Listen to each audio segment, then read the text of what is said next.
Hello everybody and a very good morning to you all, and welcome to Trent Bridge Live once again as we bring you live ball by ball coverage of this Division 1 clash between Nottinghamshire and Essex. And after 3 days of cricket we have reached the final day, and after all the cricket that's been played, the scoreboard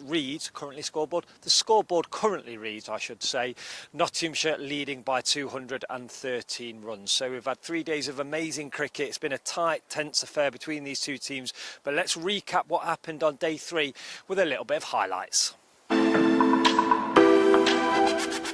O'Neill, bowls again, nice shot into the offside. Dylan Pennington's after it, and I don't think he's going to win that race. 3-1-4 for 5 at Trent Bridge. O'Neill bowls, and there's a nick behind, playing away from his body. Critchley there. Bowls to Harmer, and Harmer is on his way. He's just hung the bat out at that, and the ball has left him a little bit, taken by Freddie McCann. Well, Notts won't have the same route to victory as they had last Monday, as there's a chance and another wicket, and O'Neill has now got Noah Fane. Tail up, comes in again and bowls, and that's edged wide of third slip and away for 4. Well, players reaching 50 without reaching 3 figures. Next ball driven through the offside. That's nice. That's nice. 14 the difference. Cook will get 4 more as Hutton comes in again to bowl to Slater. Hits him on the pad, and asking and given, and Nottingham should get maximum bowling bonus points. And again Brett Hutton, it took him 2 deliveries this time. Turns below us. This Radcliffe Road end comes in, passed on by Mills. Short, pulled away onto the leg side. Cries of catch out there on the leg side. An opportunity, and it's taken, and that is the end of the Essex first innings. Positions are going to be pretty accurate without actually seeing it, as Paul is in bowls, and a nice flowing drive for 4 there. No arresting that. Lovely shot from Hasib Hamid. Cook is in. Bowls, and that's 4 runs. That's a lovely shot from Slater. Cook bowls, and it's nicely turned away for 2 runs into the onside. Don't think it's got the legs to get to the boundaries. 3, oh, in fact it has. So right at the start, didn't we, both of us? You just never know what's going to happen as Porter's in again, and lovely timing again from Hamid. 5 without loss. Porter round the wicket, bowls again to Slater through the offside again. In fact, backward a square, and that'll be another boundary. Kent 45 without loss in their second innings, as Slater's gone after Harmer, and he's got hold of that, and he's deposited him away for 6. Slater around the wicket, and this ball is pulled away to the boundary by Slater. I'll be very surprised, but it's this getting out when he shouldn't do that's been his undoing, and this ball is heaved away. I think going to be another 6, and indeed it is. Fane to Slater, pulls it onto the leg side. Charlie Allison slides, and for no wicket. And that is a wicket. Make that 113 for 1, chopped on. Sussex won the time. I think it was definitely Sussex. Yeah. Harmer bowls. Ooh, and that's caught at slip, and that is the end of McCann.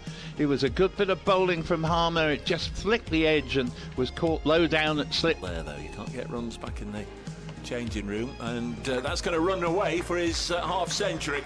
He's at a wideish mid-on. Harmer bowls again, gives us a little bit more air, and that's driven very pleasantly for 4. Extended spell after tea, we'll have to find out. That's short, and that's slammed away by Clark. Have a bit of that, and he's pulled it for 6. Bowls now, and he's got him. Clark has nicked this one, and Porter straight away justifying the decision to go on and get a big score on the board, but a frustrating time for a talented player. All those half-centuries without going on, and first ball he's edged, and he's away with a boundary, as he was. As he bowls again, quicker, shorter delivery, and this ball smacked away to the square boundary on the offside. Shane Slater bowls and cut away for 4, this time by Haynes. Dean out of a partnership of 22 with his captain. This is short and pulled away by Jack Haynes for 4 more. And the players, Slater bowls, Haynes drives again through the offside. Certainly 3, but in all probability this will go for 4. It will indeed. Slater in again. Nice looking shot through mid-wicket by Haynes. High quality stroke this one. Our feathered friends, but he keeps... Pigeon pie for supper, he tells me, as the next ball is played down the ground, and that's a beautiful shot for in a flap if he goes through a quiet period. This is driven down the ground by Haynes, don't think they're going to have to do any running now. He's got enough on that, enough wheel. The ground share with Essex, don't they? Well, yes, they did last year. Here is a ball chopped away for 4 more. Comes Thane to bowl. Oh, he's out! He's out to Seabermead. On once we finish, 2:31 for 4. Make that 5. As Verena goes for 3. Now then, massive moment here at Trent Bridge as Nottinghamshire lose their 5th wicket. It's Kyle Verena. They'll be back here inside the ground early tomorrow morning. This one spits at Farhan Ahmed, and he plays it nicely down into the ground, and we're done for day 3. So yesterday morning saw the Notts bowlers do a really good job and take those wickets that they needed, and it was a positive start from the Nottinghamshire openers as well, Hasib Hamid and Ben Slater, and the Trent Bridge media team caught up with Ben Slater at the end of day 3. Well done today, Ben. What was your assessment of today's play? I think good day for us really, all round with the position that we found ourselves probably this morning, needing 5 wickets. So we said we wanted to get off to a good start with the ball, and we did that. And I think we'd have probably liked to go in with a lead. A couple of drop catches, which meant they got a slight lead. But I think we sort of me and Has took the pressure off with that partnership. So it's enabled us to build a decent lead come the end of the day. Hamid led from the front today. What did you make of his knock? Yeah, obviously good knock for us. 92, probably deserved 100. Unlucky with how he got out. Definitely deserved 100. So yeah, it's just unfortunate and frustrating in that sense. But the way he played, he's always calm at the crease and good to bat with. So yeah, he's good innings for us. And just on your own performance, how's your confidence at the minute? Because you hit Simon Harmer for 6, and he's widely regarded as one of the best bowlers on the circuit at the minute. So how are you feeling about your own well, he's got me out a few times in the past, but yeah, obviously it's nice to get a couple over the rope. Not renowned for my 6 hitting, so but it's nice to get a couple over. Really nice to go on, but good bowler, and it's always a challenge owning a couple against him. You mentioned it earlier, but your thoughts this morning, how important was that first innings lead? Well, yeah, obviously it's always nice to be in a position that we are now. Being 200 ahead going into the last day with 5 wickets in hand, obviously we'll try and push on in the morning and try and get that above 300 if we can, and take it from there and see where we are. See where we are come just before lunch maybe. Who knows? But obviously there's a lot of work to do before then. So they're a good bowling attack, and when the clouds have been over like they have today, it's done a little bit. When the sun's out, it's a bit flatter, so obviously we've got a long way to go, and we need to do some hard work in the morning. And finally, the bowling unit did well this morning. What did you make of their contributions? Yeah, obviously good. Little bit unlucky yesterday with the amount of plays and misses that we had. So yeah, obviously to come out there and bowl how they did, and limit that lead that they got. Yeah, very good. So the umpires are out there in the middle, and the players are making their way onto the field now as well. So are we destined for a draw, or will one team chase those extra 16 points? Well, the people to talk you through today's play is Paul Newton and Dave Bracegirdle. And a very good morning, everybody. Welcome to Trent Bridge with play just a minute or 2 away. Thanks very much to Aaron Lord for setting the day up on Trent Bridge Live with the highlights. Nice interview there with Ben Slater, who was a little unlucky yesterday. Both Nottinghamshire openers out in a similar vein. They scored some useful runs. Slater 67, Hamid 92, and both were dismissed by deliveries that wouldn't have hit the stumps. Chopping on, always an unlucky way to get out. So we are into the last chapter of this 4-day match between Nottinghamshire and Essex. What do you fancy? What's going to happen? Nottinghamshire, in all probability, will need to bat until lunch. Will need, you'd imagine, to get more than 100 runs in the session as well. I think anything less than that, and Essex might be eyeing up a victory if they can repeat what Notts did yesterday morning. 5 wickets for 60-odd runs. Notts only 213 in front at the moment. If Essex were set 270, 280 in 2 sessions with 16 points for the victory, it may well be worth pursuing from their angle. Nottinghamshire, well, if they're going to win, as I say, they in all probability they're going to need a lot of time to bowl Essex out, but they're going to need a lot of runs on the board before then. Very good morning to you. I'm Dave Bracegirdle from BBC Radio Nottingham. Paul Newton from BBC Essex Sport will be alongside in a moment. He's just gone next door to do his 11 o'clock update. We don't know what's going to happen, as always. It'll be entertaining, that's for sure, with the County Championship always delivering. So we're underway. Simon Harmer bowling to Jack Haynes, who turns it on the leg side, and that is the first of, well, a maximum of, or a minimum if we don't have a handshake. 576 deliveries scheduled to be bowled today, and Harmer bowls to Haynes, who's on 49 not out, so chance of an early round of applause from the crowd that continues to build. Should he get a single? 233 for 5. Simon Harmer, a lengthy bowl yesterday. His 3rd ball of the morning, pushed back to him by Jack Haynes. Harmer into his 28th over already. Immaculate figures of 2 for 51. Next ball is floated up there, and there is the Jack Haynes half-century. Very well done, Jack Haynes. His 8th century, 8th half-century for Nottinghamshire. His first of the season. That one's come from 108 deliveries with 8 fours. Being obviously hoping to go on. 234 for 5. The Nottinghamshire score. The whole shape of the match, I think, changed in the last half hour last night, with Notts losing Asiba Mead, and then Carl Verena is Farhan Ahmed, and the night watchman's got his first run. It's tickling it away round the corner, so he's up and running as well. Farhan, 235 for 5, 1 ball left in this over. Hindsight's a wonderful thing, but I think on commentary did express a little bit of surprise that Verena was sent out with only about 7 overs to go in the 3rd day. Harmer ends his over.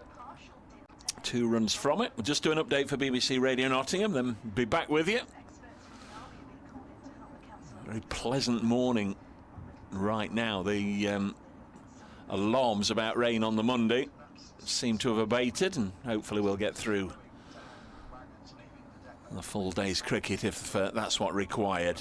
Shane Slater, it appears, is going to bowl the 2nd over of the morning.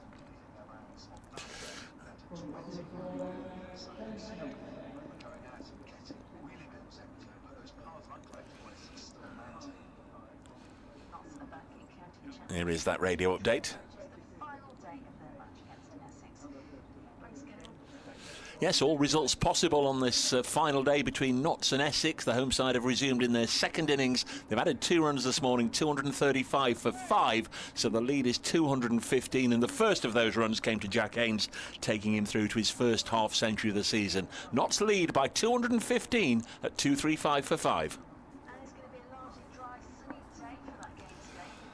There's Shane Slater then. Lengthy approach comes in from the Stuart Broad end bowls, and it's Farhan Ahmed easing this into the offside. Fielded by Noah Fain, and there's no run. Essex have got 3 in the catchers. They've got Paul Walter at first slip, Simon Harmer at 2nd, and then a little bit of a gap to Matt Critchley. Can maybe say he's probably more a traditional 4th slip than a gully, but Critchley there sort of on the angle to cut off the open face glide. Charlie Allison down at deep point. As next one is defended. There's Noah Fain in the covers, and the skipper Tom Westley at mid-off. They're the 6 fielders on the offside, and a fairly standard leg side field. Jamie Porter's out on the fence at deep backward square, or long leg if you like. Sam Cook is at mid-on, and Jordan Cox in at mid-wicket. Saw him yesterday out on the fence, Cox, with his hands in a muffler for most of his time in the field, in between deliveries. It's wide of the off stump, and it's just tickled the outside edge clearly, and Slater's got a wicket. And in the second over of the morning, the night watchman Farhan Ahmed goes. He's tickled it behind. Michael Pepper's third wicket, third catch of the Nottinghamshire second innings, and Shane Slater getting his first wicket. Farhan Ahmed caught Pepper, bowled Slater for one. Early alarm bells ringing for Nottinghamshire as they subside to 235 for 6, and this is in the 76th over, so that second new ball not too far away. Similar sort of setup to yesterday morning. Notts needing wickets. They got the last 5 Essex wickets in the Essex first innings for 66 runs. They'll be eager to do something similar today. I'm Dave Bracegirdle. Paul Newton has just joined me, having done his updates for BBC Essex Next Door. Very good morning, Paul, and a very good morning for the Essex side. Well, it is so far, Dave. Yes, thank you very much indeed. Good morning, everyone.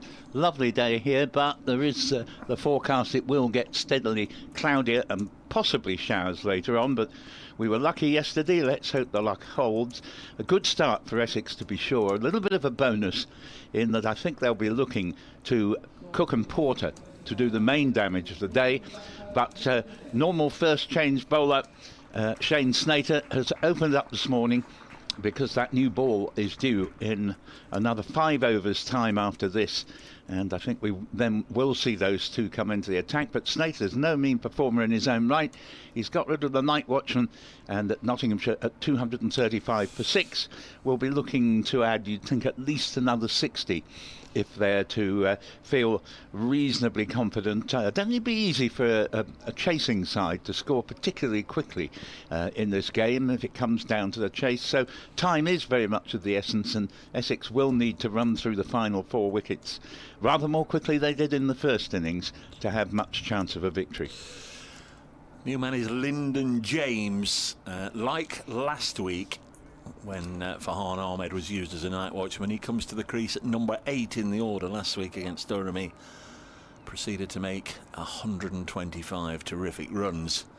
Notts might need him to get a few today. Maybe not quite as many as that will be necessary, but if he can stick around with Jack Haynes, then all the better for the home side. First ball is left alone wide of the off stump, so a wicket for Shane Slater in this second innings. He got 3 in the first. Given the opportunity with that second new ball just around the corner to bowl 2 or 3 overs here at the start of the day, and he's already picked up an important scalp, that of Farhan Ahmed, who was the night watchman, made 31 in the first innings. Slater past umpire Milnes in again, and nicely played by Lyndon James onto the offside, no run. So 235 for 6, the game intriguingly poised.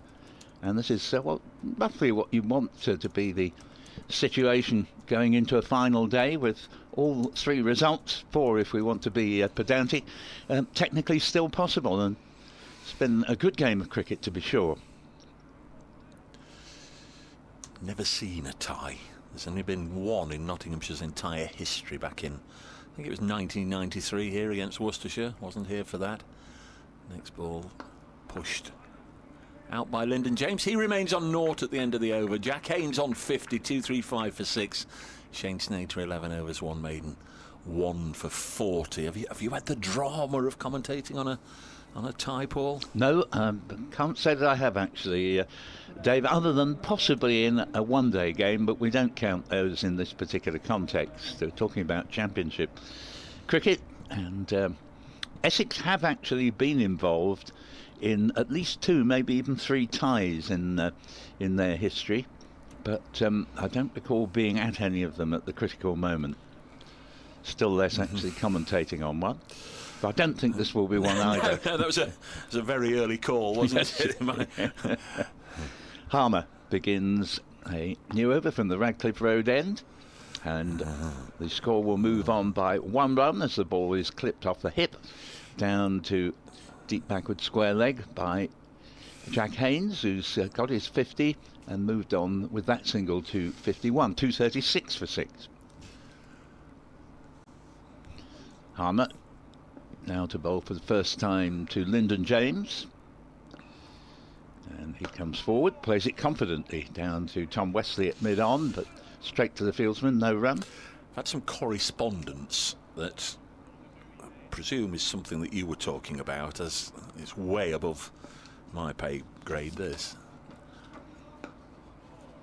As the next ball is a repeat of the previous one, just played down by Lyndon James to Tom Wesley at mid-on. From Harry Butler Daft, I've been told to tell you by my wife, who watched the stream yesterday, that Tom Lehrer is very much still alive, aged 97.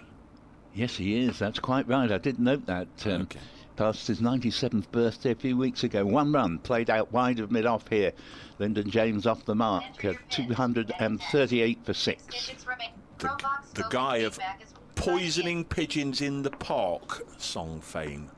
Indeed. So there we are, Harry Butler Daft. Thank you very much. He also did an incredible song. Next ball is a dot ball played back down the pitch to the bowler by Jack Haynes. He also did a wonderful song including all the names of the various elements, of which there are, I think, 90 odd or 100 odd. A remarkably clever man. And the next ball is again a dot ball played back to the bowler. So that is the end of the third over of the morning. Only 3 more before the second new ball is due. Essex have removed the night watchman Farhan Ahmed for 1. And 4 runs have been added. 237 for 6 equals a lead of 217. But just going back to tidy up the loose ends of the Tom Lehrer story. Lehrer spelled L-E-H-R-E-R. Remarkable man, a professor of mathematics actually in America, but he had 12 months of instant fame with a whole gaggle of fantastic songs, the cleverness of which has seldom been equalled, let alone surpassed in lots of history since. But after 12 months he'd had enough of showbiz and promptly retired. Did make a bit of a comeback about 15 years ago. Did actually come do one concert, I think, in Britain. There's Shane Slater. Lovely sunshine at the moment. Chilly out there this morning as it goes past the outside edge of Lyndon James bat. So he was sort of like a latter-day Max Boyce, was he? The Max Boyce of his time. Well, yes. But as good as Max Boyce was, Tom Lehrer, for me and his many fans at the time, literally was the number one when it comes to humorous songs. I'm just trying to think of a very clever British songwriter. I'll come up with it in a moment or two. The old memory, I'm afraid, lets me down nowadays. It's Slater on a high, and he's got another one. And it's Lyndon James who's gone for a single. Ahmed out for 1, Lyndon James out for 1, and an exact carbon copy. Caught Pepper just pushing at it, just gets a little snick, and Shane Slater is really coming to the fore for Essex this morning. 237 for 7, not so 4 for 2 this morning, ironically, as they were very early on the very first morning back on Friday. They were 4 for 2 in their first innings. Here this morning, after little more than about 10 minutes play, they're 4 for 2, but overall 217 for 7, and Essex will be well, they'll be licking their chops at the prospects here of a shorter, a smaller target to chase in the second part of the day than they might have anticipated. Yes, it is an unmistakable tendency. I mean, it's fairly true in a lot of championship games, particularly true in this game. If you're the bowling side, it is intrinsically a batting pitch, but if you're the bowling side, you get a wonderful chance in the first session. We had 5 wickets by lunch on day 1. 2 or 3 more fell on day 2. Yesterday, Essex were wiped away in the morning. Last 5 wickets, and that could well be going to happen here. And I've been saying on my news update my update into the news bulletin for BBC Essex that they'd be hoping that it could be played again, Sam, with Sam Cooke repeating his heroics in this match 12 months ago. They may not need him the way Shane Slater's working through the lower order at the moment. And one little point is I did make the same point yesterday, really, that perhaps Essex would be well advised, as much as they'd like to clean away the tail as quickly as possible, might not want to do it too quickly, because there might still be quite a lot of help if so, when they in turn have to go out to bat. There's definitely early morning movement to be had here at Trent Bridge. Oh, they'd love to do it as quickly as they can, I'm sure, Paul. But I take your point. Slater. New managed Fergus O'Neill, made 42 in the first innings. Very capable player. And Notts might need him to come to the fore now as he defends this one. I know you were scrambling around for a name. The name that came to me, and for whatever reason, what did they call him? The Rochdale Cowboy, Mike Harding. He was another one, wasn't he? He was. Have guitar and a comical bent on life, and you can come up with one or two catchy little humorous tunes. He was quite popular in his time, as this is run out onto the offside. No run, 2-3-7 for 7. Good memories on your part, but the man I was actually thinking of was a man called Jake Thackeray. Yes, and he was... Mark the Mod has just said, is Paul thinking of Jake Thackeray? Morning, gents. From, well done, Mark the Mod. Oaks. Brilliant. Getting excited here, but Notts really need to set at least 250. You win the early morning prize. Just an imaginary one, but very well done. Jake Thackeray, absolutely brilliant man with words. Slater, well done, Mark the Mod, from Seven Oaks in Kent, as Fergus O'Neill drops this on the leg side. He says it's sunny down here in Kent today, but a little chilly. Well, similar to here, Paul, but thankfully all the talk about Monday potentially being interrupted several times by showers seems to have gone away. It's one of the great mysteries of living in the UK, isn't it? The weather forecast and how it can just suddenly change from one day to another to what they're expecting you to get. O'Neill drops it on the leg side, and Jack Haynes came down 3 or 4 paces anticipating that O'Neill was going to run, but the Australian sent him back. 2-3-7 for 7. Slater giving his skipper a problem here. 12 overs, 2 maidens, 2 for 40. He's been immaculate this morning, but in 2 overs' time that second new ball will become due. Yes, absolutely. So the game fascinatingly poised. Forecast does suggest that it will cloud over as the afternoon progresses, and we might get a shower later on, but let's not be pessimistic. Our optimism worked yesterday, and it would be a great shame if the match was to just be reaching an exciting climax, only to be foiled by probably the first sort of shower that we've had in this region for many, many days. Simon Harmer is going to bowl probably his last over for a little while, if our thoughts that the new ball will be taken when it becomes due, and this ball has been played to mid-wicket. We are now just 11 deliveries away from the new ball becoming due. Harmer again from the Radcliffe Road end, bright sunshine, bowls and an appeal for a stumping. It's not out. Batsman had not left his ground. Smart work nonetheless by the man with the gloves, Pepper. Yes, Jake Thackeray, just to tidy up that story, interested me not least because I was teaching at one Catholic grammar school as a strictly non-Catholic man, I hasten to add, or religious man, as the next ball is played back to the bowler. And Jake Thackeray used to teach at the other one, St Michael's College in Leeds. And but as I say, incredibly clever lyricist with very, very funny lyrics to his songs. Here's the next ball. It's hammered away into the offside. Single out to Jamie Porter, who's almost got a permanent reservation on that cover boundary. And 2:38 for 7 on the board now as Haynes moves to 52. And for the first time, Fergus O'Neill will face Simon Harmer. Slip in a bat pad. This one on leg stump is just turned round the corner to Sam Cook, lurking just behind the square leg umpire. Harmer gets through his overs in very, very quick time indeed. Coming into bowl to Fergus O'Neill. And no real sign of turn here as he plays the ball away comfortably enough into the offside, and as I say, that might be Simon Harmer's spell for a while, because I rather think that the new ball will be taken, but I may be wrong. 2:38 for 7, and O'Neill yet to score. Haynes with a very good half century, and a very important one from a Nottinghamshire point of view. Jamie Porter's giving a passable impersonation of somebody who's been told he's going to bowl the next over away to my left. He's turned his arm over vigorously and had a little run, and he's flexing and bending and stretching and doing everything that you'd associate with a fast bowler about to come on to take that second new ball. 2:38 for 7. So 2 matches finished yesterday, 1 in each innings. Yorkshire a big win in Division 1 over Worcestershire at Headingley, and at Canterbury, Kent defeating Division 2 Middlesex. 2:38 for 7. Jack Haynes on 52. Notts need him to stick around and get a few more as he pushes Slater out onto the offside. So elsewhere, what may happen today? Well, at Chesterley Street, Warwickshire 22 for 1, requiring 317 more to defeat Durham. Durham, of course, lost here last week. Warwickshire got a draw against Sussex.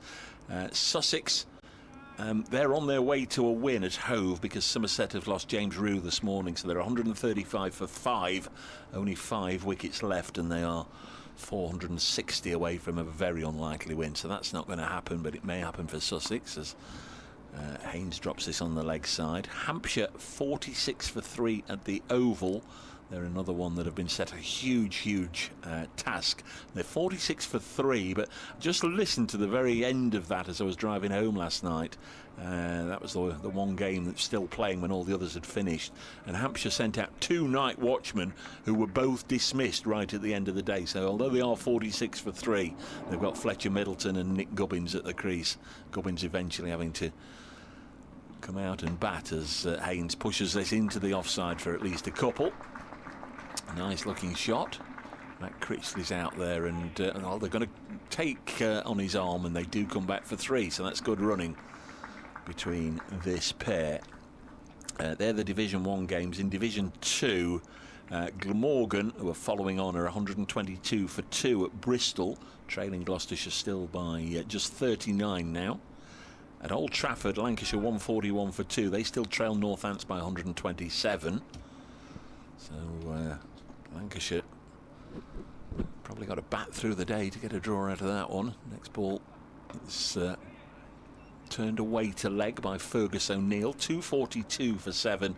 And the other game, the East Midlands tussle in Division 2, Leicestershire 3-3-1 for 9 in their second innings, so they lead Derbyshire by 422. Probably that's too tall an order for Derbyshire to chase down, so might be a case of batting through the day. And for Leicestershire, clearly they'll be looking to put one on their close rivals. Yeah, they're an improving side, I think, Leicestershire. They were there's Slater in, and bowls wide enough to be left alone. So 2:42 for 7, 1 ball left in this over. Yeah, they both won last week. Leicestershire top of the table, Derbyshire just behind them in second. And I know David Griffin, who we both know, I can't remember what it was, which sort of spoils the anecdote a little bit. He'd spent some time looking up on the last time that the 3 East Midlands sides, Leicestershire, Derbyshire, Nottinghamshire, all won in the same round of matches, and not surprisingly it went back a good number of years.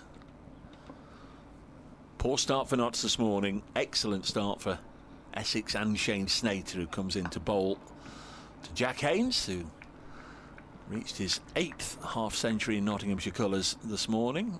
First run of the day. Blocks this one, 2:42 for 7. So that may well be the end. May well be the end of Shane Slater and Simon Harmer in this innings if Cook and Porter can knock over the last 3 wickets. But lots have got Haynes and O'Neill out there, and they've still got Brett Hutton and Dylan Pennington to come. Second new ball has been taken, indicated by Peter Hartley. We've had an email from Ken Newby to bbcsexcricket@gmail.com. You're all very welcome. And Ken says, for the last couple of weeks I've repeatedly heard that the BBC are broadcasting commentaries on all county cricket matches. So far I've heard about 10 minutes of commentary from the Nottingham v Essex match. There are not even updates of the scores on either the Essex or Nottingham sports reports in the news. Can anyone tell me, please, what is happening rather than not happening? Close brackets to my cricket listening. Well, I've just done an update into the BBC Essex News, and Dave does his as well. So I think somewhere along the line you may have be slightly mistaken, Ken, but keep trying. So if you with a smart speaker as well can get the commentary there. I don't actually.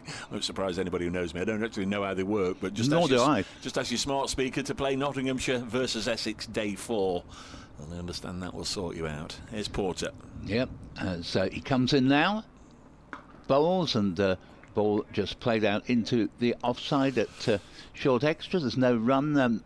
Have we seen whether the new ball's actually... Yes, it's been taken. Yes, it's been taken. Yeah, it's been held aloft. Sorry, I was busy reading the email. Yeah. I didn't keep my eye on it. But, yeah, new ball taken straight away. Yeah, we're both standing to attention, watching everything that's going on, although we're both a little bleary-eyed from Rory's success. Oh, yes, night. Indeed. What a wonderful... finish it was, you know, with a fantastic European, I think, 1-2-3, and certainly a 1-2 for our shores, if we include Northern Ireland as well, as this ball's played back down the pitch. And Northern Ireland is, after all, part of the UK. I was delighted for him because he's had so many tries, many heartbreaks, and heaven knows he found every which way to throw away one advantage after another. But he finally made one count as Justin Rose, who's the soul of not making errors. But he finally did make one in the playoff. Fantastic, described by the commentators as the greatest golf tournament they'd ever seen. As Porter's in bowls, thick inside edge, played to Noah Thane at short mid-wicket, Notts 242 for 7. Yeah, the only... I think that was the only disappointment, the fact that it was it was Justin Rose that he beat is somebody else that, of course, as you say, a lot of the British viewing public have taken to their hearts, and I think it might have been a good v evil playoff had it been maybe one of the Americans. Can't root for them both, unfortunately. Porter's in. Bowls. The ball is played back down the pitch to Charlie Allison at straightish mid-on. There's no run, 242 for 7.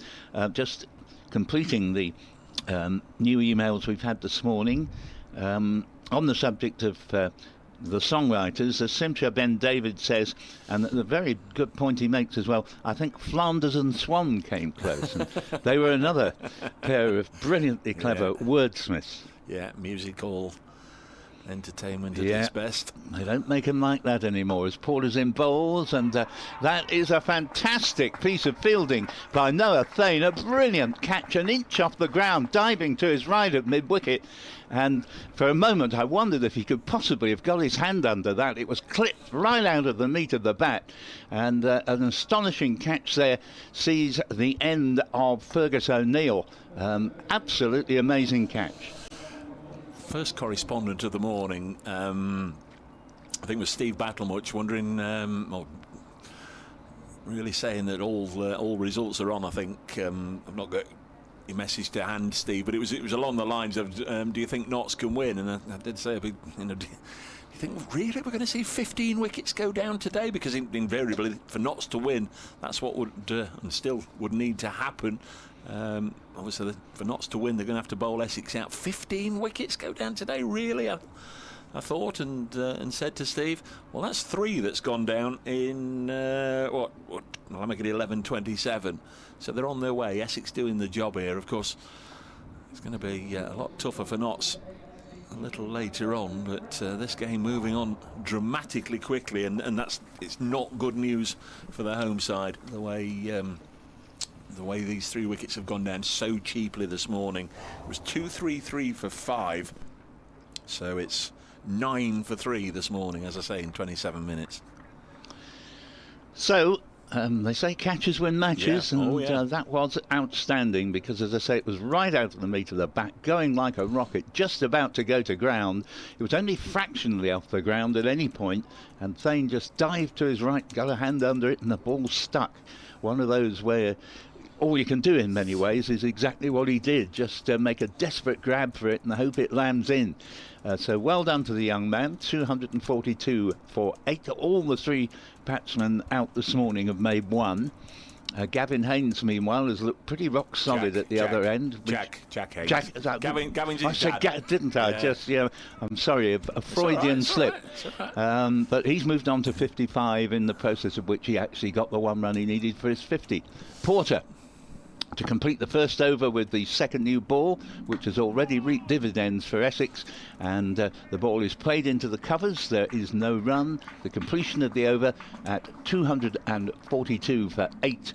But what we're seeing, I think, is although perhaps the most recent dismissal wasn't an illustration of this, I don't think the ball actually deviated much, but we've seen a couple of nibbles just go through to wicketkeeper Pepper, the likes of which we hadn't seen much evidence of later on in a day's play. But in the morning session of each day, whatever help there's been for the bowlers has very much been there. We're duly going to get Sam Cook, as we anticipated, coming into the attack at the Stuart Broad end, and well, Sam Cook, he's not going to be able to repeat his 6-wicket haul in the second innings last year, because there are only 2 more wickets for Essex to take.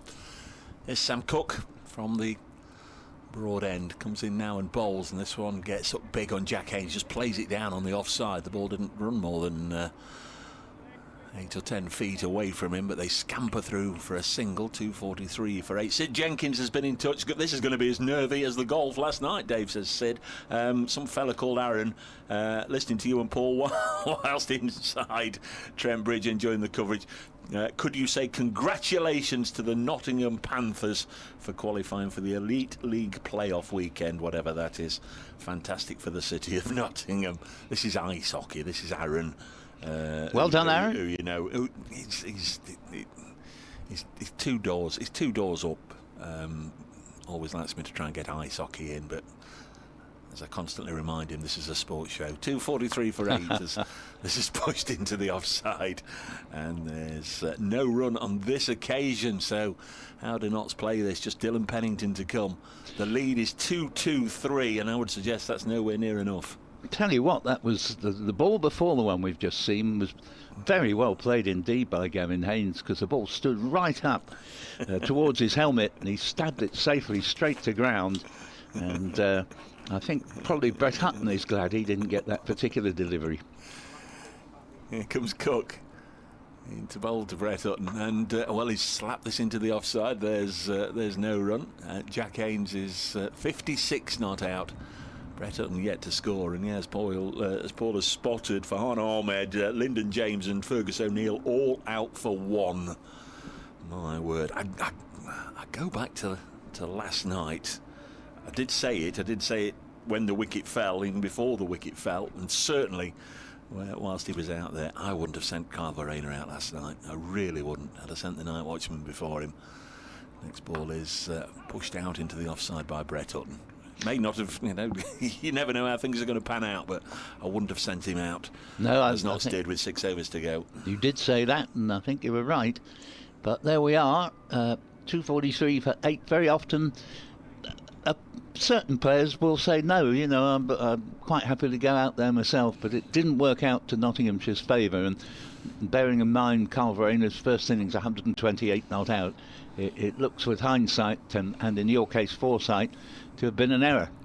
Hutton on strike. He only made 1 in the first innings. Brett, he pushes this into the covers. Didn't play last week, so in terms of competitive cricket, of course he's played in the pre-season friendlies and all the rest of it, but in terms of competitive cricket, not had much time at the crease yet this season. But there's a stunned air around Trent Bridge. You know that when you can hear pretty much everything that's going on the field. Lots of Essex G-ups and giddy-ups and hooplas out there. 243 for 8, the end of an accurate, as you'd expect, attacking over from Sam Cook. 14 overs, 3 maidens, 1 for 38 this morning. Ahmed out to Slater for 1, James out to Slater for 1, O'Neill out to Porter for 1. Jack Haynes has added 7 to his overnight 49, and Notts lead by 2-2-3 with 88 overs left in the day. Yes, had an email from a man who's forgotten to leave his name, but he mentions a man called Paddy Roberts. Now, I've not heard of this guy, but he says, although not in Tom Learer's class, he also wrote numerous somewhat risque comedy songs, some of which had an Essex connection, including a romantic little ditty entitled The Bell, B-E-L-L-E, of Barking Creek. Here is Porter. In and bowls, 2 slips in place, and this ball is turned off the pads, and they'll get 1 run because Charlie Allison is up at long on as Essex were looking to perhaps entice the single there from Haynes and enable Porter to have a go at Brett Hutton, which is what's going to happen. Haynes has moved on to 57 and at 244 for 8, and maybe Haynes has got good reason to have some confidence in Brett Hutton. And he can give the ball a good clout, there's no doubt about that, as there is a 3rd slip now included for Hutton, who pulls this ball away. And well, sometimes you have to eat your words as a commentator, but it's a case for a Newtonian I told you so, as he belts the ball to the backward square leg boundary. In all conscience, as capable a player as Brett Hutton is, that was a bit of a gimme. That was a poor delivery, a bit of a half tracker that was going down leg side, and Hutton simply said, yeah, thank you very much. He gets off the mark with 4, breaking the run of people who've been out in this innings for 1, although he himself ironically did get 1 in the first innings. 248 for 8. Porter already on his way from the Radcliffe Road end. Bowls to Hutton, adds another one dug in short, and Hutton again is quite untroubled by it.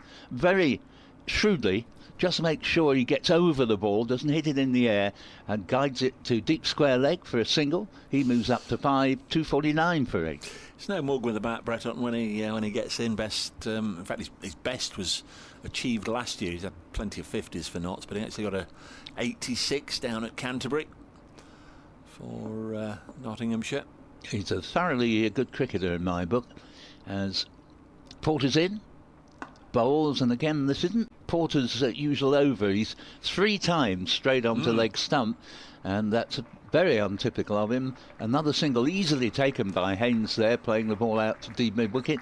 And applause for Nottinghamshire's 250, albeit of course it in the second innings doesn't carry the cadre of bonus points. 250 for 8. Yeah, I mean, it's funny because it's there. I mean, it is the most important thing on that board, the score, isn't it? But my eyes keep getting drawn to the bottom line of the board. The lead is 230. That's going to be critical.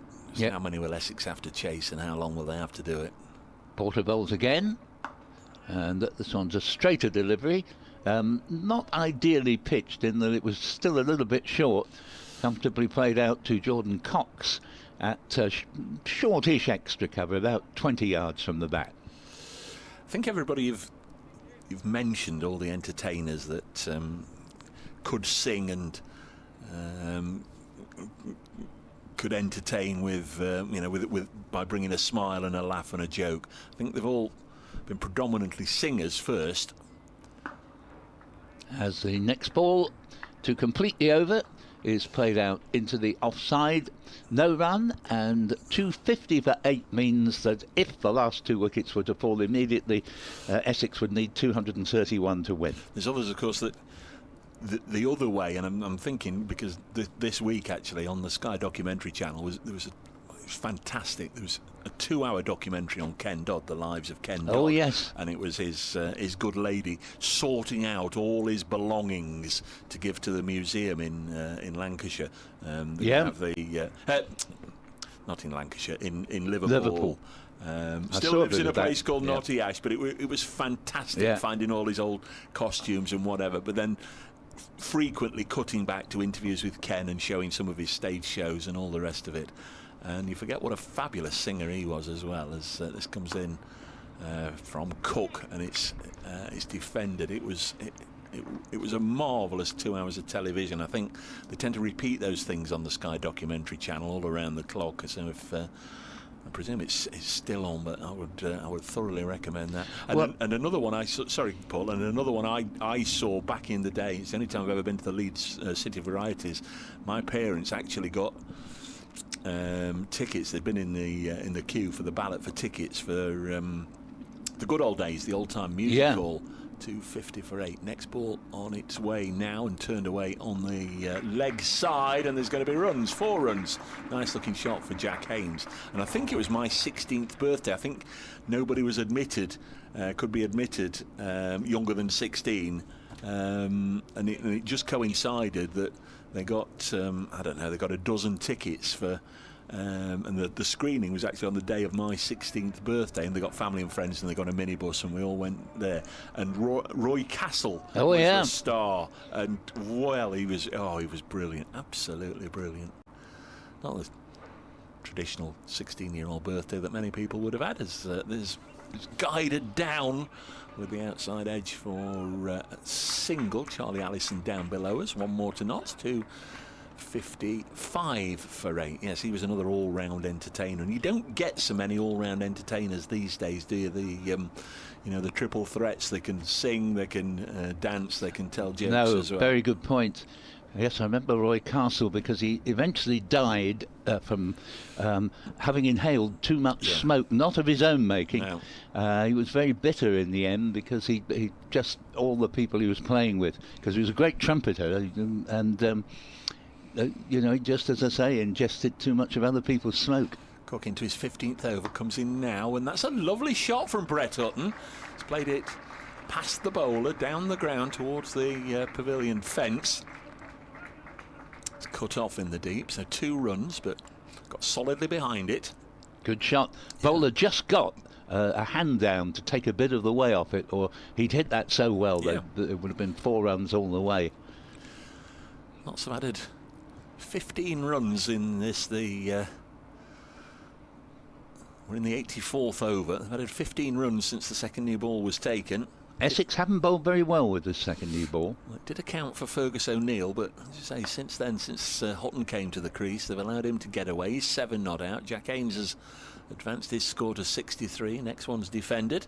You're listening to live County Championship cricket, day 4 between Nottinghamshire and Essex. The game's come thick and fast at this stage of the season. Notts, the big winners last week in a lot of senses. They a week ago managed to get the better of Durham here and picked up the victory. Sat for a week now top of the Division 1 table as this is pushed into the offside, although the live table of course will currently show Yorkshire at the top because they completed a win yesterday. That's the end of the over with a block. 257 for 8. Essex drawing with Surrey last week. If they can get the better of Nottinghamshire this afternoon, there'll be a joyous bus journey, I'm sure, back to the southeast, and Essex in all probability will be, if not right at the very top of the Division 1 table. There's only going to be a point or 2 in it, isn't there, by the end of the day, of the sides that have won 1 and drawn 1, as Essex would be if they can win today.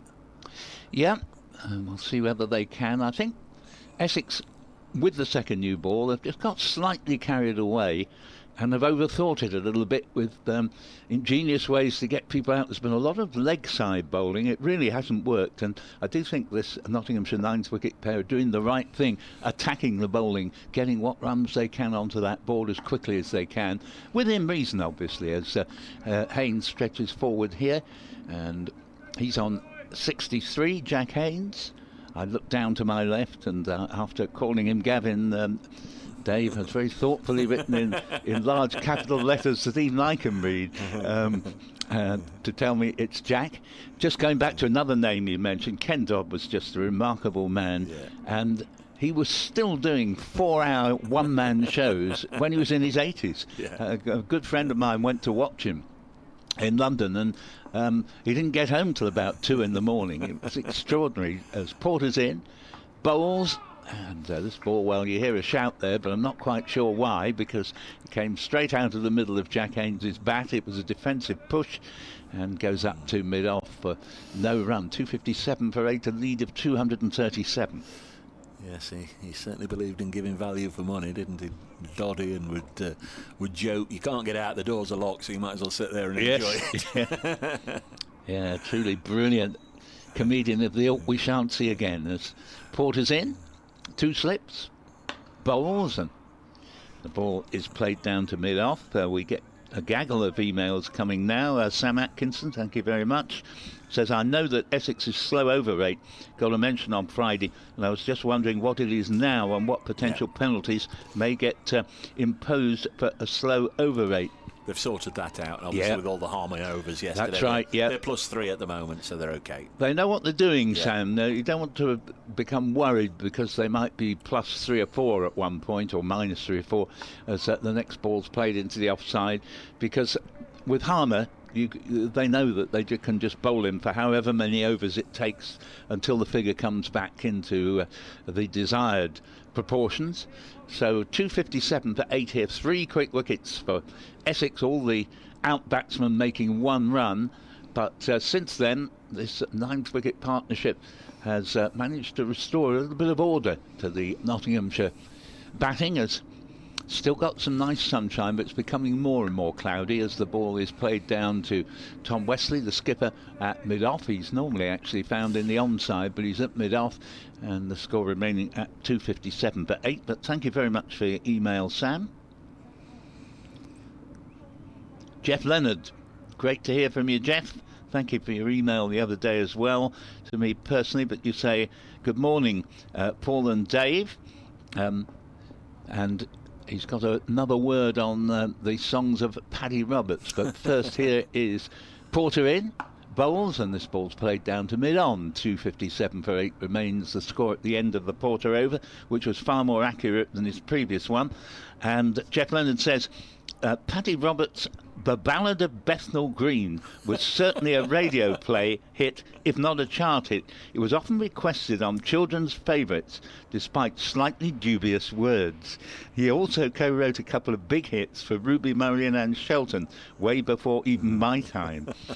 Jeff, great to hear from you as ever. Jeff, I should explain, is a very distinguished man indeed, who's written tremendous tome on the John Barry 7, who was responsible for so many of the James Bond themes, and I'll come back to that in a moment. There's Sam Cook, comes in now, and Brett Hutton defends.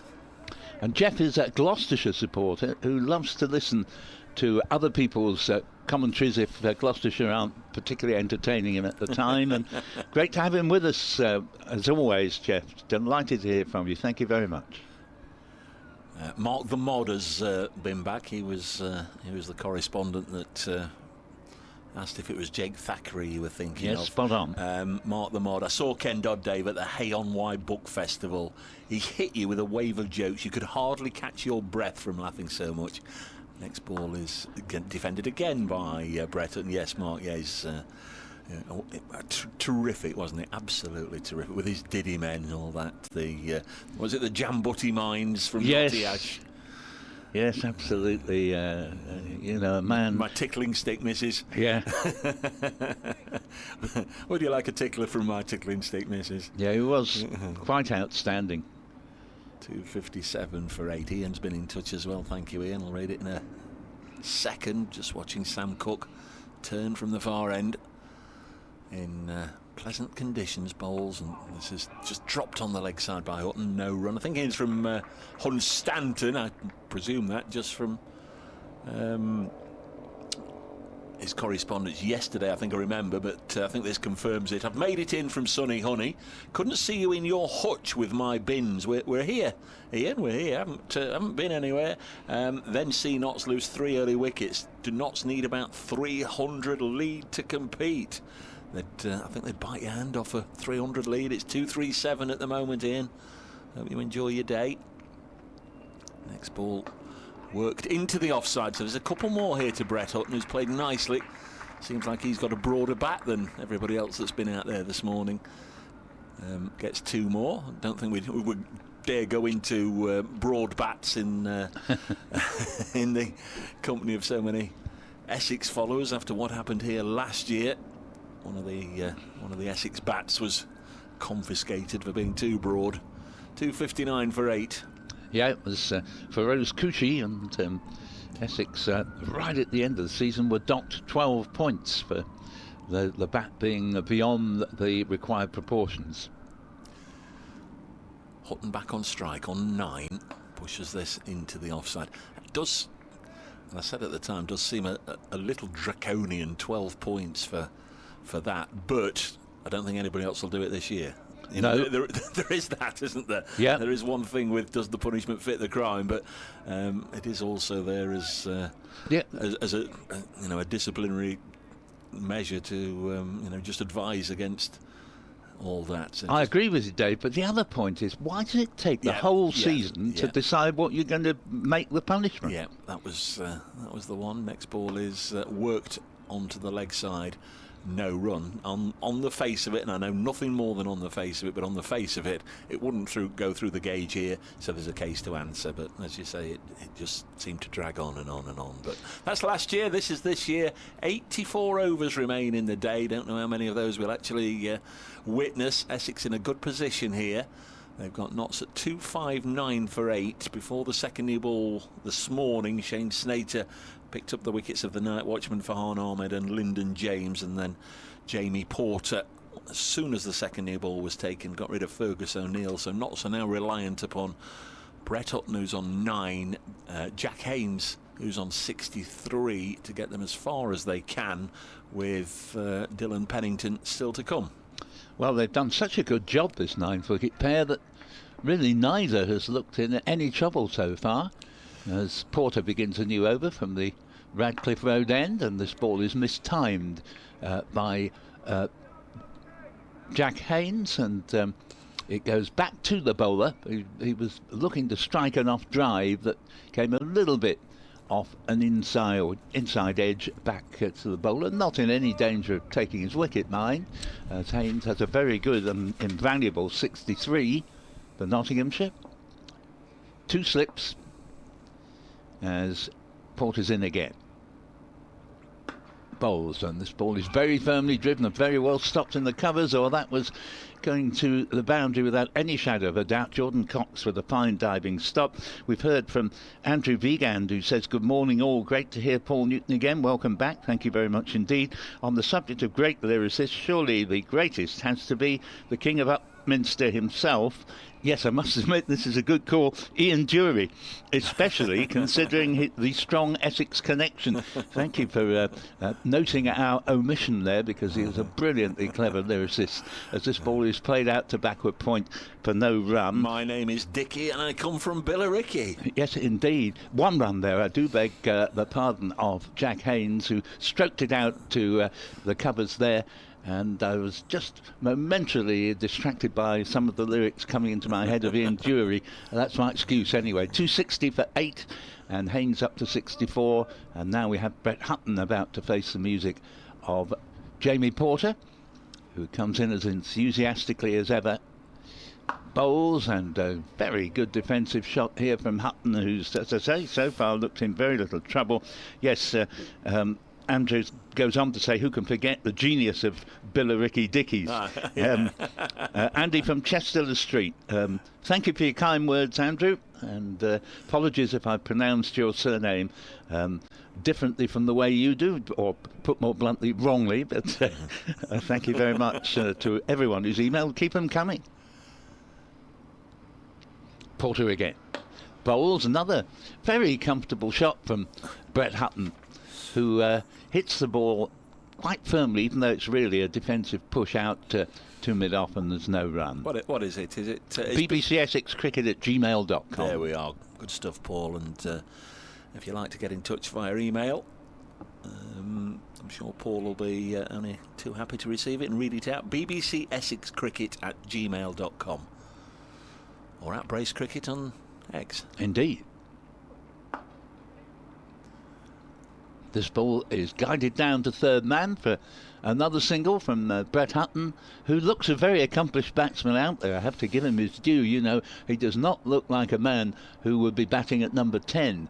And of course, you can always turn that on its head and pick on one or two people who didn't make a score on a particular occasion and say, well, why isn't he batting higher up the order? But that's unfair to judges on one innings. But he's played thoroughly well for his 10 off 22 deliveries, attacking when there's a loose delivery and defending equally well when it's been a good delivery. Haynes is on 64, but Hutton keeping the strike there at the end of that over, which sees Notts 241 in front on 261 for 8, and Essex will be beginning to become a little uneasy about how many runs this partnership is putting on. Yeah, it would have batted 9 normally in this Notts side, but Farhan Ahmed came in as a night watchman.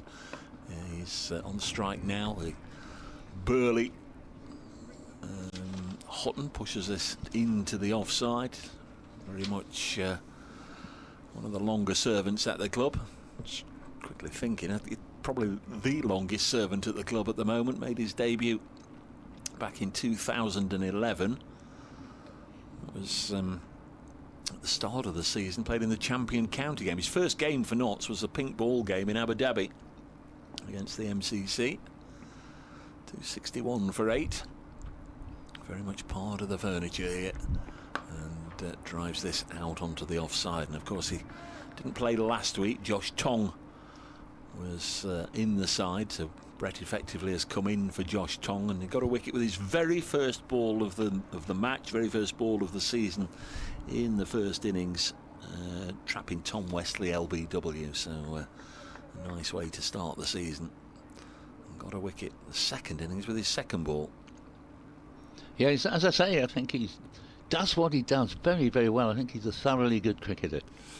Or rather, his second ball. Essex, of course, haven't had their second innings yet. This is played up to mid-off to the skipper. 261 for 8. Plenty of cloud around, but lots of clear patches. Will be a little chilly, but not bad for the time of the year, as you say. I think we were blessed, certainly on Friday and Saturday. It wasn't necessarily just a spring day. It was much hotter than that. Yes, you're right, particularly the Friday. Clear blue skies, warm sunshine. 2 slips, Paul Walter and Simon Harmer, and a play and a miss on this occasion from Brett Hutton. First time you could say the ball's beaten the bat for a little while. We've got a cornucopia of emails coming in. I don't know if I can possibly withstand such an onslaught. But we've heard from John Starbuck, who says, hello again, nice to have reliable commentary, both exact and discursive. On the topic of 2 bad bats, why would anyone even make a bat which didn't conform to the legal requirements? Good point. Brett Hutton has 10. And, well, now he's got some more. Certainly a couple. That might go for 4, and does indeed. He's just wristily turned this through mid-wicket. Shane Slater after it, and the ball raced away. Lovely looking shot there, and you can tell that Sam Cook's a little disappointed there that he just sent it down just a little too leggy, but that was nicely picked off by Hutton. 4 runs, 265 for 8. The lead 245 for Notts.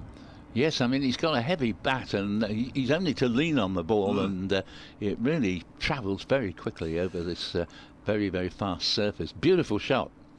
Partnership worth 23 now. Cook in again to Hutton, and back in blocking mode. Steers it out onto the offside to Matt Critchley. No run. And that's the end of the Cook over.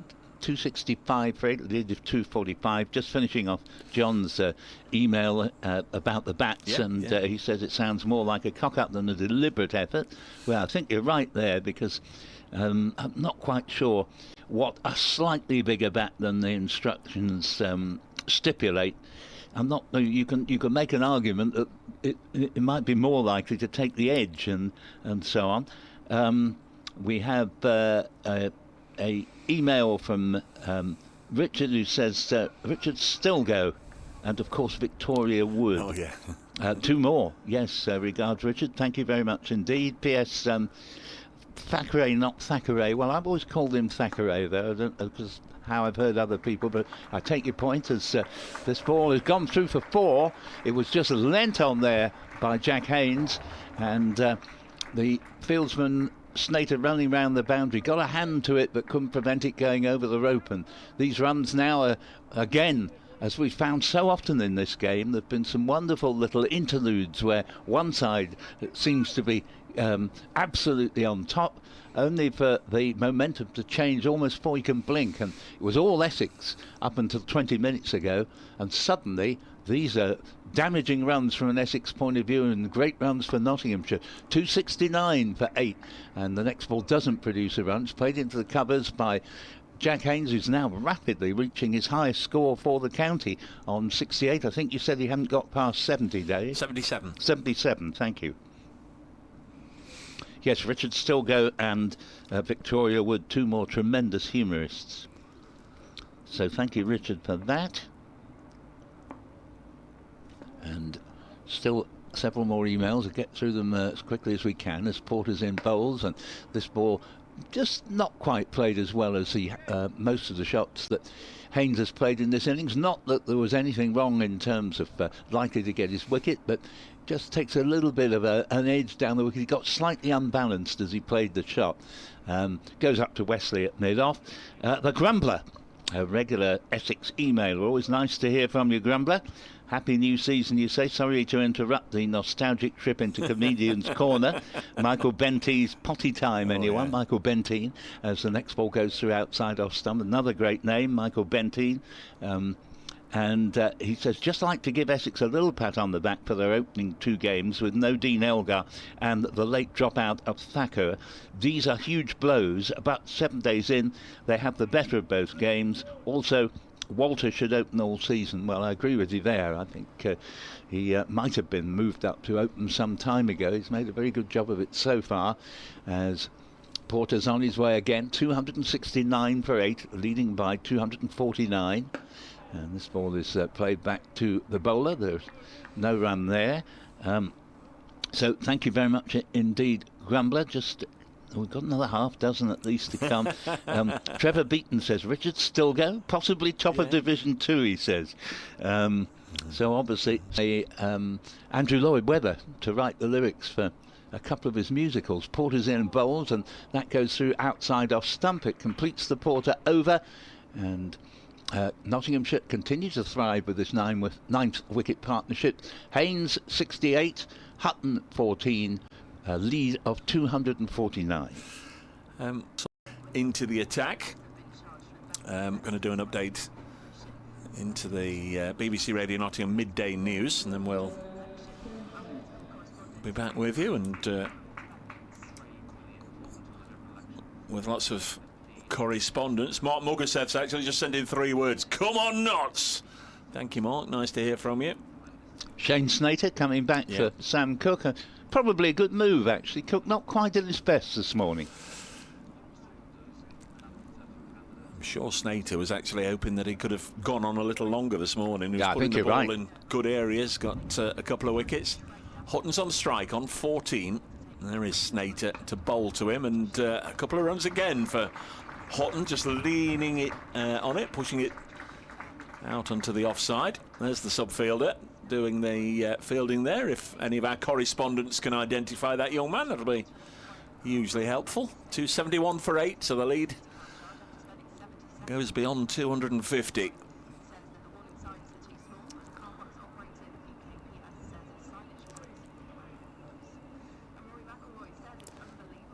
.271 for 8, Nottinghamshire. They lost 3 wickets in a dramatic 10-minute period this morning. Slater bowls again to Hutton.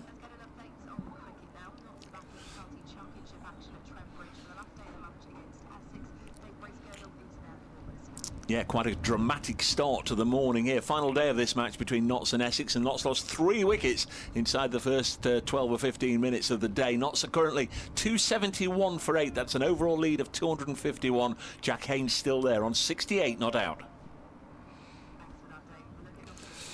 So there's a very quick update. 15 seconds into the midday news. Next ball turned onto the leg side. Nigel King says, guys, don't forget about Stanley Holloway, the Lion and Albert and all that. And Rob Wilton, the day war broke out. Yes, it's nice. Yeah. I've not heard those names for a long time. Long ago, used to have, was it? Two-way family favourites on a Sunday lunchtime. Yes. And what was the Saturday morning? What was it? Ed Stewart used to play humorous records like that, didn't he? He did. This one's driven back past the bowler. Jiggs has been in touch as well, holding breath, trying to stay still here. Jiggs spends his life on the narrowboats, on the canals and waterways of the UK. Paul Jiggs on his narrowboat, holding breath, trying to stay still here for fear of another wicket going down. Ian Jury himself described Noel Coward was a charmer. As a writer, he was a Brahma. Thank you, Jiggs. Yeah, brilliant. 271 for 8. Slater bowls and again drives straight, and this time it's a sprawling stop at mid-on. Who's that? Wesley's picked up the loose ball. It was a good stop. Might be Noah Fane. No, it's not Fane. Possibly Critchley, I think. Yes, it is. It's a very good stop because that was going to go for 4. Yes, a wonderful lifestyle, incidentally, there on the canals. I think terrific fun. 271 for 8. Brett Hutton has 16. He's driving the ball beautifully at the moment. Slater bowls to him, and he's pushed this again out in the V, but this time to extra cover. And there's no run. This partnership worth 29 after wickets tumbled this morning. 233 for 5 at the start of play. It was 235 for 6 when Farhan Ahmed fell. 237 for 7 Lyndon James out, and 242 for 8 when Fergus O'Neill was dismissed. 80 overs remain. And I just caught on the end of the weather forecast that we were hearing staying dry this afternoon, so let's hope that is proved correct. Emails continue in great spate. Kingsley Geffing says, good morning from South Africa, gents. It's great to be able to watch county cricket through YouTube and reminiscing my county cricket days. Thanks for the broadcast, and I look forward to many more. Thank you very much indeed, Kingsley. That's nice, isn't it? That's one thing that that we found out in the last few days. Kyle Verreynne and of course Simon Harmer as well have brought a number of listeners and viewers to this game that might not ordinarily be here. A couple of very popular cricketers down there in the Rainbow Nation. Well, we've now seen Porter seen off because Harmer, who I didn't expect to see again, because I thought that with the new ball taken and an immediate wicket to go down to Jamie Porter, that probably the new ball would do for the remaining 2 wickets, but not a bit of it. Excellent batting here, 29 run, priceless runs put on for Notts for this 9th wicket, and power to add. Harmer bowls, and here is Jack Haynes playing the ball back to the bowler. Samuel Appleyard emails, hello, really enjoying the commentary and the game. I've got a question for you. Who's your favourite all-time Notts player in each format? We'll get Dave to answer that one in just a moment, as this ball is played up to bat pad, no run. It was Garfield Sobers that got me into cricket. Very much so. The first cricket, I've said this many times, as Notts supporters will have heard me say it 100 times. Harmer in again, bowls to Haynes. Plays it defensively to Slater at mid-on. The first cricket I can remember of any sort was the 1966 black and white television England-West Indies Test series that had that fantastic West Indies side.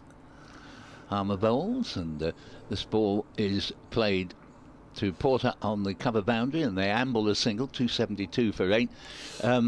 One name, I always just loved the name of a Notts player going back when I was first interested in cricket back in the 50s and 60s, Gamini Gunasena. Yeah, from Ceylon, Sri Lanka. Yeah. Harmer bowls. Slightly edgy, but perfectly safe to backward point, no run. Never saw him play live, but it was Sobers 66. This is cricket fantastic. 67, got more involved, watched all the cricket on the television, listened on the radio to the test matches, and 68, I was sort of allowed to come or was brought here. Harmer single here as Brett Hutton eases the ball into the offside and brings in Porter from the cover boundary. 273 for 8, leading by 253. Hutton, who's really played frightfully well here today, 17 not out, and Haynes has just carried on, playing very carefully. Sheet anchor roll for Notts in this innings, invaluable 69 not out. And of course 1968 was the year that Notts signed Sir Garfield. You know, they were bottom of the table the year before and just couldn't believe it. I think at the time there were 3 superstars in the sporting world. Muhammad Ali, everybody in the world knew who Muhammad Ali was. Everybody in the world knew who Pelé was. Yep. And everybody in the world knew who Garfield Sobers was, and Notts signed the greatest cricketer in the world, and that coincided with the first year I was brought here and allowed to come. And as soon as I saw him out there, that gate, that nobody has a walk like Garfield Sobers. He was just it for me. As Slater bowls, and this is played onto the offside, and then as he came to his end, he was here 68 to 74. Derek Randall by then was in the team. He was sort of the next hero, and so on. And there's been many more since Rice, Adley Stevenson, and all the way through. I met Garfield Sobers in an unusual way. I was at Kempton Races, and Gary loved his racing. Yeah.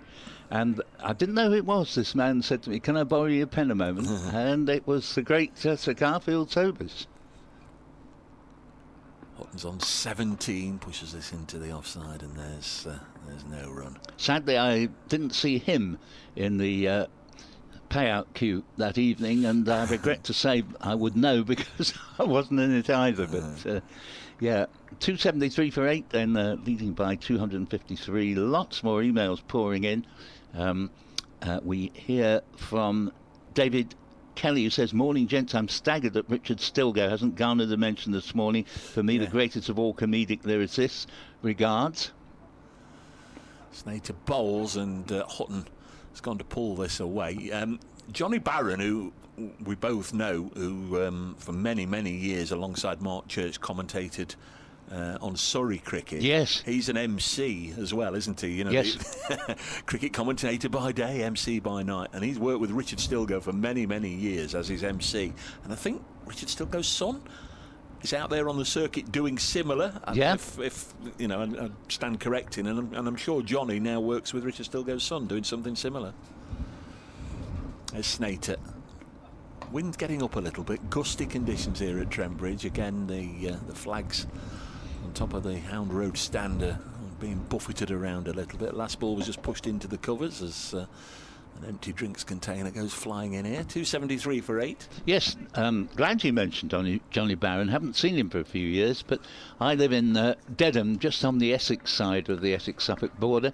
Johnny Barron actually hails from East Bergholt, just into Suffolk on the other side.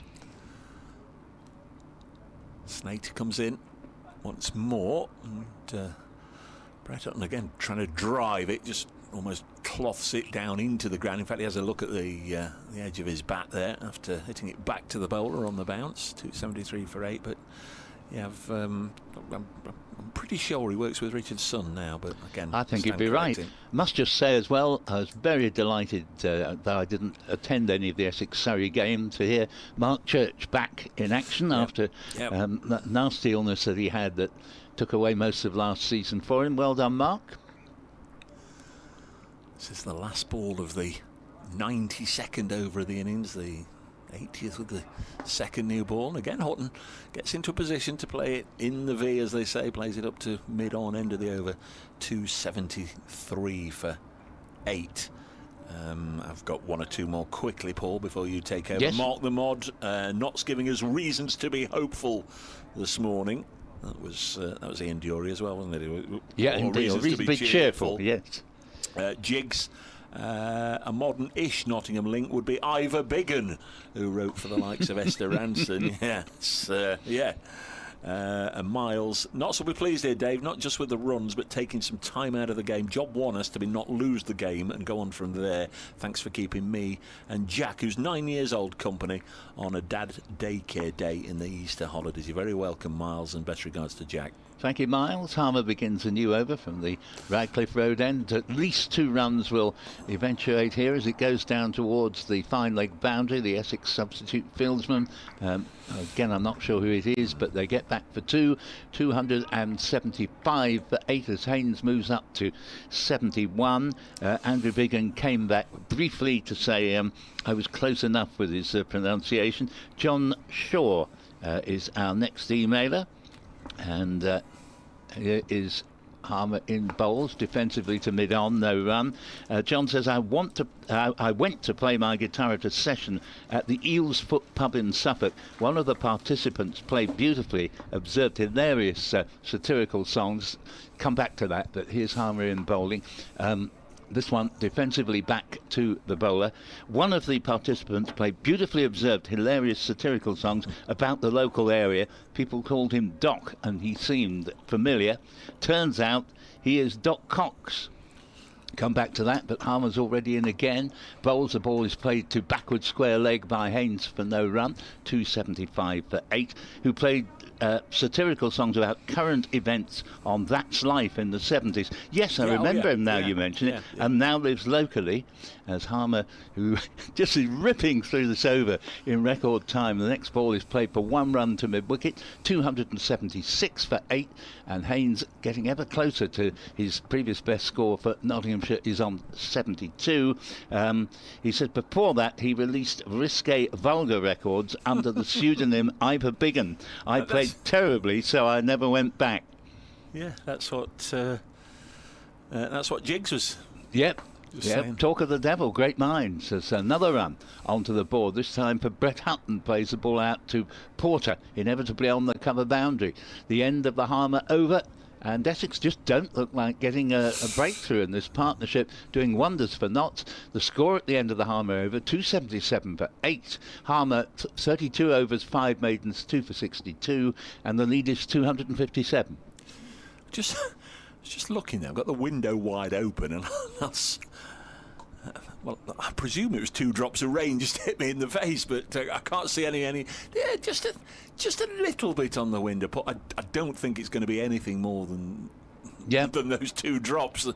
I think maybe 3 drops have fallen from the sky, and 2 of them have just blown in through the window and hit me in the face. But there is sunshine out there. There's if you use a fanciful imagination, you could say there's a dark cloud or 2 around, but it's going to be okay. Going to be absolutely okay. Samuel Appleyard emails a very short email. He says, is the lift working again? Seems to be. I'll come back to that in a second, because Shane Slater from the far end bowls and Hutton pushes it into the offside and cries, wait. I presume that's a reference to when Don was here, but it wasn't at the ground. It was Don was having lift problems in his hotel. Oh, right. It made out he was stuck in the lift, and he wasn't. He was on the 10th floor, and the lift wasn't working, so he was waiting for the lift. So, didn't want to use the stairs with 10 floors, etc. And then he got downstairs, and then it wasn't working to go back up and all that. But he originally made out that it was it originally came across, or I implied it, the fact that he was stuck in the lift for 20 minutes, but he wasn't. He was just waiting for the lift. Next ball is striking Hutton on the pad. They're asking the umpire, look from here, and I'm not in line, but it looked from here as if it would have been going down leg side. Yeah, I agree. For whatever reason, it's not given. 277 for 8. Yeah, it was a shout, but I think you're right. I think it was one of those that hit him bang in front, but by the time it actually reached the stumps, I think probably, shall we say, there was definitely a doubt about whether it would have, might well have just been missing. Got an email from Jeff Austin entitled Disgruntled. He says, greetings from Madeira. Can't believe the weather you've had for the first 2 matches. Since coming to Madeira in 2021, I've regularly emailed gloating how warm it is here while the players and yourselves freezing in many layers. Slater bowls to Hutton again, just pushes it back to the bowler. He's playing nice and straight, Brett Hutton, and that's serving him well. He says, this year the world's gone mad. I'm sitting watching, although warm. We've had weeks of gales and rain. Enjoying the commentary, excellent as usual. Modern technology that allows me to watch all Essex matches along with Colchester United games. Well done, sir, that's my club as well. Made my move here a lot easier, thanks, says Jeff. Thank you very much indeed. Yeah, Colchester, actually, for once. The Cowleys. Yeah, they're doing okay. Slater beat Notts County last week. We won't talk about that as Hutton helps this out onto the leg side for 4. Welcome runs for Nottinghamshire listeners and for Brett Hutton as well, who's gone on to 22. Yes, 281 for 8. The bottom strap line, that's the one that we need to focus on. 261 is the lead. Just very quickly, Paul, Kamini Gunasina, you were talking about. I met his granddaughter at my Tai Chi class the other week, and also further to the Sam Cooke discussion the other day, I was reminded of this exhibition at Mansfield Museum. Cheers for the top-notch commentary, and it's a poster from Mansfield. As Hutton does try and square cut this, doesn't get anything on it. From the Granada back in the day. There isn't a year on it, but just on Tuesday, October the 9th, whatever the year it was, in Mansfield, which isn't, it's in the north of the county of Nottinghamshire, not too far from us, performing Little Richard, Sam Cooke and Jet Harris. That's a poster there from them appearing. Yeah, an unlikely trio to be on the same bill, but all terrific artists. Next ball is short, and Hutton just drops his shoulder. Was Jet Harris in the shadows? No, I don't think he was actually in the shadows, but he played lots of twangy guitar. That was Hank Marvin. I know it was Hank Marvin, yeah. Yeah. OK, 281 for 8 after 94 overs. The return to Shane Slater hasn't gone as well as either he or Tom Wesley would have hoped. He's been picked off a couple of times, hasn't he? And he's now putting all his layers on and his caps, and maybe there's going to be another change at the far end. I'm sure you're right. Yeah. Richard Vaughan emails. Hi, Paul and Dave. Hope you're both doing well. Frustrating 45 minutes or so for Essex, but this does seem to show that the pitch is very good for batting on once you get past the early morning conditions, as we saw in the last few days. Here's Harmer beginning a new over from the Radcliffe Road end with a dot ball played down to Slater at mid-on, and it's Jack Haynes on strike. He continues, need to get these last 2 wickets soon, but Essex is still just about ahead in my book. So thank you very much indeed, Richard. Here is Harmer continuing. We have a nice return of the sunshine, as again it's going to be a dot ball played back to the bowler. I've had an email in from, or I've had a message in from Andrew. I'll get to that at the end of the over. Thank you very much. Yeah, we've heard from Cole, who gives us a singing postman as one amusing writer that we haven't mentioned. As this ball is played out towards the cover boundary, it'll just about be cut off. They've taken, well, it should have been 2 there, really. I think they've only taken 1. To Jack Haynes, who moves along to 73, not 282 for 8, 262 ahead. And we're almost caught up with the emails so far. Next one's rather a long one, so I'll leave it for a few deliveries. But obviously in Harmer's case, he gets through the over so quickly. There's not much of a gap to get more lengthy emails in. But here is Harmer now, in and bowls to Brett Hutton. And this one has come a little bit off an inside edge to backward square leg, and Sam Cooke, easily recognisable as the only Essex man who prefers a sun hat to a cap. And actually I've very rarely seen him in a cap out there when I come to think of it. Harmer is in, bowls, and Hutton plays the ball carefully down to Slater at mid-on. 40 runs now have been added for the 9th wicket. Priceless runs for Nottinghamshire. We're beginning to move into the territory where Essex would be hard put to it to make the runs required, as this ball's played into the offside for no run at the end of the over. 282 for 8, 262 runs ahead. Andrew has been in touch. Well, Andy, he actually popped in on the first day here and said hello to myself and to and to Don Topley, and says, morning, interesting to hear your conversation about comedy songs. When I was a boy, my dad used to buy singles such as Right Said Fred and Hole in the Ground by Bernard Cribbins. Wonderful. And only this week I was recalling Grandpa's Grave by the one and only Peter Sellers, who also did Goodness Gracious Me. Can you remember that one? Very funny, yes, catchy tunes, all of them. Very interesting match. Thank you, Andy. Great to see you and Pip the other day, and Paul as well. And who was that email from? Soon. Andrew Bunting. Oh yeah. Well, Andrew, so glad you mentioned Bernard Cribbins. Two of my favourite records of all time, Right Said Fred and Hole in the Ground, and they were both hits. Would that we had humour like that in the charts nowadays. Sadly, I'm not sure that people are around with the wit to write such great lyrics. Haynes is on 73. He's on strike and cuts this into the offside. It was forced out into the deep, and a good throw coming in from Slater. Noah Fane is into the attack. His first ball has gone for a couple of runs. Poor old Noah. I've mentioned throughout the game that he still hasn't yet bowled a maiden, and his very first ball of his comeback spell, or his first spell this morning, goes for a couple of runs. Nice looking shot. Jack Haynes on to 75. 284 for 8. Nottinghamshire lead by 264. Paul has just sort of alluded towards the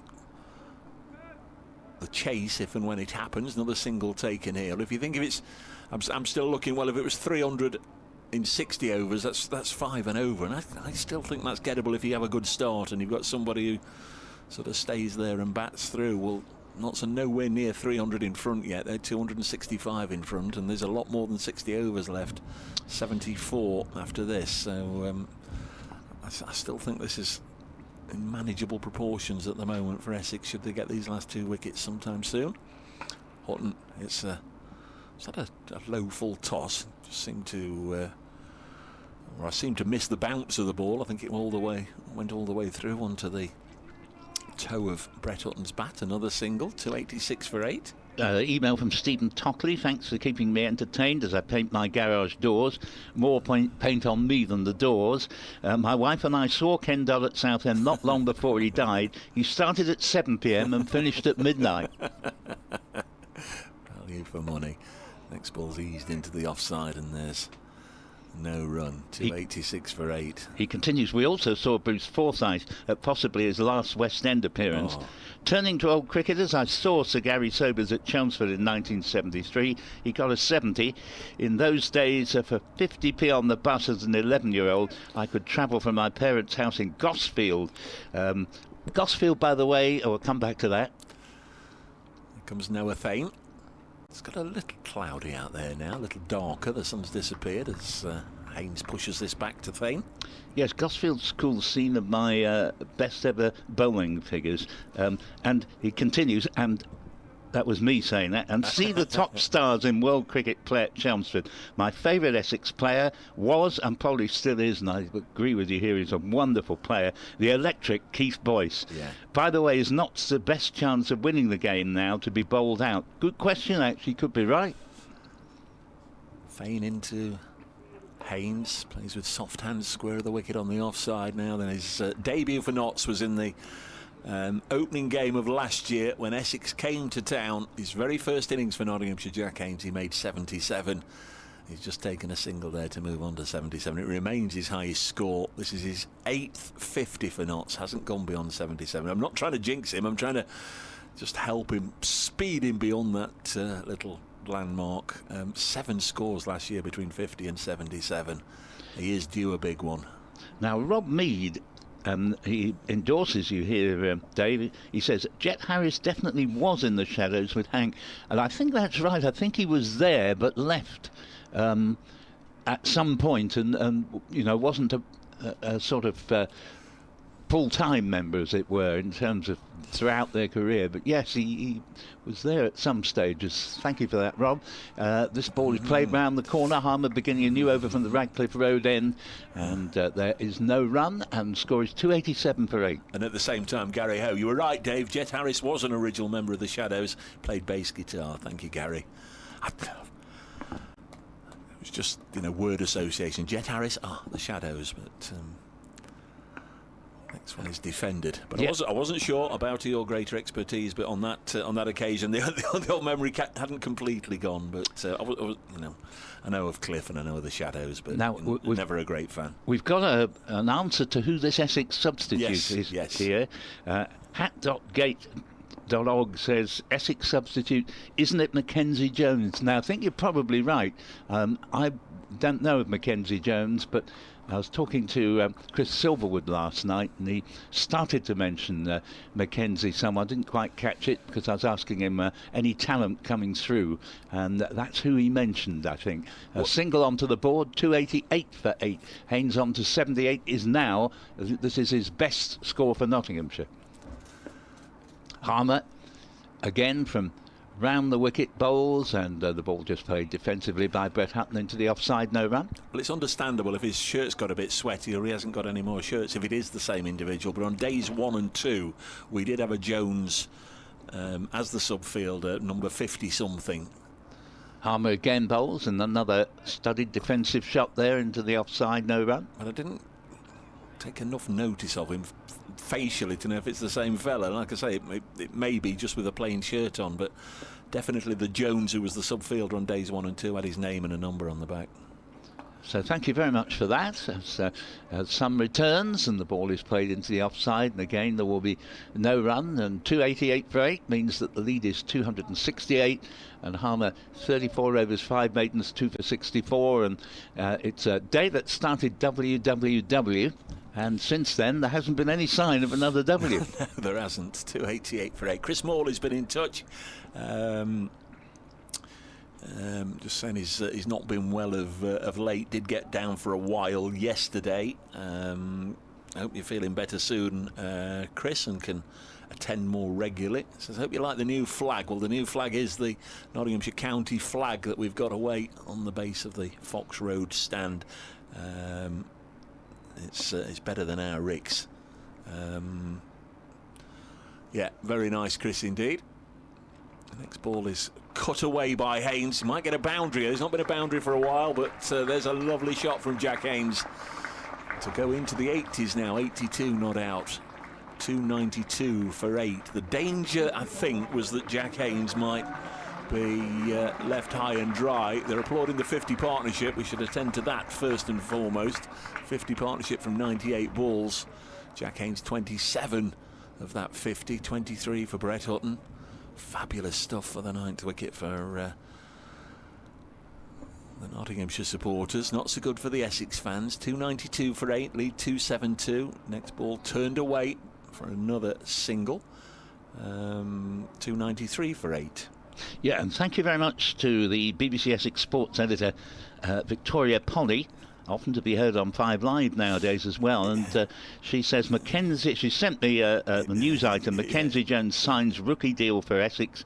Essex Cricket is pleased to announce that young seaman Mackenzie Jones has signed a rookie contract with the club. The 20-year-old has been part of the club's pathway from a young age, starting with the under-12s in 2017. He was later brought into the elite players programme in 2019 and joined the academy in 2023.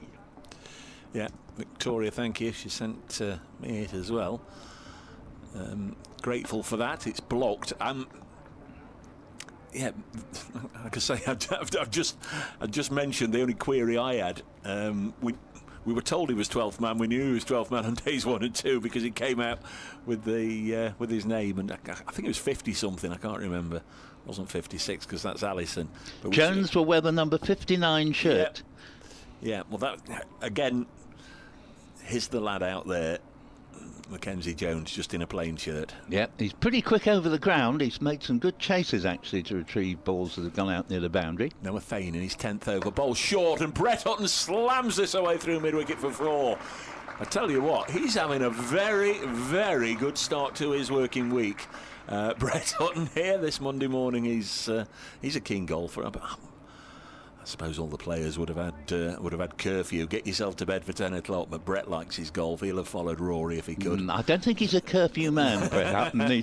He's very solidly built and more than capable, I'm sure. He'd make an excellent bouncer, I think, in some ways. And but he's played, as you say, beautifully here, and I actually think now this is getting beyond what Essex would be likely to make, even if the next 2 wickets fell immediately. Fane is in now. I know what you're doing, Paul Newton. This goes through to the keeper. It nearly worked. Nice try. A play and a miss from Brett, who's on 27. I congratulated him out there on the field on the first morning when I went out for the toss, that I knew by then that he was in the side. He'd taken Josh Tong's place, and he said, not much to live up to, Dave. Tongy got a 50 and a 5 for last week, so he's coming to the side for Josh Tong. He's done very, very well indeed. And I can assure you, I know from my gambling exploits that I don't, in fact, have any pull over what's going to happen next, or I would be a rich man by now. We know about the curse of the commentator, though. Fane bowls to Brett Hutton. This just runs out off the shoulder of the bat, square of the wicket on the offside. The field was set deep, so he can amble down to the other end. He'll keep strike. 98 overs have gone in the innings. Where were we overnight? 74 overs. So we've had 24 overs this morning. 72 remain in the day, therefore. And it's 298 for 8. Notts lead is 278. Yes, just got another email from John Starbuck, who says, apologies for drenching you with my emails. Not at all. Lovely to hear from you. Yeah. But you say, but Jet Harris left the Shadows along with the drummer Tony Meehan to play as a duo and scored 2 hit singles with Scarlett O'Hara and Diamonds, both twangy instrumentals. Great information there. So Dave was right to say that Jet Harris was in the Shadows, and I was right to think yes, but he then left. Yeah. I didn't say it with any great confidence or knowledge, but yeah, Tony Meehan, that name rings a bell as well. It does indeed. Harmer begins a new over from the Radcliffe Road end, and again, decent delivery, but no problem for Brett Hutton, who's seeing it large here and just plays it comfortably down to Slater at mid-on. 298 for 8 remains the score. Another shaft of sunshine as, again, a repeat of the previous ball. And Slater runs alongside it for a little while to see if he can coax the batsman into running when there wouldn't have been a single there, but they weren't going to fall for that one. Hutton has 28 and Haynes Nottinghamshire best of 83. As Harmer's in now and bowls, and this ball is pushed out into the offside. Again, there'll be no run. Just looking, actually, because I've said that as well, Nottinghamshire best. His first class best is 77. I was just looking, he got an 86 in the One Day Cup. So that is his actual Nottinghamshire best. So he's closing in on that. Harmer bowls. Keeps it a little bit low, but well played by Hutton, who's not only playing well, but he's playing very good cricket shots with it. It's not a sort of heave-ho type of innings. The whole ground is looking tremendous, bathed in sunshine for the moment. Next ball, not to the best shot Hutton's played. He rather mistimes it, but goes perfectly safely out into the covers for no run. And we've had another email here as was appeal for a stumping, but not out as Pepper destroys the stumps. Oh, he is out. Or no, sorry, beg your pardon.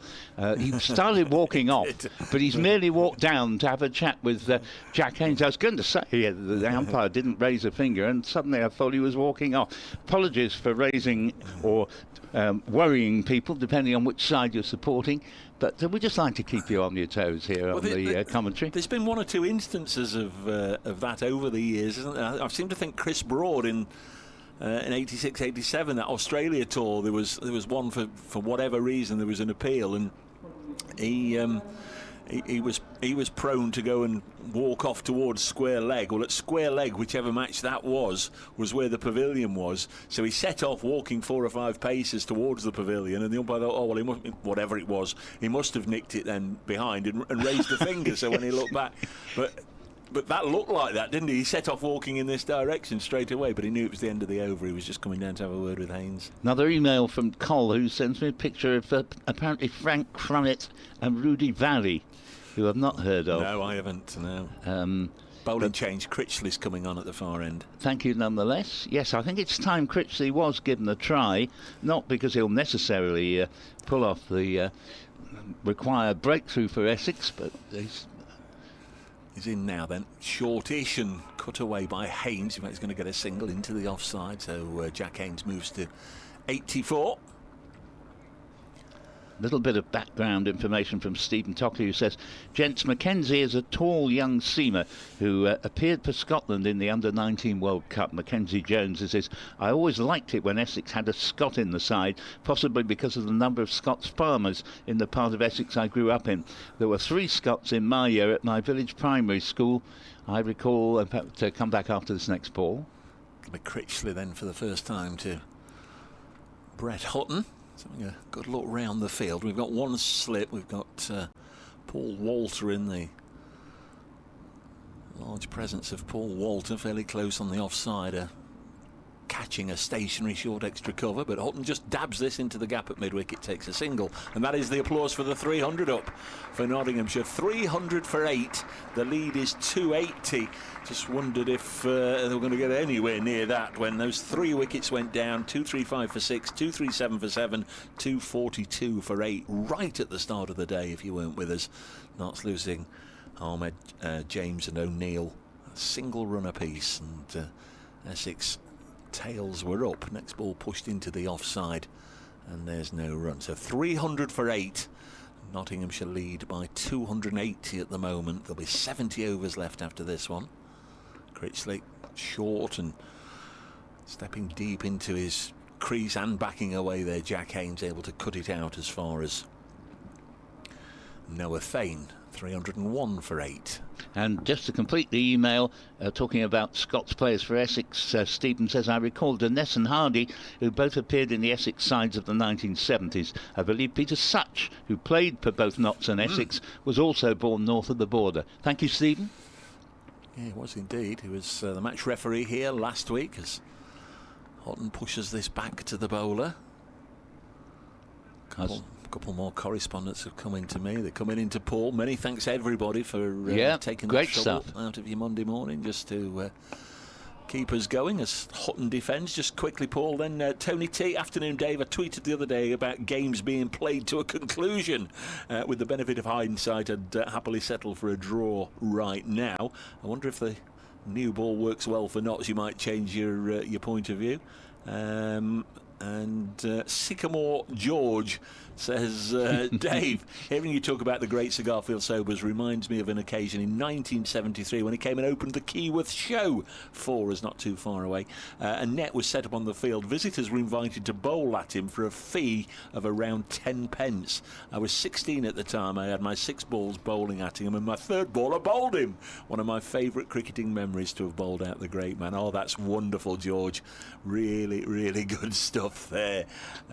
Memories of bowling out Cigarfield. Yeah, crikey. Fantastic. In this day and age, of course, there'd have been your mate there holding your mobile phone, and he would have recorded it, wouldn't he? Yeah, That would have been nice to have that on film. Yeah. Richard Martin comes back and he says, although I'm an Essex fan, how many overs do you think Notts would want to leave themselves to give themselves a chance for a win, please? Well, I don't think nowadays we see adventurous declarations. So it'll be just wastage. The wickets will go down at some point. Yeah, I think the most number of overs before they would declare that would have to be left from the Notts point of view would be in the 50s, and by then there'd have to be a lead of well over 300. Harmer begins a new over from the Radcliffe Road end. Bowls, and the ball is nudged past the lone slip Jordan Cox, and although he's very, very quick over the ground, Jordan Cox, a wonderful bit of fielding in its way, but it's not going to stop Brett Hutton getting through for the single. The single, of course, goes to Jack Haynes, who's moved along to 86. And slip and a back pad. Harmer bowls again. This ball is nudged into the offside by Hutton. 29 to him, no run. Still some nice blue sky around and occasional outbursts of sunshine as Harmer bowls, and played to a man who's virtually fielding on the cut strip there in And Critchley, very, very straight, shortish mid-on, about 16 yards from the bat. Harmer bowls again, and forward comes Hutton. Certainly, we're not really seeing much evidence of turn at all for Simon Harmer here. Off-break bowler, of course, from the Radcliffe Road end. Bowls again, and Hutton, intent on defence, stretches forward. Continuing to do a great job. 60 runs this partnership with the 9th wicket. And what, if Essex could have got the last 2 wickets quickly, would have been a terrific opportunity for a win here, is looking more and more remote as we move towards lunchtime. Harmer bowls again, and again played studiously away into the offside. He gets his head right over the ball. There's a lot to like about the way Hutton bats, and that is another dot ball played into the covers for no run. Jamie Porter does the fielding, but really Tom Wesley has played just about all his cards, and none of them have come up with the desired result. 302 for 8, and I suppose the one bowler he hasn't thought of bowling or hasn't bowled is himself. Tom Wesley is quite a useful partnership breaker with his off breaks. Around about 1:45. A reminder though, if one wicket goes down, if Nottinghamshire are 9 down, the morning session would be extended. Yeah, good point. So we'll be aware of that. During the course of this over, I'm aware we've been attending to all our correspondence, which we very much enjoy. I'll try and go through what's happening elsewhere. Start at Chesterley Street whilst they're just waiting to start the over. Warwickshire 83 for 2 against Durham. They require a further 256, so might be one worth keeping an eye on later on. 302 for 8 as Critchley starts his over with his loopy leg spinners. And first ball is bunted down the ground. Skipper was fairly deep there, a single taken. At the Oval, Hampshire now are 4 down, 2 of them night watchmen. They're 112 for 4, requiring 265 more to defeat Surrey. More realistically, I guess, Surrey were the visitors to Chelmsford last week. That one finished in a draw. More realistically, Surrey needs 6 Hampshire wickets to win that. Critchley bowls and Hutton defends. At Hove, Somerset now 6 down. They're 195 for 6.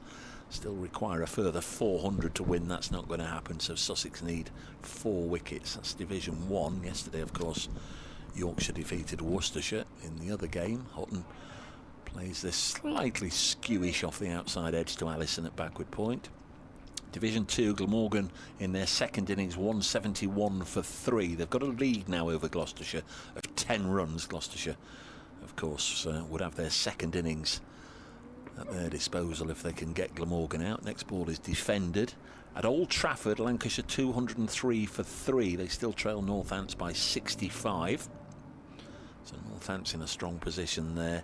And the East Midlands derby, Derbyshire 53 for 1, require 396 more to beat Leicestershire. This is short, and Brett Hutton pulls this one away on the leg side. Think back 24 hours to Matt Critchley dropping one short and Joe Clark punching a 6 over the leg side off Matt Critchley's bowling, and Brett Hutton's done exactly the same. He's a big, beefy, burly fella. If he says it's Wednesday, it's Wednesday, and he's given that an almighty wallop over deep mid-wicket for 6, 309 for 8. Yes, beefy was just the epithet I was thinking of as well, and he was very quick to seize on a bit of a gift. He's on 35 now, Brett Hutton, and this one's pitched up nice and full, and Critchley imploring the umpire to give it, and David Milnes has said not out, and Essex almost to a man were appealing there, and clearly as soon as Milnes wasn't going to give it, a little bit of relief mixed with some hoots from the not supporters in the direction of those who are still appealing. I guess without any sort of snicko, here we go, we're going to get a chance to have a little look at this. We've got the sun on our screen. It was pitched up there very, very full. Couldn't see. I don't think it hit the bat. Might just have been missing leg, but the umpire, well, that's what the umpire possibly felt. Yeah, I can see why Critchley expected that to be upheld, because it's virtually pinned the batsman right back on the crease, and it looked pretty straight, but there we are. You have to take the umpire's decision whether you like it or not. Lindsay Wall entitles his email Humorous Songs. He says, "Good day, gentlemen at Trent Bridge, enjoying the commentary, hoping for an Essex win. Has anyone mentioned Neil Innes?" Yes, indeed, of the Bonzo Dog Doodah Band and the Ruttles, Rutland Weekend Television. Oh, yeah. Yes, that's a lovely memory as well. Waiting for Harmer to begin a new over. He says, "I also have a good laugh when I hear National Express by Neil Hannon and the Divine Comedy." Indeed. Very good record indeed. And so here is Harmer tossing one up, and there is no run there. Jack Haynes on strike. He continues cricket season off to a good start thanks to benign weather. If only this could be a more regular occurrence. P.S. Good luck to Yorkshire this year. Now they have an Essex influence. Anthony McGrath now coach. Best wishes, Lindsay from Chelmsford. Thank you, Lindsay. Here's the next delivery. Single down to long on to Jack Haynes, 88 to him, and 310 for 8 on the board. Yeah, lead 290. 67 overs will remain after this one. Of course, if the change of innings is at lunchtime, we won't lose the 2 overs, but if it's either side of lunch, then there'll be 2 overs to be lopped off the allocation. Harmer jogs up.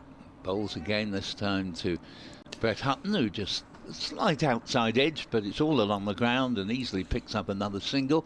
He moves along to 36 and scored us 311 for 8. Of course, we wouldn't lose the 2 overs before lunch because it's 10 to 1 already. Indeed, Harmer bowls to Haynes, and they're going to pick up another one. Well judged run. It was a little bit quicker. Haynes called Hutton, who had to wait really because the ball was played fairly close to him. He had to wait before it would be safe to leave his ground, but it did mean that Hutton had to proceed rather more quickly than with any other previous single they've taken. So 89 now to Haynes, 312 for 8. The last ball of the over. In fact, there's still one to come.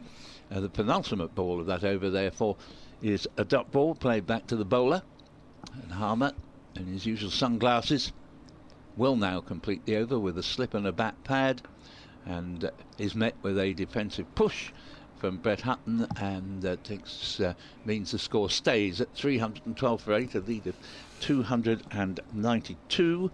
And I shall shortly have to depart for the 1 o'clock news, Dave. Steve Battlemuch has been in touch. If we can set Essex 330 from, say, 50 overs, not shouldn't lose, might just be able to rip through them if things fall for us, I think, as we're seeing here with the Nottinghamshire lower order, if we can call Brett that. It's still quite a benign wicket to bat on. It would, I think, be a very poor batting effort from Essex if they were to lose 10 wickets in 50 overs on here. But you never know. You never know. No, Sides can just get up ahead of steam and a little bit of momentum. I think the only way they would actually get bowled out is if they really had to go for the target and it didn't come off. No, we're really committed to go for it throughout, whatever happens, but it's not that stage of the season. As Critchley bowls and Hutton plays it into the offside. Jack Haynes, I beg your pardon, plays it into the offside, and there's no run. Essex will take 1 bonus point more than Notts from this game. Essex 6 bonus points, Nottinghamshire 5. Another single to Haynes here. I know what he's thinking about. Well, primarily, of course, he'll be thinking about the team, but he moves on to 90 with that single, just nudged to mid-wicket. 313 for 8. And the strike back to Brett Hutton. 71 they've added. Quite a turnabout. As Hutton clips this mid-wicket's been brought in, Simon Harmer, to save the single, and he does. Morning began with Notts on 233 for 5, so they've added 80 runs this morning for the loss of 3 wickets. Next one is cut away. There'll be one more here behind square. Yeah, just the one. 3-1-4 for 8. So 81 runs this morning, and 72 of them have come in this partnership. Yes, you couldn't have a much greater contrast between the way things started, 3 wickets down in next to no time, and the way they have turned around. Next ball is wristily cut by Jack Haynes into the covers, fielded by Shane Slater, who got 2 of the 3 wickets to fall this morning. Catches by Michael Pepper. He's got 4 in the innings. He's had a pretty decent match throughout again, Michael Pepper. Yeah, very talented young player. Critchley bowls it again out towards the deeper extremities of Trent Bridge and beyond the dive of the skipper out there for 4 runs. That's a very, very good shot indeed from Jack Haynes. I thought he was only going to get a couple of runs at most there, but Wesley, quick as he tried, just couldn't get there. So Haynes is now on 94. Look at the clock, 7 minutes to 1. And 3-1-8 for 8. The lead is 2-9-8. Just wonder if Notts over the last 20 minutes have just put themselves out of reach. Almost, you'd imagine, getting towards that point now. 298 in front. Yes, one of the emailers made a very good point a few minutes ago, saying, you know, might Notts' best chances of winning the game be if they were now, at the point he sent the email, bowled out, because in a sense on this pitch you would need to offer a bit of a carrot to the chasing team, I think, to have a great deal of a chance to bowl them out. If it's all right with you, Dave, I will depart now, and if there is an extension, I will rejoin you. Failing that, I'll see you after lunch. Thanks very much to Paul Newton for his contributions to the morning, not least because of all the contributions from his devoted fan base and all the emails we've had in. Many, many thanks to everybody. More from Paul either during the rest of this session, if a wicket goes down in the next 6 minutes or so, or after lunch when we come back to resume this one. But 302 sessions for Essex. They've got to get the 2 wickets first, but if they go down quickly, 300 required in 2 sessions might just be a bit of a tall order, and may well be that Essex start draw. Nottinghamshire follow up last week's win with a draw against one of the fancied sides again.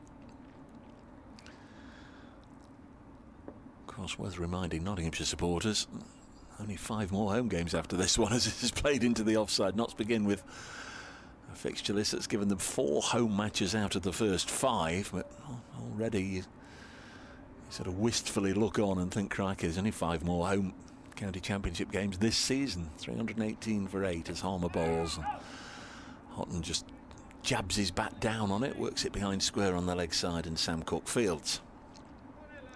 3-1-8 for 8. Farhan Ahmed was caught behind off Slater for 1. Lyndon James caught behind off Slater for 1, and Fergus O'Neill clipped crisply to mid-wicket low down. Good catch by Noah Fane from Jamie Porter's bowling for 1. This one is blocked primarily, I think, by the pad of Brett Hutton as he lunges a long way forward.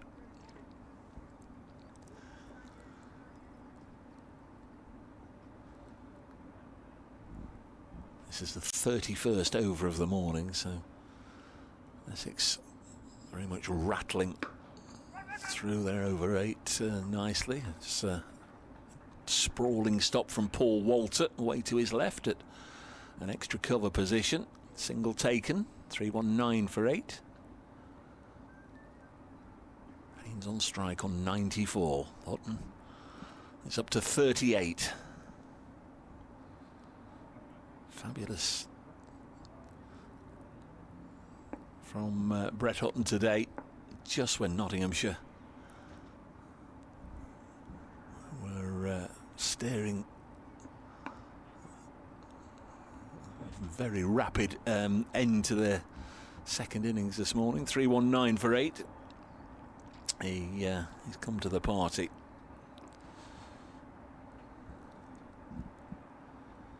Somerset now 7 down at Hove, 208 for 7. So seems to be only a matter of time when Sussex will pick up a victory there. Next one's played out to Critchley on the leg side. End of the 105th over of the innings. And at 3 minutes to 1 o'clock, I suspect there'll be time for just one more over before lunch, unless a wicket goes down. And as we say, play would be extended by up to half an hour. If not, we're 9 down. Just one of the quirks put into the county championship regulations. Can extend a session by up to half an hour if a side are 9 wickets down. There's no real rush by anybody out there to try and scurry around and get 2 wickets in. Essex are more than happy just to make sure this is the last over, unless of course they get a wicket.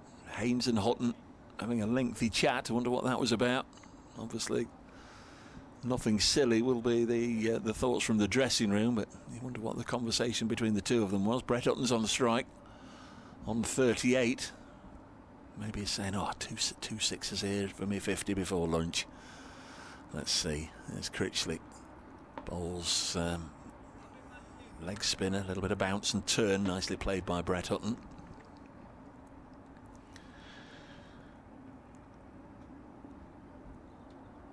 Sun just makes an appearance again. Short, and Hutton has again lifted it out of the leg side, and it's hit it straight down the throat of Jordan Cox.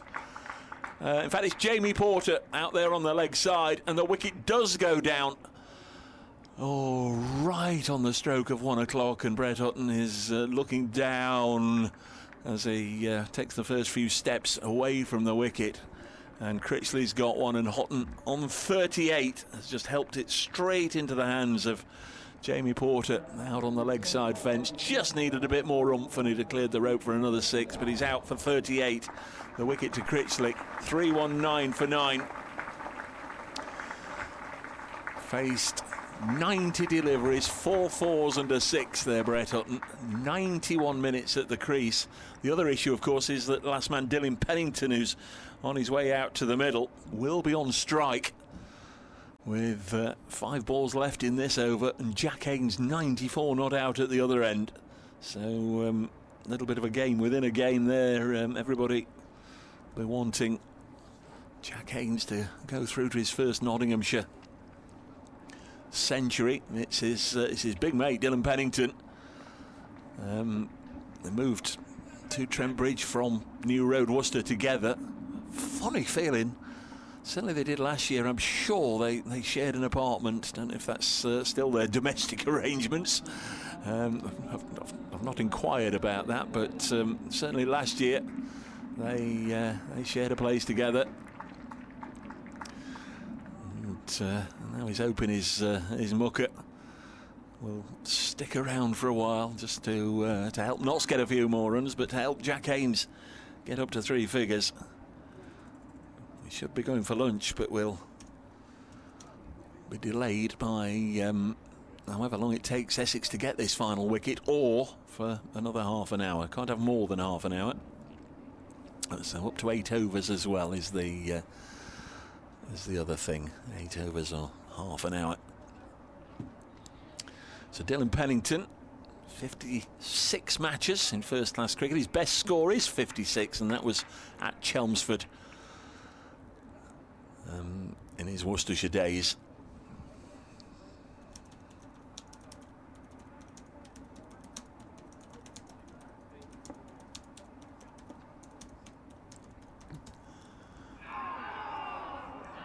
First ball as Pennington playing and missing, and then the bails were whipped off by Pepper.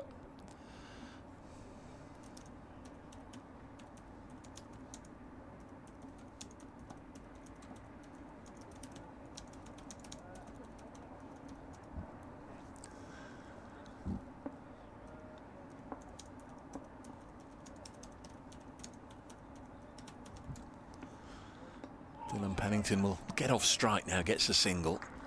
So a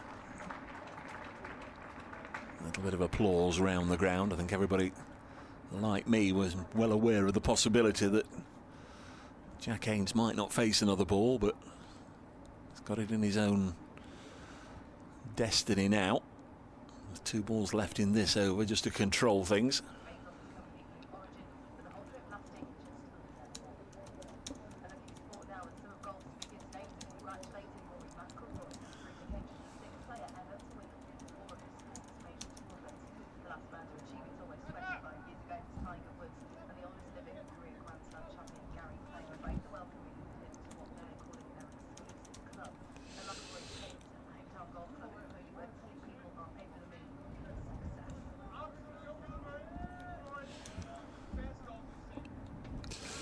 So we're just about ready. There's Critchley. Bowls and Haynes drives out into the offside. Will just take a single. So there's 1 ball left in the over. He moves to 95.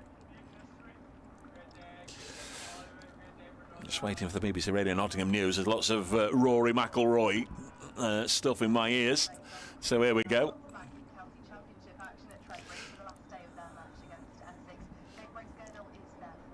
Not still batting, 321 for 9. They lead Essex by 301. Jack Haynes, Nottinghamshire high score for him of 95 not out. He's just lost Brett Hutton dismissed. The last man, Dylan Pennington at the crease. Play goes on here. We'll have to wait for our lunch with Notts 321 for 9. End of the over. 321 for 9, so we're in time added on, extended time here, and a change of gloves for Jack Haynes. Actually, is he changing gloves? No, a drink has been brought out for him, but he decided not to change his gloves. Wants to just stay as he is, feeling nice and comfy. 321 for 9. Huge roar there was Dylan Pennington just keeping out the final ball of the over as I was updating BBC Radio Nottingham listeners. So it will be Harmer.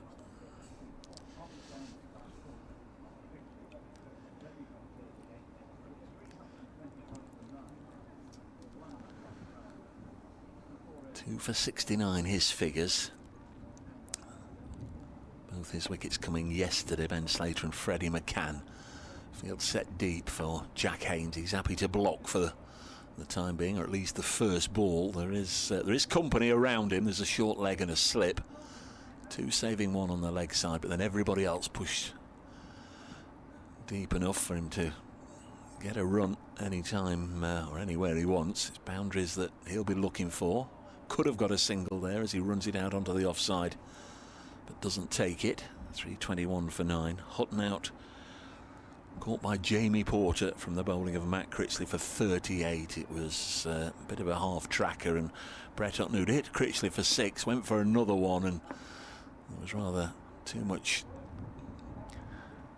vertical and not enough horizontal. This is pushed up to mid-off, and they were both of them in the middle of the strip before Haynes sent Pennington back. Remains 321 for 9, halfway through this over. Haynes has 95. Blocks this next delivery.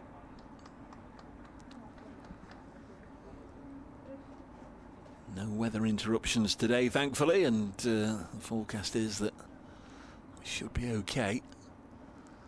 Essex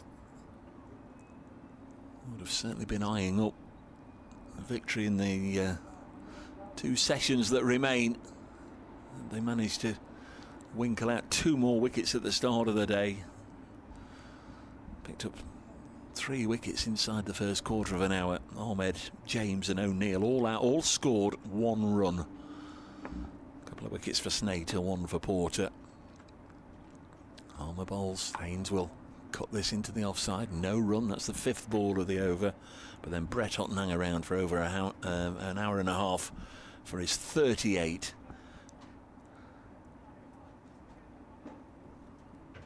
'77 partnership with Jack Haynes. More than played his part. Now then, the field tightens in. Last ball of the over. Here comes Harmer. Floats it up, and Haynes comes down the track. Hits it out to deep mid-wicket, and he's going to get a boundary. Well, that's, in a sense, second best prize for Jack Haynes.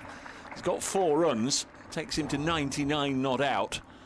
But it does mean he's at the non-strikers end, 325 for 9, and Essex might sense this is their opportunity. As I've already mentioned, Dylan Pennington doesn't know how to hold a bat. Certainly he's got a half-century against Essex to his name already in his career, but a little bit of pressure here on him. 325 for 9, his big mate at the other end, 99 not out, as Paul Newton comes back and joins me at this tense little moment. We're into an extended period of cricket here, Paul, and as I've just mentioned to the listeners, I know last year that Haynes and Pennington, who moved from Worcester to Trent Bridge together, shared an apartment. I presume that's still the arrangement here, so there's lots and lots of little subplots to this, with Haynes 99 not out, and I think his roommate at the other end on strike.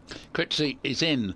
Bowls to Pennington, and he's played this ball away for 4 to the mid-wicket boundary. So I think Haynes might have preferred it if he'd got a single, but having said that, he played that so easily. He looks perfectly capable of holding his end up. Pennington 5 to him, Haynes 99.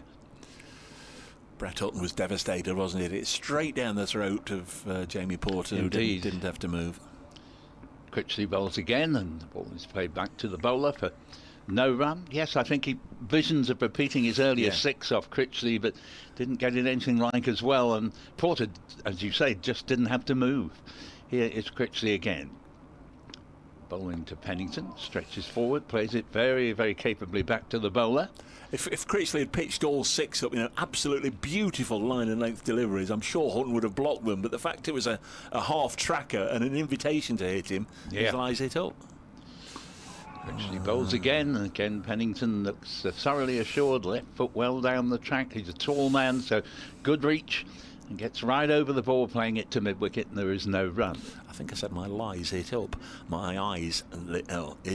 Eyes lit up. You know what I mean? Yes, I mean, your lies are notorious, so we mustn't mention them again. But here is Critchley bowling to Pennington. Ooh, and there is an appeal for LBW, and umpire Peter Hartley remains totally unmoved. And that one, I must admit, you can appeal all you like, but it didn't look out to me. Likes an appeal, does Critch. Score remaining 329 for 9. He's makes some sort of comment to the umpire there, but I'm sure of a legitimate nature. So a couple of fielders now being sent out near the boundary as Critchley is in. Bowls to Pennington, plays it back to the bowler, and he's successfully seen off Critchley there. 5 not out, and Haynes, who will just have had his heart in his mouth when that loud appeal came through. But our umpires, and we must give a kind word, I think, to our umpires in this country, because we have a very high quality, and unlike in football, nearly all the umpires have actually played the game, mainly at first-class level. They know what they're doing. It doesn't mean that they'll always be right, because that is asking too much, but they're very high standard, and they do a great job. 329 for 9 up on the board constitutes a lead of 309. We're in an extended pattern of play now, because 9 wickets are down, and saving those 2 overs for the gap between innings that may not in practice be applicable could make all the difference to the final result. So 329 for 9. Essex are just taking all the time in the world here, making Jack Haynes just wait and wait and wait and wait and wait. There's Tom Westley there alongside Simon Harmer, and fielders being moved 1 yard this way and 1 yard that way, and I don't think Jack Haynes is going to fall for it. Well, sooner or later another 7 overs have got to be bowled. You know that at some point Simon Harmer's going to bowl to him, so he just remain focused. But they're all in on the one, as you'd expect.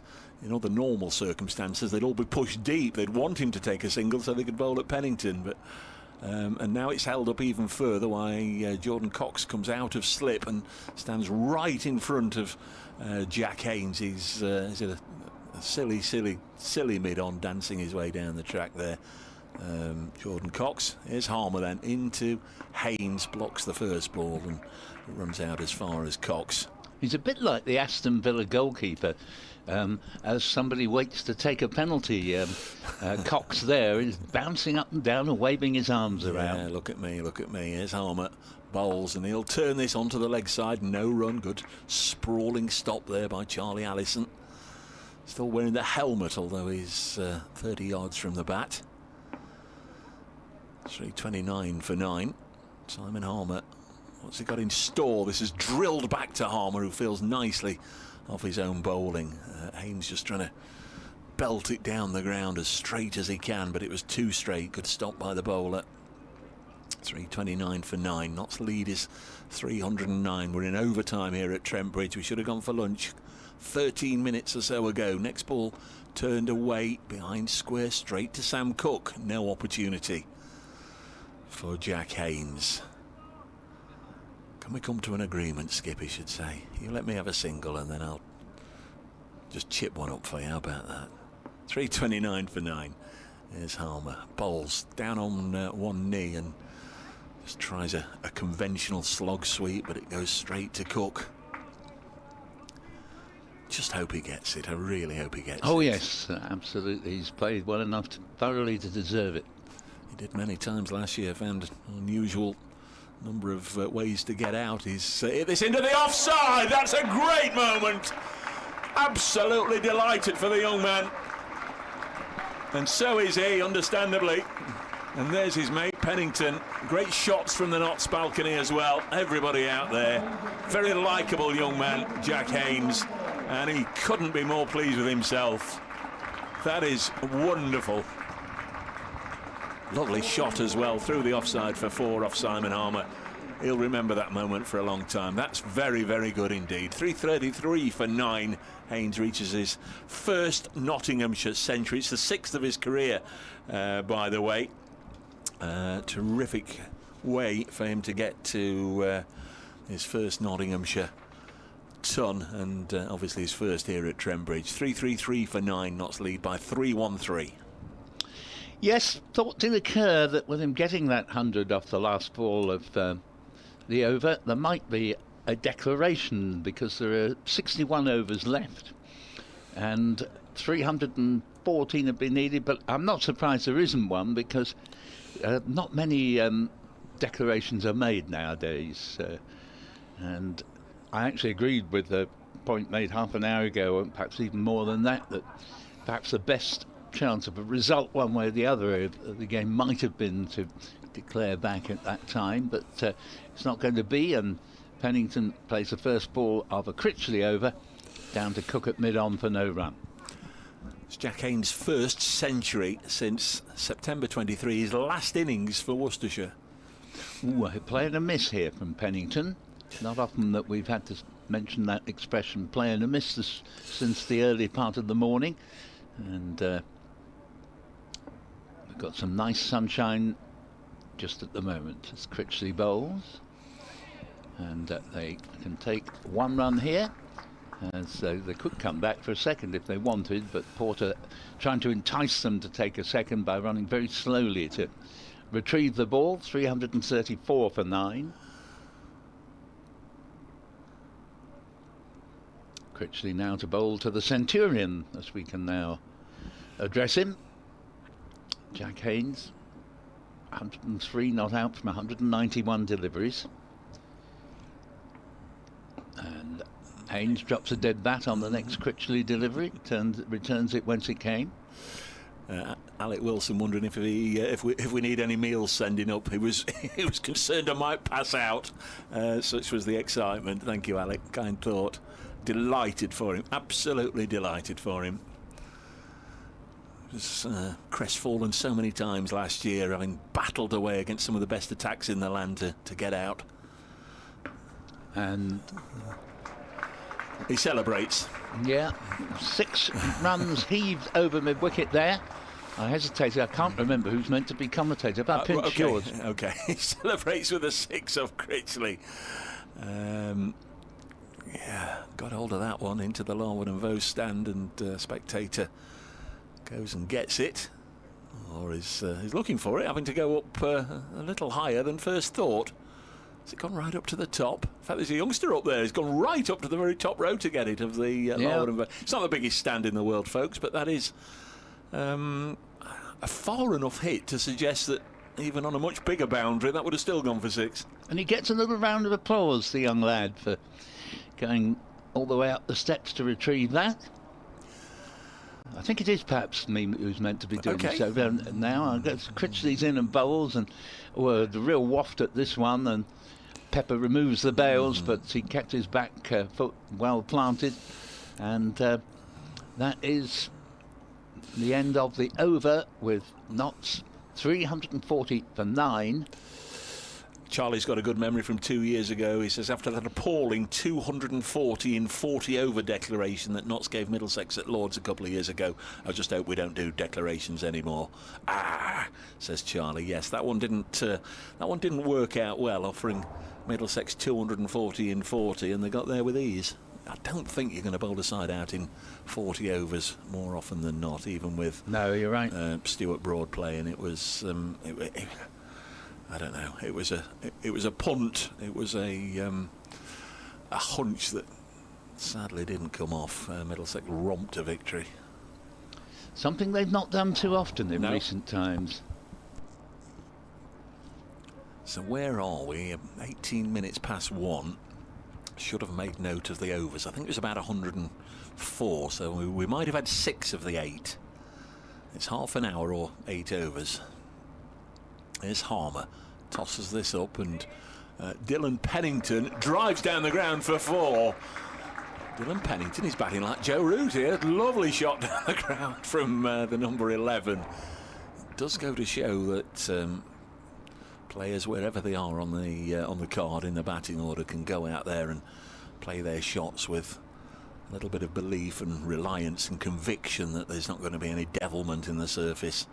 Not going to get 2 minutes, going to pop or shoot. Lovely shot. Pennington's on to 10. Next one's floated up and turned behind square to Cook. That's good running from Haynes to gallop down there quickly. Sam Cook throws to this end to Simon Harmer's end, but by then Pennington was safely home. 345 for 9. Notts were in trouble. There is no doubt about that at 242 for 8. This is hit by Haynes into the instep of Simon Harmer. Just trying to get down to stop it, and it is left instep. I think he's okay. Sometimes they can be pretty painful. But at 242 for 8, the lead of 222. Very early on in this final morning, Essex were bang on top and favourites to win this match. But Brett Hutton, the unlikely hero, Jack Haynes, who is a deserved hero, have kept Essex at bay, and there's 4 more swept away. Will be a draw now. I'm fairly convinced of that. 349 for 9. The lead is 329, but without that partnership, I think all the smart money would have been on Essex, don't you, Paul? Oh yes, at 242 for 8. I'm not one to count chickens, but even I thought, well, shouldn't take Essex long to take the last 2 with the new ball, but not so. Well played. Notts have deserved it. Harmer bowls and again turned away to leg. They won't get a run this time. That's a good stop from Shane Snater. His fielding, and in general, the Essex fielding has been excellent, but Snater in particular he's probably saved 30 runs over the course of the innings. Yes, he's done extremely well. He's a very fit and agile man. So 1 ball left in the over. You want to get Haynes out, but also you don't want him to get a single. And, well, he's slammed this down the ground from the crease. 1 bounce down the ground for 4. So Notts have past 350 now, 353 for 9, and it's almost like a Jack Haynes lap of honour since reaching 3 figures. All that pressure, all the angst, all the worries about would he get to 3 figures ever for Nottinghamshire have disappeared, and he's played some glorious shots since then, and he's just sped, hasn't he, in a couple of overs from 100 to 117 not out.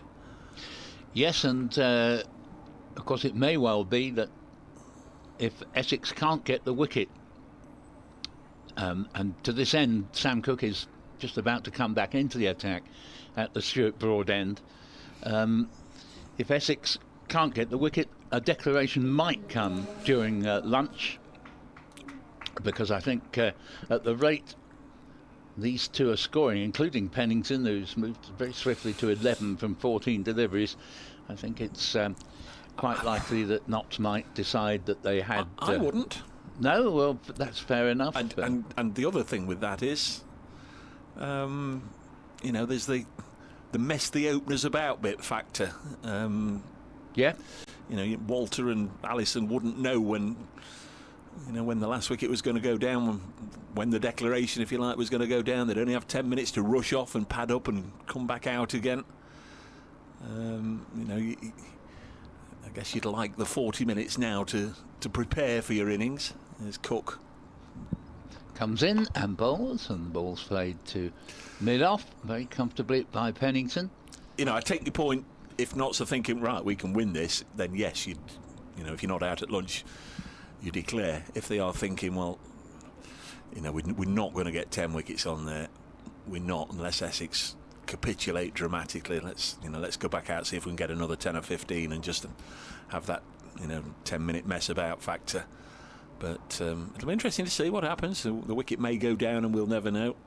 We must be getting very close now, I think, to the 8 overs being completed as Cook comes in, bowls, and the ball is played back by Pennington. Well, it's whichever is longer. So we will have 6 more minutes. Right. Yes, I take your point. I think by then you're right. We'll have had 8, if not 9 overs. It's whichever is the longer. So you can just sit out there for 25 minutes without bowling a ball. Really, if it was just half an hour, couldn't you? Cook comes in off his long approach, bowls, and this ball's turned nicely off the pads down to deep backward square leg. Jamie Porter, they get a single. 354 for 9, lead of 334. Pennington might be saying, I fancy a bit more of this after lunch, Skip. Yes, he might, and well might he do so, because actually, he's been playing the ball with no difficulty at all, and with lots of time in hand. It's not hurried by the return of Cook in the least. So Cook reaches the top of his not inconsiderable run-up and bowls again. And this ball has been clobbered, I think is the right verb, by Jack Haynes over extra cover for 4. And he moves along to 121, and it's 358 for 9. His career best, by the way, is 134 in Worcestershire colours, so it's a way off. He's 13 off, but these last 20 odd runs have come very, very quickly, haven't they? Yes, indeed. And I was just thinking that the rate he's going, he might even get a career best before lunch. What have we got? 2 balls left in the over. Everybody's out now, apart from Simon Harmer, who's at slip. Everybody else is out on the fence, so he may just take a single here. Wouldn't blame him if he did. Cook bowls to Haynes. Yep. And he's found a lovely gap, almost surgical, the way that he found the gap between 2 men on the cover boundary there, and neither of them had any chance of cutting that off. And the score to 362 for 9, and Haynes, having taken great care in getting to his 100, has added a further 25. He's 125 not out. I tell you, they pushed a single then. He pushed that into the offside and they both set off running, but it was just played so nicely, so well timed. It just bisected the 2 fielders out on the fence, and now they all do come in to try and stop the one. Got a bit of a bonus there, a bit of a Brucey bonus, a 4 instead of a 1. I think we can expect another boundary here as Cook's in bowls, and there it is as Haynes comes 2 steps down the pitch and plays it beautifully off the pads to the mid-wicket boundary, and the score to 366 for 9, and Haynes 129 not out. Indeed might yet reach a career best before lunch. There were a couple of cracking shots. They were. 366 for 9, the lead 346. Partnership is 47. Noah Fane, I don't think, has bowled a single ball from the Radcliffe Road end in this match, but now he's been entrusted with what may or may not be the last over. I think it will be the last over, whatever happens, of the morning session. He might only bowl one ball, of course.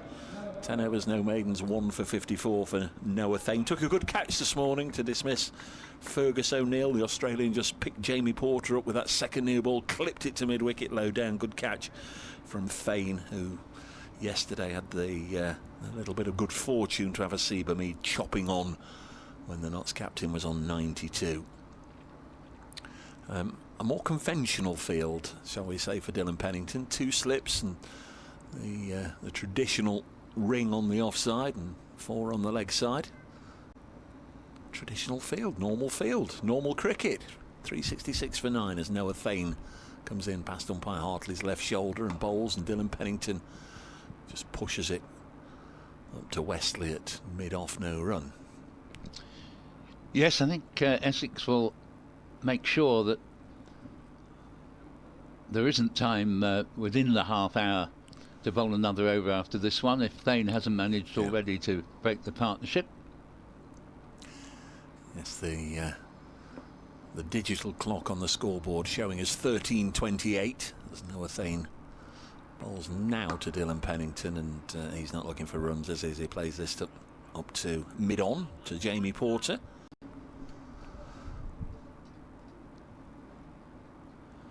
Yes, one of the simpler catches Porter will ever have to take, even though it was out on the boundary. There's Noah Fane. In again to Dylan Pennington. He'll take a single this time, working it away square on the leg side. Just poor bit of commentary on my behalf, because I called it as Jordan Cox initially, because Cox was out in that exact same position, wasn't he, all day yesterday? Yeah. But quickly realised it was Jamie Porter. 367 for 9. So Jack Haynes on 129 here. 3 balls left in the over. So I've just mentioned his career best 134. So he's going to have to pick his gaps, because apart from Armour at slip, the other 8 are out on the fence. So not many free boundaries to be had here. Noah Fane in and bowls it short. Well, it is pulled away into the deep, and it's been fumbled for 4, and I think that is our sub-fielder away for 4. That should have been stopped. That was not great right in front of the dressing rooms. The Essex coaching staff will have had a look at that. There's the 50 partnership from 44 balls. It's not great, is it, when you send your sub-fielder out there and he has a moment that he'd want to forget very quickly. Noah Fane also won't have been too thrilled, but no. Jack Haynes is on 133. Yeah, another boundary, and it will be a career best. Well, a two will do. Simon Harmer's now coming out of slip, so they've got 5 on the leg side boundary and 4 on the offside boundary. They could actually just drop it on the leg side by the square leg umpire and run 2 here. 371 for 9. Bowls, and he's run it down to third man for a single. So he's equalled his career best. Jack Haynes, there's 1 ball left in the over. Dylan Pennington's on strike.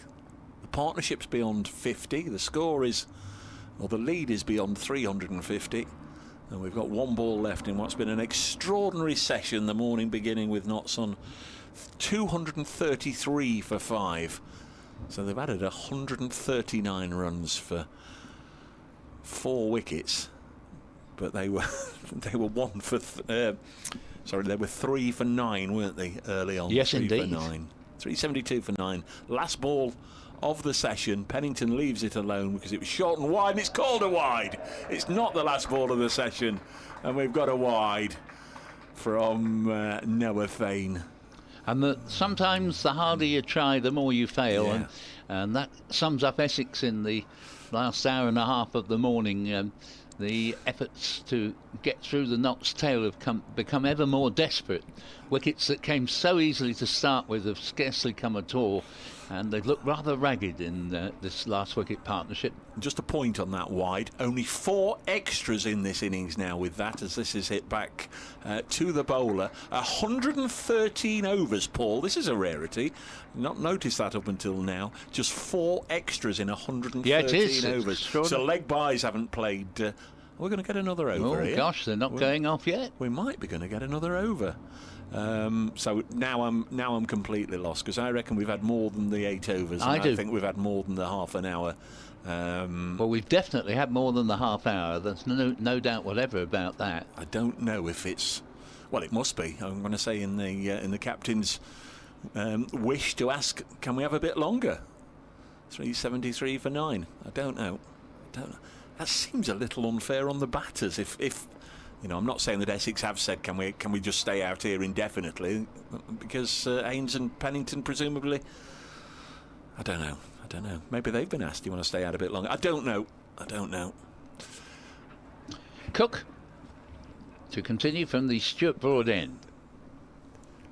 Comes in and bowls, and this is a long way outside off stump, and I think basically Jack Haynes was calling for the extension cue. There he reached right out, still couldn't make contact. And it's a remarkable field in its way, because the fielders are far flung all over the shop. And apart from Michael Pepper, everybody else is out on the boundary somewhere. Cook bowls again. And another very wide delivery, and slippled the wide. London buses, Paul. Yeah. Bob, the Coventry Pie, very well played young man. Talking about Jack Haynes, that whip shot through mid-on was more like Desmond Haynes. That's lovely, Charlie. I wish I'd used that. Charlie, again, so pleased for him. Monkey off his back, getting the century. You can see the relief in the way he's now playing. Vital, absolutely vital to help not save this game. Well done, Charlie. Jack Haynes. Cook bowls, and Haynes has flayed this ball toward the offside boundary, but this time he hasn't bisected the fielders, and they get a single, and he moves along to 135 in his career best, I think, now. They didn't go. They refused a yeah. single. Mark the Mod's just wondering if I'm in dreamland. Well, I'm pleased for the lad, Mark.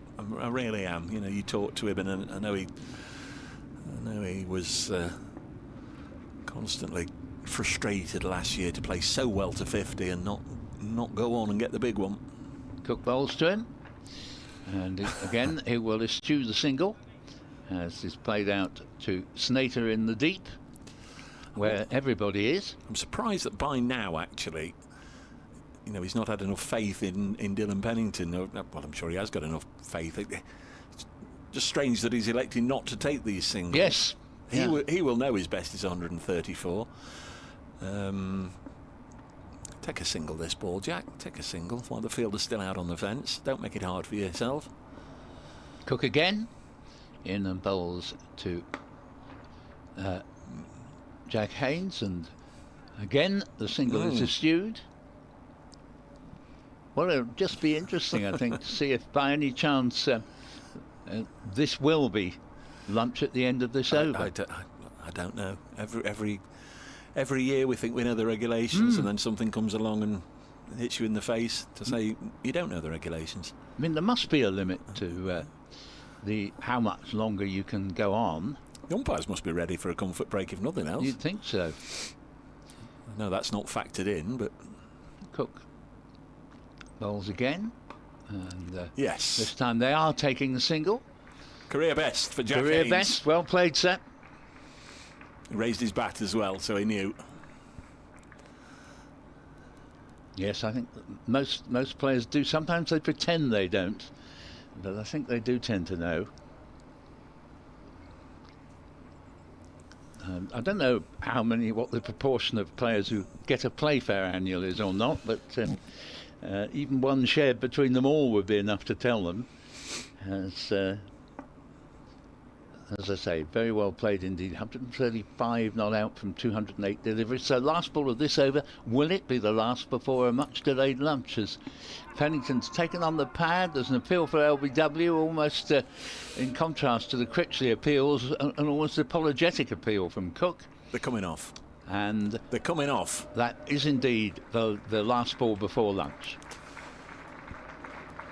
375 for 9. Nottinghamshire lead by 355. There's not that many inside Trent Bridge today. It's not a full house by any means, but those that are here are going to lift the invisible roof off, I think, with their appreciation for what Nottinghamshire have done this morning, led by Jack Haynes, who's 135 not out.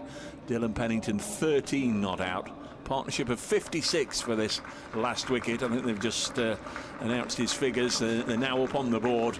24s, 1-6, been at the crease for 272 minutes, 4.5 hours ish, and number of balls 208 for Jack Haynes. The aeroplane goes over the ground, just drowning out the noise, and Jack Haynes allowed to lead everybody off with the news here at lunchtime that Notts are 375 for 9. No news that there's a declaration, but it is roundabout. Let me just check on this for you, folks. Almost 20 to 2, so just after quarter past 2, we'll be back on air when the players return. I hope you'll join us then. What an extraordinary morning. Notts still batting at lunch. 375 for 9 with Haynes 135 not out.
Well,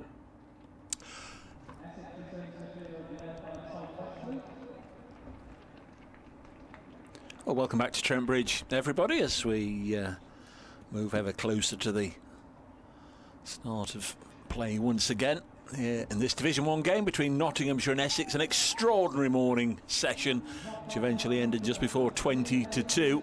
Notts were 9 wickets down when eventually we went off an extended luncheon period. Essex weren't able to get the final wicket, and as a consequence, it means that Essex still require a wicket because Notts have elected to bat on. Here come Dylan Pennington and Jack Haynes making their way out to the middle, and it's been a fabulous morning in the end for Nottinghamshire. At least that's how it turned out. They lost 3 wickets very early on, and with a lead of only just over 200, Essex were certainly very much in the box seat, huge favourites at that stage. But then a partnership of 77 between Jack Haynes and Brett Hutton turned things around. Brett Hutton was out right on the stroke of 1 o'clock, so we had to go into that prolonged period.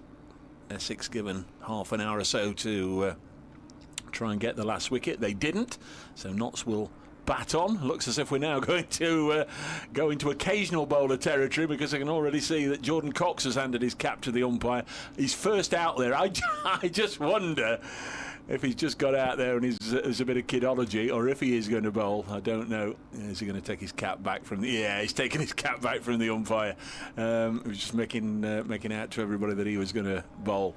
I did suggest that we wasn't entirely sure of the regulations in that extended period. Well, Brett Hutton was dismissed at the start of an over. That took a while to complete, obviously getting Dylan Pennington out there, and then from the end of that over, 8 more overs were bowled to take us to nearly to 20-2. So we had 8.4 overs beyond 1 o'clock. So that's why we thought just going on a little long. Anyhow, I'm Dave Bracegirdle from BBC Radio Nottingham. Welcome back. Alongside me from BBC Essex Sport, Paul Newton.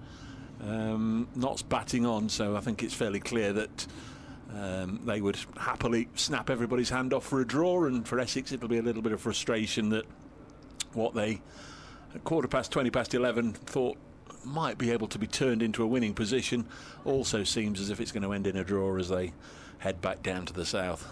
Yeah, I think the draw's always been favourite in this game, and there was just that moment when 8 wickets were down, and had the other 2 gone quickly, then I think Essex would have had a leading chance to win. Here is Critchley beginning after lunch, and here we see a shot we haven't seen hitherto in the time I've been up here anyway, a reverse sweep with the easiest of singles eschewed. And all 9 fielders are on the fence. Critchley bowls again, and here's another one, just in case anybody thought the first one wasn't for real. And this time he's picked out another man on the boundary. I was wondering what, realistically Jack Haynes has got ahead of him in terms of milestones. Obviously 150 is 15 away. This one's tossed up outside leg stump and has gone down there. Not quite sure what that's come off, if anything. That's been signalled as wides. Yeah. Maybe told Matt Critchley he can't kick. Well, I don't know. Normally you get a warning or 2, don't you? But anyhow, I was just having a look at his dad, Gavin Haynes, who's had 1 or 2 mentions this morning. Yes. His career best, 158. Jack would like to put one on over his dad, wouldn't he? And here is another little scoop shot here, which has gone down, and Cook just prevents going to the boundary. And they go back for 2. And touch of the vaudeville, I think, about the what's going on out there. 380 for 9.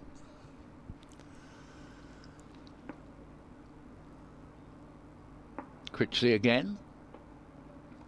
Bowls another reverse sweep, and rather nicely timed away there for 4. 384 for 9. Haynes to 141.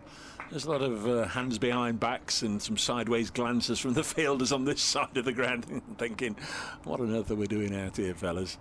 From the the Essex contingent who've been dispatched out onto the boundary rope. Critchley to Haynes, and very soul of conventional here as the ball is played in the normal fashion, but just a single to mid-wicket. Field now comes in for Pennington, but not really sure that there's a lot of point in trying to get one batsman out, because Pennington himself looks pretty secure. And a certain amount of musical chairs in the fielding positions, everybody moving round one. Critchley bowls a rather poor flat delivery. Pennington was setting off for the easiest of singles, only to be informed by Gavin Haynes that by Jack Haynes, that he would be running on his own there. So Jack Haynes 142 not out, Pennington 13 not out. Haynes keeps the strike for the next over, and it's 385 for 9. Well, considering during that over on 3 occasions a single was turned down, they still managed to get 10 from it. Of course, it was a 7-ball over with the wide as well. But, yeah. And a little addition to the total, 385 for 9. The lead 365. We've got 55 overs left in the day. The likelihood of a 5 o'clock handshake or something round about then is growing ever large. 385 for 9. There is Noah Fane from the Stuart Broadend bowls, and the big heave from Haynes, and he's been caught at long on. Big blow from Jack Haynes down the ground, looking for half a dozen runs, but he's been held, and Noah Fane has got the wicket, and that is the end of the Nottinghamshire innings. They are 385 all out. Dylan Pennington remains undefeated on 13, but it's Jack Haynes who is last out for 142. It was Jordan Cox taking him on the long on fence from the bowling of Noah Fane, and the players are rushing off, at least those that are going to be actively involved towards the top end of the Essex order. And Dylan Pennington, he's already dashed off. One or two of the other Essex players, including Tom Westley, just stopping by to shake hands and congratulate Jack Haynes. So that was brief little start to this session, and now Essex have got the final wicket, and one or two of the players, I think, are taking their leave of Trent Bridge for certainly what they hope and think will be the last time.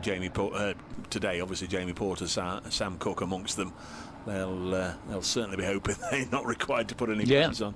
I'm just having a look at a replay of that catch again, actually, and it was very good work from Jordan Cox. It was one of those where he had to catch it, flick it up, step over the rope, step back inside, and catch it. It was quite an athletic. Oh, I didn't realise no, that. we've just seen it on the. Well, he is a very good fieldsman. Replay, so a good catch in the deep. So there we are. Not too much to add to what you already knew. 385 all out. Essex will require. 366, a nominal victory target, is showing us 54 overs remaining in the day. I think the 2 have been taken off, so that's where we are. The players will return in about 7 or 8 minutes time, and when they do, so will the commentary.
Centurion there is 129 not out. 3 of the 4 wickets have gone to Calvin Harrison, the Nottinghamshire leg spinner, on loan, and the only other game is at Grace Road, where Derbyshire in their second innings are 120 for 2, requiring 329 more to beat Leicestershire. The Foxes obviously require 8 wickets. The Australian Caleb Jewell is 60 not out. Wayne Madsen, the, dare we say, the Italian international, is 31 not out for Derbyshire. Here come the umpires, Peter Hartley and David Milnes. Striding out to the middle. Long old morning session for them of 2 hours and 38 minutes. They're on their way out to the middle right now. So to the Notts fielders, you'd imagine Notts will be, they'll be saying all the right things in the huddle. Come on, let's get a couple of wickets, see if we can put them under pressure. All the things you'd expect them to say. Who else? Ian Warrington. Jack Haynes picked the right balls to hit, matured and composed under pressure. Unless Essex can go at 7 and over, a definite draw. Heard from Toppers during the luncheon interval. Watching on from afar. Andy Easom sending a scorecard on the seconds. Liam Patterson-White is 56 not out. Notts are 160 for 4, playing Hampshire in a friendly down at the Utility Bowl. Nigel King, he's had a good look at the last dismissal actually to go down, and wonders if actually Jordan Cox's foot was touching the rope when he caught it. Well, immaterial now, but thanks for the detective work, Nigel. As Charlie Allison and Paul Walter make their way out to the middle. Allison made 11 in the first innings, dismissed by Fergus O'Neill, and Walter made 76. He was dismissed by Farhan Ahmed. It's going to be Dylan Pennington to get us going again. Are you ready for some cricket, Paul? Yes, why not? Well, notionally, Essex require 366 to win, and my suspicion is they won't make any significant attempt to go for it, as it were.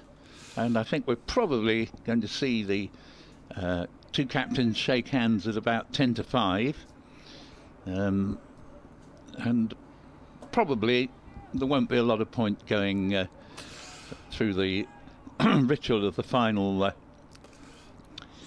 cricket after that, so I think probably it'll be a case of putting the game out of its inevitability. Yeah, I told the listeners it was 366 in 54. The 2 hadn't come off. It is actually 366 in 52 overs. Pennington bowls and Walter shoulders arms. There are 3 slips, hoping for hoping for a catch to come their way, and we haven't actually seen the ball go near the slips terribly often in the play I've seen in this game. Wicketkeeper, yes, including edges but the edges haven't been sort of going to the slips since I arrived on the 3rd day. Here's Pennington bowling to Walter. Flicks it nicely off the pads, and that'd be good for 4 runs. And all he did was just put the bat against the ball, and it's just glided its way over the outfield before. Callum says Essex have certainly got the firepower to still chase this down. Hopefully, if they do start to go for it, there'll be some wicket-taking opportunities that will come Nottinghamshire's way. Well, yeah, I mean, I don't think anybody here really, maybe Callum apart, thinks they will go for it. But if you get a bit of adrenaline, you get off to a fast start, you hit, you time 3 or 4 like that, like Paul Walter did, and suddenly, oh hello, and see what happens. Pennington bowls to Walter. Walter's flicked this one straight to square leg. Yes, of course, even with a fast start, it's so easy for a fielding side to drop the field back. Obviously, you think of the beginning of Nottinghamshire's second innings, where Hasib, Hamid and Ben Slater were cracking the ball to the boundary with great regularity, some lovely shots. But once Wesley dropped his field back on nearer the boundaries, dried up. As here is Pennington in, bowls to Walter defensively into the offside. 4 for no wicket remains the score. As a former schoolmaster, you'll already have worked this out in your head, but I've just done it on the calculator. The required run rate is 7.03 and over from here on in. Well, you read my mind so superbly there, Dave. It's just what I was working out there, and well done for agreeing with me. But yeah, 7 and over's a tough old task over yes, over the next 4 hours. Here's Pennington bowling to Walter, shoulders arms, as he did to the very first ball, so he does to the 5th, and Walter remains on 4, which is the overall total for no wicket. Just saw a shot of the flags at the far end. It's got a little more wintry, hasn't it? The flags almost once again blowing off the stanchions. The breeze has picked up. It's cold. It's chilly. It's certainly top coat weather.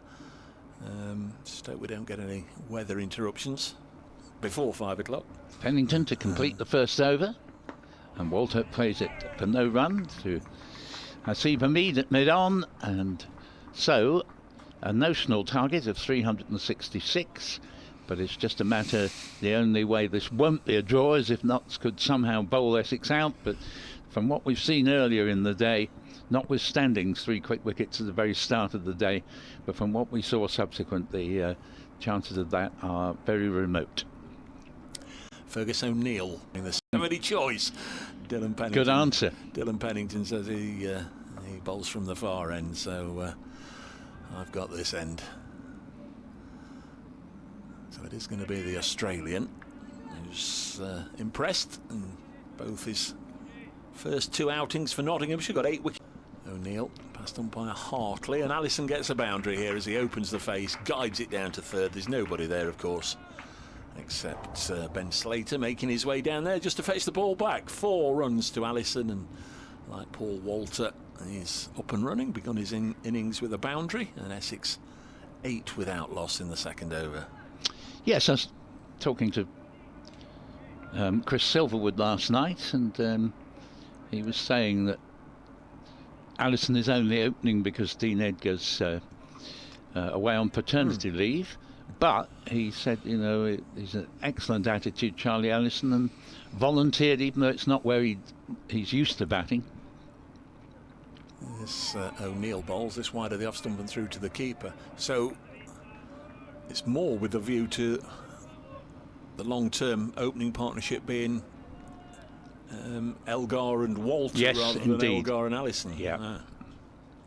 And Walter had already proved in partnership with Alistair Cook a few years back that he's a perfectly viable opener, and I think it'd be a good position for him to take up. He's good at facing the quick stuff. O'Neill bowls again to Allison, works this away to leg, at least a single, and they're only going to settle for a single. So tough for Nick Brown at the moment to sit this one out. He was part of the 13-man squad for Essex for this game, but it seems as if there's 1 or 2 options ahead of him at the moment. He's just going to have to bide his time, wait for his opportunity, as everybody on the sidelines has to do from time to time.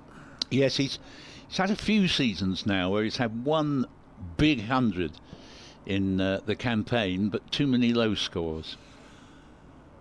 There's O'Neill now to bowl to Walter for the first time, and he's edged this down in the ground and stopped by Lyndon James at 3rd slip. Took 1 or 2 on the wrist and the thumb in the first innings, Lyndon, and that might be another one. Yeah, he's wringing his fingers as he gets up. Somerset have lost an 8th wicket now at Hove, and it's Pretorius, the South African, just... is it Miguel Pretorius?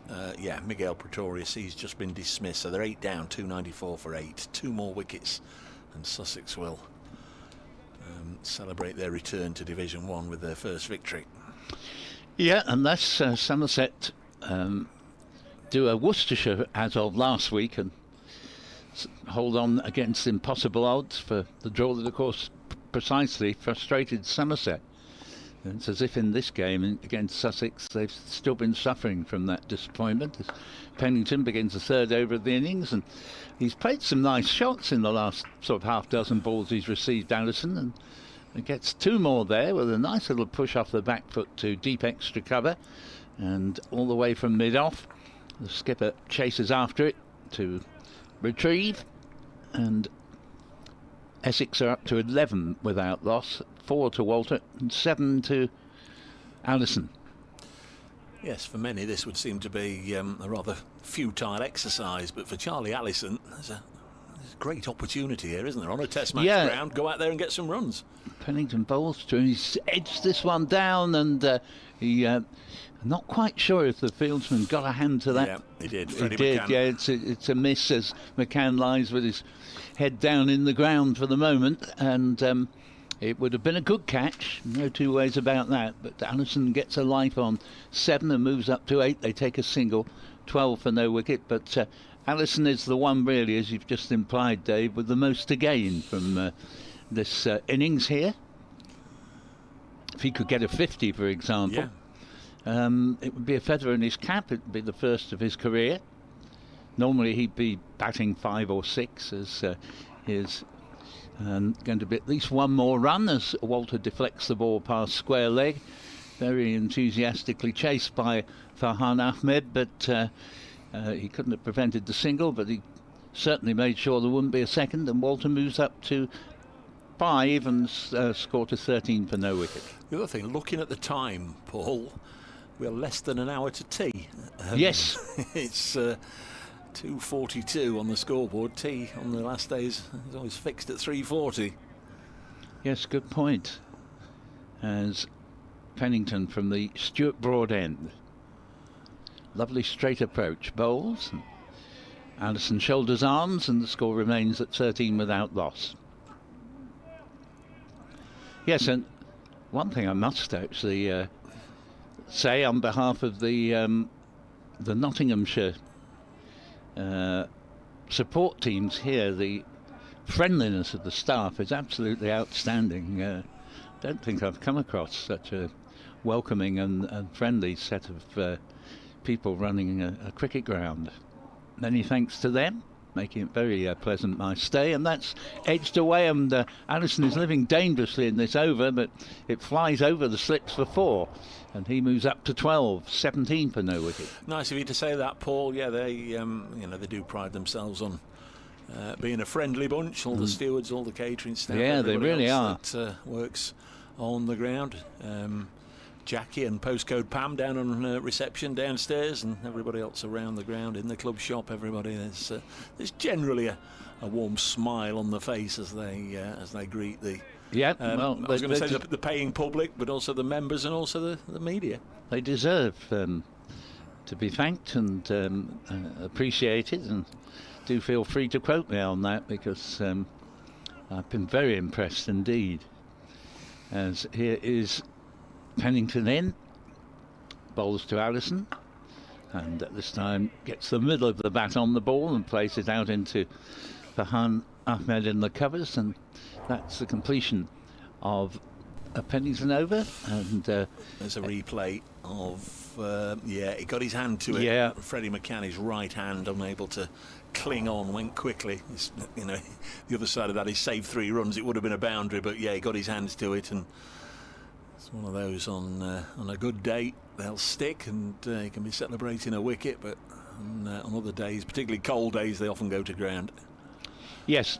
Now, had Essex got the last 2 wickets quickly and the same thing had happened, it would seem a real opportunity missed, but I don't think it's going to be too important here. O'Neill bowls to the left-handed Walter, who's on 5, just drops this on the leg side, and there's no run. So you're going to have to make do without a bit of county championship cricket over Tuesday, Wednesday, Thursday, but Notts back in action at Edgbaston on Friday. If you're going on down there to that one and you see me, by all means say hello. Love to hear your thoughts, and say hello to the travelling support. We'll be on air from Edgbaston, hopefully, weather permitting, just before 11 o'clock, and Essex at home to Worcestershire, I think, this week. Yeah, absolutely right. Worcester will be trying to improve on a rather poor performance in this latest game. O'Neill round the wicket to Paul Walter. Just works this square of the wicket on the offside. Ben Slater does the fielding, no run. Hammered by Yorkshire. And of course, Worcestershire did put up that stout resistance to gain a highly improbable draw at Taunton in the opening game. Essex usually do struggle against Worcestershire. They haven't got a great record against them recently, and they play them twice in the next 5 games. O'Neill. Walter is on strike. A little drop onto the offside. Again, it's Slater doing the fielding, and by the time it got to the ball, the long legs of Paul Walter had got him down to this end. Charlie Allison had responded, and he's made his way to the far end. 18 without loss. Brett Hutton having to do the long runs from long leg to long leg. We talked about it in the first innings, and I brought out the name Ray East to Don, and he said it wasn't Ray. Everybody thinks it was Ray East who got the bicycle. As O'Neill comes in, and this is turned down the leg side, and there's Brett Hutton, and if they get a single, he's going to have to do it again. Forget who he said it was. Keith Pond. Right, yep. Yeah, Ray. There goes Hutton again. Yes. Long leg to long leg. I think he's seen the funny side of it, actually. Yeah. There he is on great the live character. stream. Yeah. Well, he's played terrifically well today. But yes, Ray East, wonderful character. Had a slight sort of impediment. Always appeared to walk with a little bit of a limp, and Ray East wouldn't have. He was a great joker, but he wouldn't have fancied having to do that. Here's O'Neill bowling and Walter defence. Slow left arm spin bowler. Of course, Ray East, he sort of took over from David Ackfield. I was saying to Toppers, as a young schoolboy, get a few autographs. You want him because he's been in the Olympics. He was the fencer in the Mexico Olympics, David Ackfield. Yes, I mean, the two very much played together, actually. Well, there was Hobbs as well, wasn't there? He had lots of spins. Yeah, but Hobbs a little bit earlier than those two. This is pushed onto the leg side, and there's no run. 19 without loss, as I've mentioned a few times when I've been in your company and Dickies or whatever. I played against Robin Hobbs. Sport my day he did. It was a club match when I was down in North Devon playing against the old England 11. In fact, there's pictures of it in Robin Hobbs' autobiography that he brought out 3 or 4 years ago now. Well, and it got down to the last over with me on strike, and we needed 6 to win. And I was, play a little bit, but I was never likely to hit him out of the ground for 6. And I came dancing down, and he just fired it in. I could only get it away for a single. Pennington is in and bowls, and this is played to mid-wicket for no run, 19 for no wicket. And glad you mentioned Robin Hobbs, because I got to know him very, very well indeed. He, throughout the rest of his life after his playing days finished, helped with the Essex coaching. Tremendous man, remarkable individual from all sorts of ways. He was England's last leg spinner for decades before another one emerged. And sadly, he died just over a year ago. It's very sad to read it. And Pennington's in and bowls, and this ball is played carefully into the onside by Charlie Allison. And in fact, I was both amazed and dismayed when I hadn't heard that Robin was in any trouble, and his obituary appeared in the Times, which I always look at each day. And as I say, I was very surprised and upset to read that the great man had passed. Here is Pennington. Bowls to Allison. Allison defends into the offside. He has made 12, Walter 6, and Essex 19 for no wicket. So when he played, there just weren't very many leg spinners around, were there? There's rather more these days. No, that's right. Difficult skill to master. Well, it is, and of course you'd never get an LBW as a leg spinner in those days.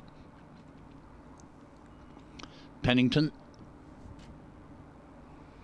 in again. Bowls and dug out by Allison. No run. I think any Nottinghamshire supporters just hoping that there'd be a chink of light at the top of the order here, and they could go bang, bang, bang, and suddenly the prospects of maybe 5 wickets before tea and 5 afterwards might loom into view. I think already we're getting a touch of realism. Yes, I can sort of combine a sort of Robin Hobbs, Sam Cooke story in a moment. As Pennington's in, bowls, and no run here as it's pushed out into the covers. The Sam Cooke in question is neither the one that plays for Essex now, nor indeed the great soul singer and Black Rights initiator back in the 60s, but Sam Cooke, the former Gloucestershire spinner, who was at the time of speaking an umpire, and it was Robin Hobbs bowling to Jeff Boycott when the match was played not at the Castle Park in Colchester but the Garrison Ground. Here's the next delivery, and this time Charlie Ellison gets a single down to long leg. The score 20 for no wicket at the end of the over, and Boycott for the second time at the Castle Park had got a double 100, and Robin Hobbs was bowling, and as he told me the story that he was rather ashamed of having appealed for a ball that visibly pitched a good foot outside leg stump. And to his amazement, Sam Cooke raised the finger and gave the great man out. And Robin turned to Sam Cooke, as Robin tells the story, and said, "That was an interesting decision, Sam." And he said, "I'd seen quite enough of that gentleman for one day." Very good. Had Matthew in touch as O'Neill bowls, and let's hope Matthew's feeling better here, Paul, because he says, listening to the commentary, my darling daughter has given me her glandular fever, but look on the bright side, I've had 4 fantastic days watching and listening to you both. Thank you all for making me feel a little bit better. Well, really hope you're able to shake it off soon, Matthew, and thanks very much on behalf of Don the first 2 days, and Paul as well for thank you for kind words, Matthew. Get well soon. No fun, is it? No glandular fever. Allison on 13 on strike, and he drops this on the leg side. Hamid rushes in, and crikey, he didn't lose his floppy sun hat on that occasion as he normally does. Essex 20 without loss. If you're just joining us, we are witnessing in theory a run chase, which isn't a run chase. They've been set to score a nominal 366 in 52 overs, but there's neither the time for Essex to get anywhere near 366, or really the conditions. The surface is probably going to be a major contributor to not getting 10 wickets here, as this is dropped on the leg side and Hamid fields. It'd be somewhat surprising, it really would, if Essex are careless enough to get themselves into a little bit of difficulty. They shouldn't. No, you're quite right, and of course from a Nottinghamshire point of view, difficult chance has been put down in the slips, and it's one of those where you'd have to take every possible opportunity of a wicket to have much chance of bowling side out on this. O'Neill bowls and played back to him, the straight back of Charlie Allison. Of course, if you're just joining us, you may not be aware Nottinghamshire were in trouble right at the start of the day. They lost 3 wickets in the first quarter of an hour or so, but then rallied round thanks to an unexpected but delightful partnership of 77 between Brett Hutton, who made 38, and Jack Haynes. I'll tell you more about Jack in a moment, but when Hutton got out, Haynes was on 94 and is pushed into the offside. I'm pretty sure they still share an apartment, Jack Haynes and Dylan Pennington. Pennington came out to join Haynes. As I say, he was 6 away from a maiden century for Nottinghamshire, but he got there. Pennington played nicely, but Haynes reached 3 figures and then really kicked on, played beautifully well, celebrated with a big 6 and some sparkling boundaries, and eventually he was last out for 142. Knots all out for 385, and that's where we are, with Essex having been set 367, which they're just not going to have the time to attack, as O'Neill bowls to Allison. This one just spits up at him a little bit, but young Charlie Allison plays it well. 20 without loss. Yeah, there was a bit of life there from Fergus O'Neill. He's a tall, strong man. Was well played by Allison there, who's been put down on 7, has moved along to 13, Walter hasn't had much of the strike recently. 23 balls faced by Allison, only 13 by Walter. So Walter just on 6. Made a very good start to the season, but he'll just be disappointed that he was out for 95 in the first match against Surrey, and then made 76 here. Needs to turn one or two of these good scores into hundreds, as here's Pennington in, bowls to Walter, and Walter has pulled this ball round to the long leg boundary for 4, moves up to 10, scored 24 for no wicket. Yeah, lovely shot behind square on the leg side for Hahn Ahmed. Has to go and fetch the ball back from those practice strips just in front of the William Clark stand, which currently contains 3, 4, 5, 6, 7, 8, 9 people, and they're all sat apart from each other and they all look absolutely frozen. Got an email here from John Starbuck again, this time on the subject of Ray East. He says the best book on cricket I ever read was not the most informative, but certainly the most laugh-inducing. Come back to that, but here's Pennington already bowling again, and Walter's whipped this one off the hip, and this will just result in a single down to O'Neill. 2 men out now on the boundary. There, the leg side, the score 25 for no wicket as Walter moves up to 11. Yes, the book is A Funny Turn by Ray East, released sometime in the 1980s. If it's still available, I recommend it to all cricket fans. Well, I've certainly read it, John, and you're quite right, Ray, the most tremendous humorist. And we must have had him at least 3 times, the Essex Cricket Society, of which I used to be chairman, and always wonderfully entertaining evenings.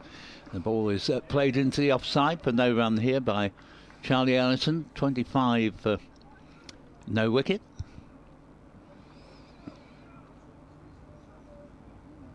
Yes, I always remember, I won't attempt to reproduce his anecdotes because I couldn't possibly tell them as he did. But there was a hilarious account of a tour run to South Africa by Brian Close, who was the most phenomenal all-round sportsman. And the Close addressed each individual player in turn, and I break in because Pennington's bowling again and takes Allison on the pad. I think it probably was going down leg side would be the reason why the appeal was turned down. But suffice to say that Close spoke to every player and virtually made them feel completely useless by saying that if anything happened to them, he could easily take that particular role that they did. So if they needed some quick bowling, I could do that. And then he'd turn to a spinner and sort of say, and I can bowl my slow left arms. It's just the way he told it was absolutely brilliant. And I hasten to add, Brian Close, a hero of mine, a fantastic cricketer, is the appeal for LBW, and that is met with total indifference by Peter Hartley, who just seems to be looking down at his camera rather than taking any thought of raising the digit. Sorry, it is David Milnes down there. I've got the two of them mixed up a couple of times in this game. Thank you very much, Dave. I ought to know because David Milnes was another guest at the Cricket Society, but my excuse would be he was one of, I think, about the 3rd guest we ever had in my time, way back in 1999. Pennington, meanwhile, is in bowls, and that's a nice shot. Good riposte from Charlie Allison. Gets at least 1 run, and there's a mix-up. Could be a run out here, but he's got back in time. And another appeal from poor old Dylan Pennington, who's sort of had a good couple of LBW shouts, one of them particularly worth a shout, and hoped that he might have effected a run out as well. And anyway, it's 26 for no wicket at the end of the over, with 14 to Addison and then 11 to Walter.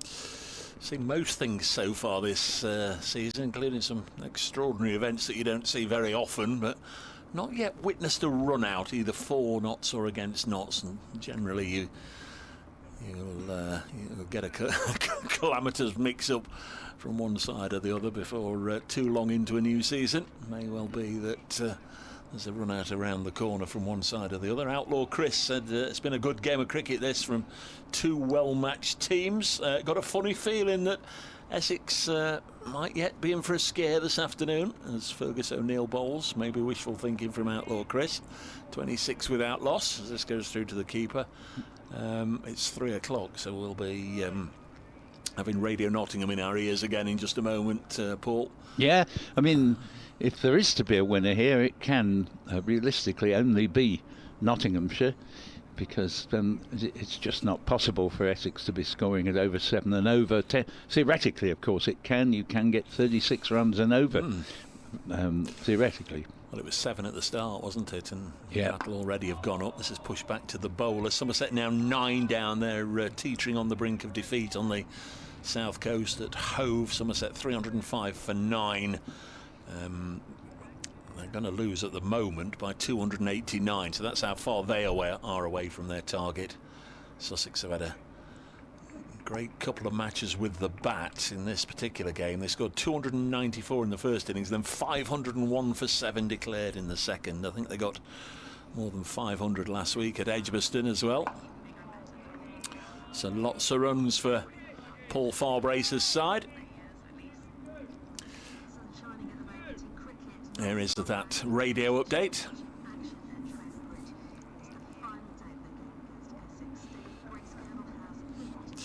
Yes, you can never be entirely sure, but we think we're drifting towards a draw here. Essex have been set to score 366 in 52 overs. Both of those pretty unrealistic. Essex 26 without loss at the moment. This morning, Jack Haynes made his way to his first century in Nottinghamshire colours before being last out for 142. Essex 26 without loss at the moment.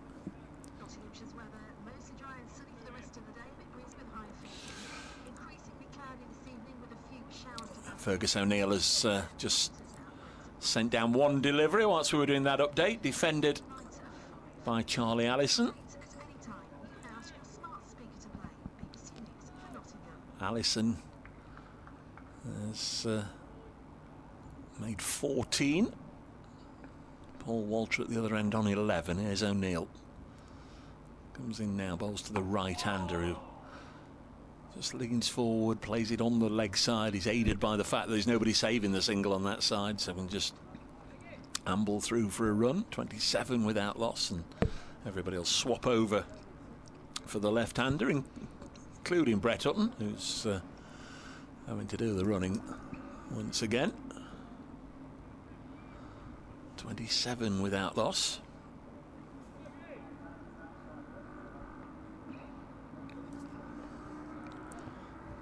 Motorbike goes past the ground as O'Neill bowls and Walter defends. 27 without loss after 8. Lost a lot of our views, obviously, Paul. You'll have noticed this time away to our right, since that building was put up. We can no longer see down the Loughborough Road, see all the buses queuing at the traffic lights and what have you into the distance, and the power station and East Midlands Airport. It's sort of spoilt the view a little bit, although obviously it serves a very good purpose, that residential care home just over the road now, and I understand from those that do go up on the top, on the roof garden there, a good view inside Trent Bridge, and can see what's going on. Nobody up there at the moment. Pennington comes up to continue from the Stuart Broad end, and Charlie Allison has played this lovely bit of timing. It won't go to the boundary, but just really from a defensive push, he's going to pick up 2 runs through extra cover and moves along to 17. This is Pennington's 5th over that he's bowling now. 8.1 overs gone in the innings. Essex 29 without loss. Sorry, finding it tough going. Hampshire still only 4 down, 176 for 4. They've only lost 1 wicket today. So Surrey battled against Essex last week for the draw. The boot on the other foot, seemingly at the moment at the Oval. Pennington in, bowls. Allison stretches forward, not quite to the pitch of the ball, but plays it safely enough to the Centurion. Jack Haynes in the covers, no run. Yes, I think he'll feel like he properly belongs now. I mean, he's a popular member of the team, and he's been an ever present in the side. since Dylan Pennington's. Oh, this isn't good now. Then, just when you think, oh well, you know, this is okay for Notts, this isn't good news, because halfway through an over, 2 balls into this over, in fact, Dylan Pennington is hobbling out of the attack and off the field. He's taken his sweater and his cap from the umpire, and Dylan Pennington is hobbling off the field. Game's coming thick and fast. Another one just around the corner. And that's not great news. Brett Hutton's going to take over and finish the over. But, you know, straight away I'm thinking there's a game 3 days away. He's not going to be coming through this one fit and ready and healthy, and will be there'll be some concerns there over Dylan Pennington. I'm sure there's some sort of twinge or ailment and he's going off as a precaution, but that's not good, is it? No, not at all. At first I wondered if it was a hamstring that had gone. I don't think it is, because he wasn't walking all that uncomfortably. Normally if you know that you've done a hamstring, you really are not in a position to sort of walk with any great certainty at all. But whatever it is, whether it's a recurrence of any previous injuries I had, I don't know, but we're not to know what it is. But it's not good news, obviously, for Nottinghamshire, because these games come thick and fast.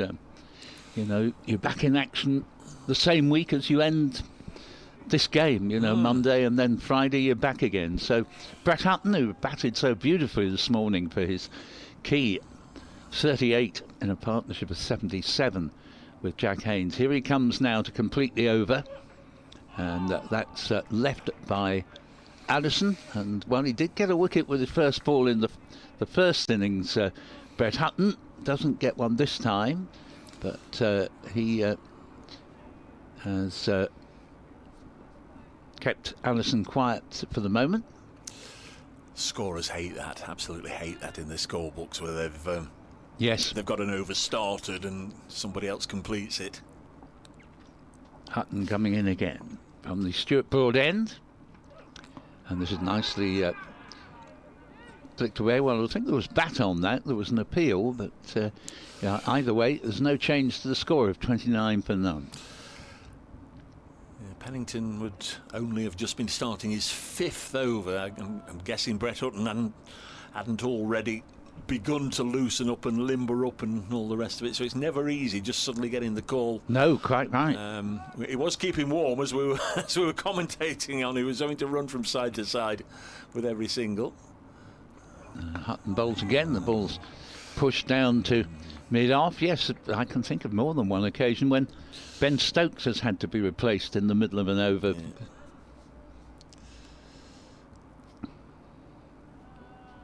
Got Joe Clark rushing up to have a confab with his skipper there. Obviously he's had some sort of thought. Flash of inspiration. Yes, I've noticed this and commented on this a number of times this season. Clark has done that, so I don't think he's the official vice-captain, but he seems to be the unofficial vice-captain. Hutton to complete this over, which he's having to complete for Dylan Pennington, who's had to leave the field in a hurry, and that is the end of the over, with Essex 29 for no wicket. The purely notional target 366. 9 overs have now been completed. Just looking at Dylan Pennington there, and is it his left side? Yeah, it does look like that. Saw a replay of him bowling the last delivery before he went off, and his hand went immediately to his left side. So some part of his back appears to be the affected area. Paul's on it. Paul's all over it. Dr. Newton, you've got him, Paul. There's O'Neill around the wicket to Paul Walter, and the Paul drops this out as far as Haynes, and there's no run. 29 without loss. 10 past 3. The numbers on the scoreboard, on the Batman board. Tea in half an hour. Seemed barely to have gone back out after lunch, but of course we had 8-9 balls after lunch, and then the last wicket went, so then a 10-minute delay, and then the start of the Essex innings, which is now in its 10th over, and Fergus O'Neill bowls to Walter, strikes him above the knee roll, but would have gone down the leg side in any case. Looks like we're going to end up in on the day, Dave, with one mammoth session and two truncated sessions, because clearly what we gained in the first session will be taken off the second one, because T is immutable at 340, and as we speak, it looks as if Paul Walter is I was just struggling. going to say, I said it struck him above the knee roll. Yeah. Having just seen the replay, I'm technically correct. It was above the knee roll, but he struck him amidships in a painful area. Deflected away by Walter. He can just run it off as he goes down to the other end. 30 without loss. Yes, they tend to come keen there. Paul Walter on to 12, Allison has 17, and we've got a sub-fielder having to do the hard yards from long leg to long leg. Can't quite see who it is.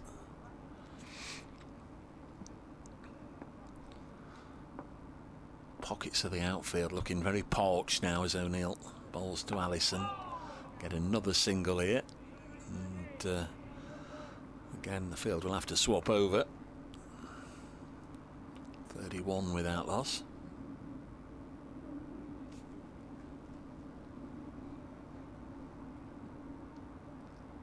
Yes, certainly.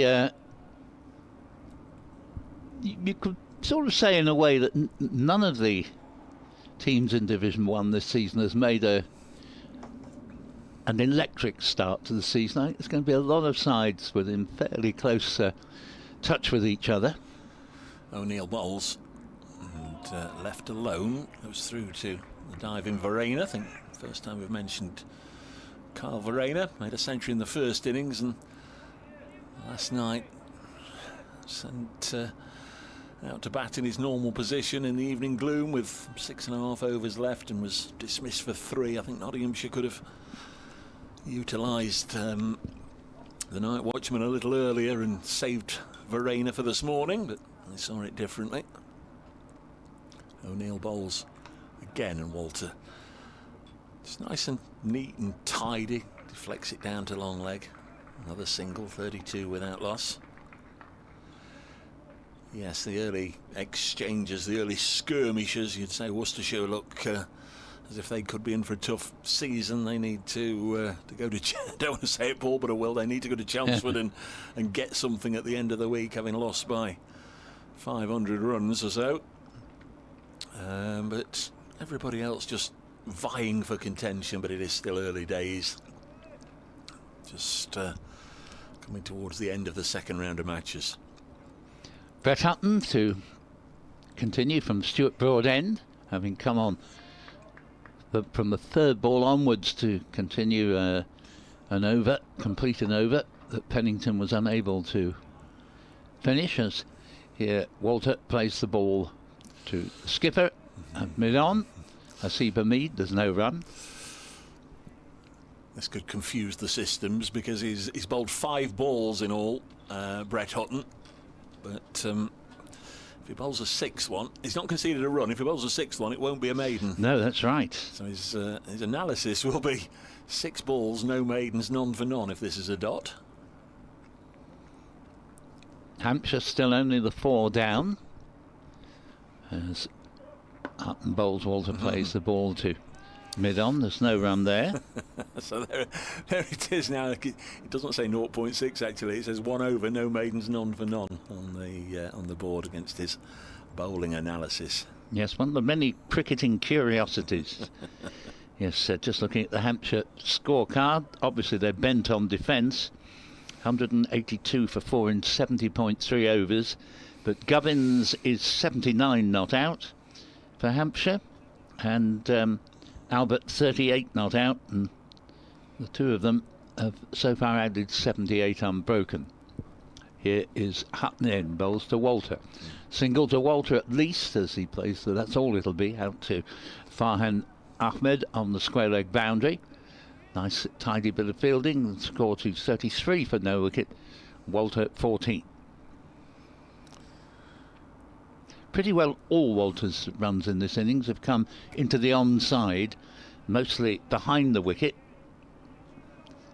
as bowlers have just perhaps pitched it on middle and leg. He's helped the ball on its way as much as anything. As Hutton bowls to Charlie Allison, and Allison has also worked this into the onside and picks up 4 runs. Nicely timed shot off the pads, and that takes the score to 37 for no wicket. Allison moving nicely along to 22 for no wicket. Now, he has been the one of the Essex opening pair, understandably, because he's not a normal opener, and has very rarely played in the first team before. Has made his first class debut against Surrey in the previous game. He leaves this ball outside off stump. He's looked most likely to be out. Walters hasn't looked in any trouble at all, but Allison, with more of the strike, has got more of the runs, 22 as against 14. Don't know if they've got rain at Bristol, but they're off the field and taking tea, so I'd imagine it is raining there. Hutton in again, bowls, and that goes through the wicketkeeper. There's no run, and I've often noticed, actually, Dave, that Bristol can catch rain in the way that most grounds avoid it. Of course, it's right on the Severn estuary. Yeah. And I remember 2 or 3 years ago, Essex had a one-day game there. There wasn't a cloud in the sky all day, and they played in Cardiff the day before. These T20 games, remember, they played in Cardiff the day before. And while ever I was in Wales, waiting to go down to Bristol, there wasn't a cloud in the sky, and just as I made my way across the Trent Bridge, there was this nasty black area over Bristol, and not a ball was bowled in the game, and everywhere else got the full game in, and usually in glorious sunshine. So it is a place, you wouldn't think it would be, but it is a place that can be most liable to interruption from rain. Yep, can happen. Allison and Paul Walter have been together for 11 overs now. They've just both taken some fluid on board. It'll be Fergus O'Neill to bowl the 12th over. 5 overs, 1 maiden, none for 10. The victory targets, 366 in 52. They need 329 more, but they've only got 41 overs in which to do it. As Walter defends jet aircraft somewhere high overhead. So 22, 5, 6 overs or so before tea, and then maybe another 12 or 13 afterwards, and that will be a lot, I would imagine. Essex finished their bowling stint with an over 8 of +5, so that's very good indeed over the course of the match, as Hamid fields this push up to mid-off by Paul Walter. Not at the moment have an over 8 of 0, so they'll be okay. If there's the slightest hint that things are being unavoidably dragged along, they'll get Farhan Ahmed on.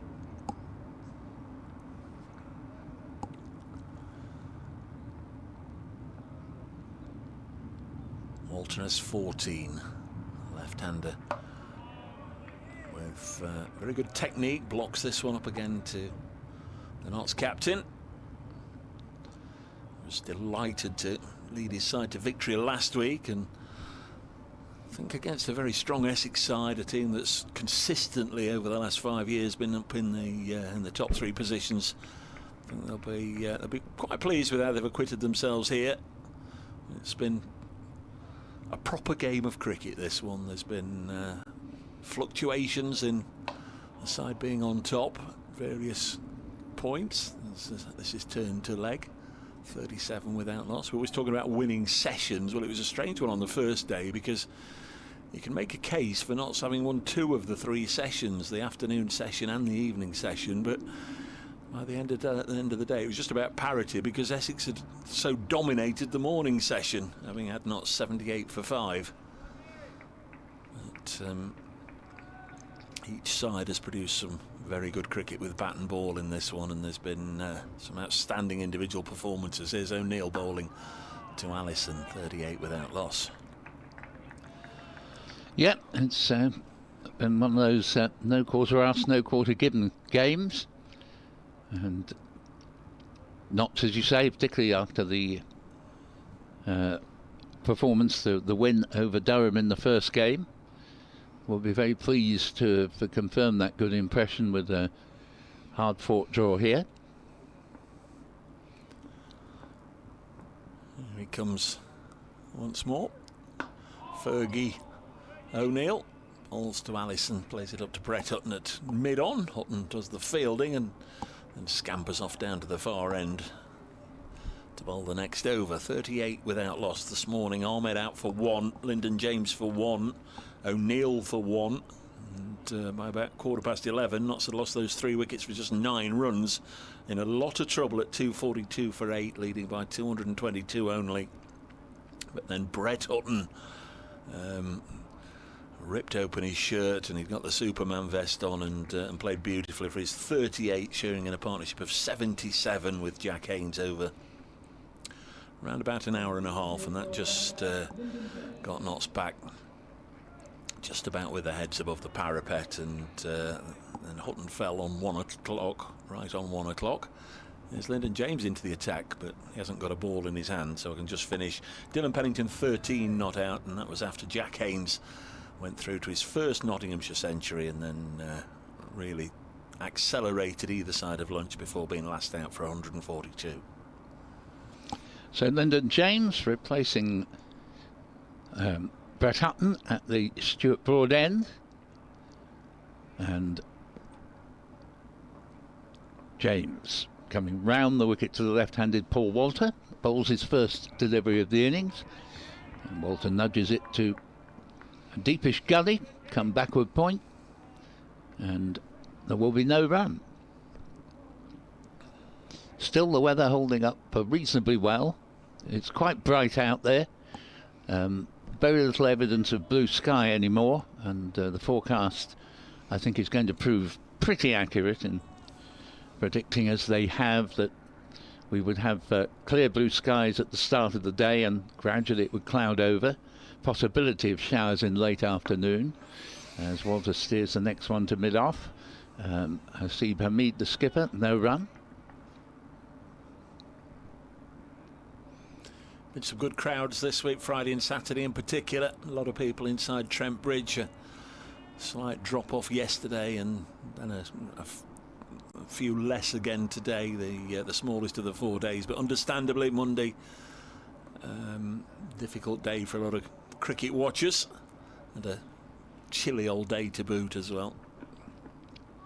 Here James bowls, and the lead from Paul Walter. He has 15, Allison 22, 38 for no wicket.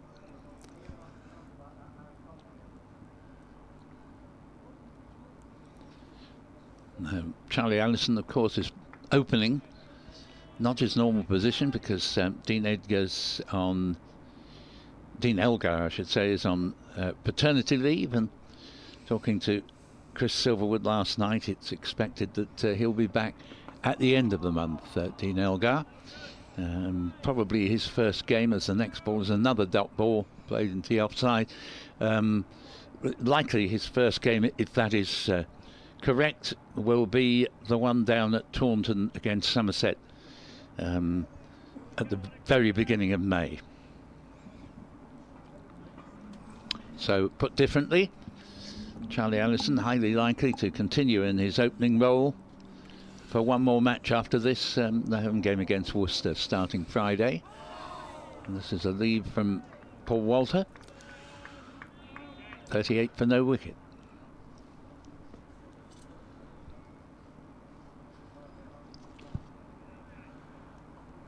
The game meandering towards its close here.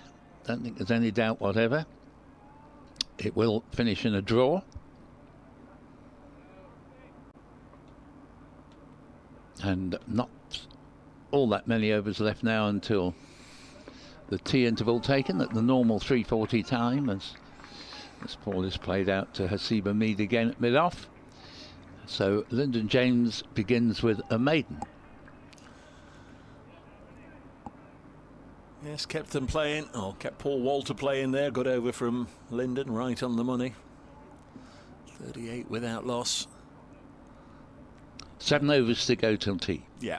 And what they've done is brought Lyndon James on, obviously, at the far end for Brett Hutton, and switched Hutton to this end because Fergus O'Neill has come to the end of his initial spell. This is the end that Hutton has predominantly bowled from. He's going to be eyeing up Charlie Allison to begin with. 3 slips, and unfortunately there's not 5th, 6th or 7th slip, because that's been run through that sort of vacant gap down to third man for 4, just off the shoulder of the bat. Just reached forward, didn't he, and opened the face, ran it away. Yeah, it's one of his favourite shots, Charlie Allison. Obviously it can be a player's undoing, because you, particularly if you're facing a new ball, which normally he wouldn't, coming in his favoured position of the middle order, but you can sometimes lead. I've seen him out that way, caught in the cordon. There's Hutton. Bowls. This time he's overcompensated. This has just drifted down the leg side, but there is protection down there. Single taken.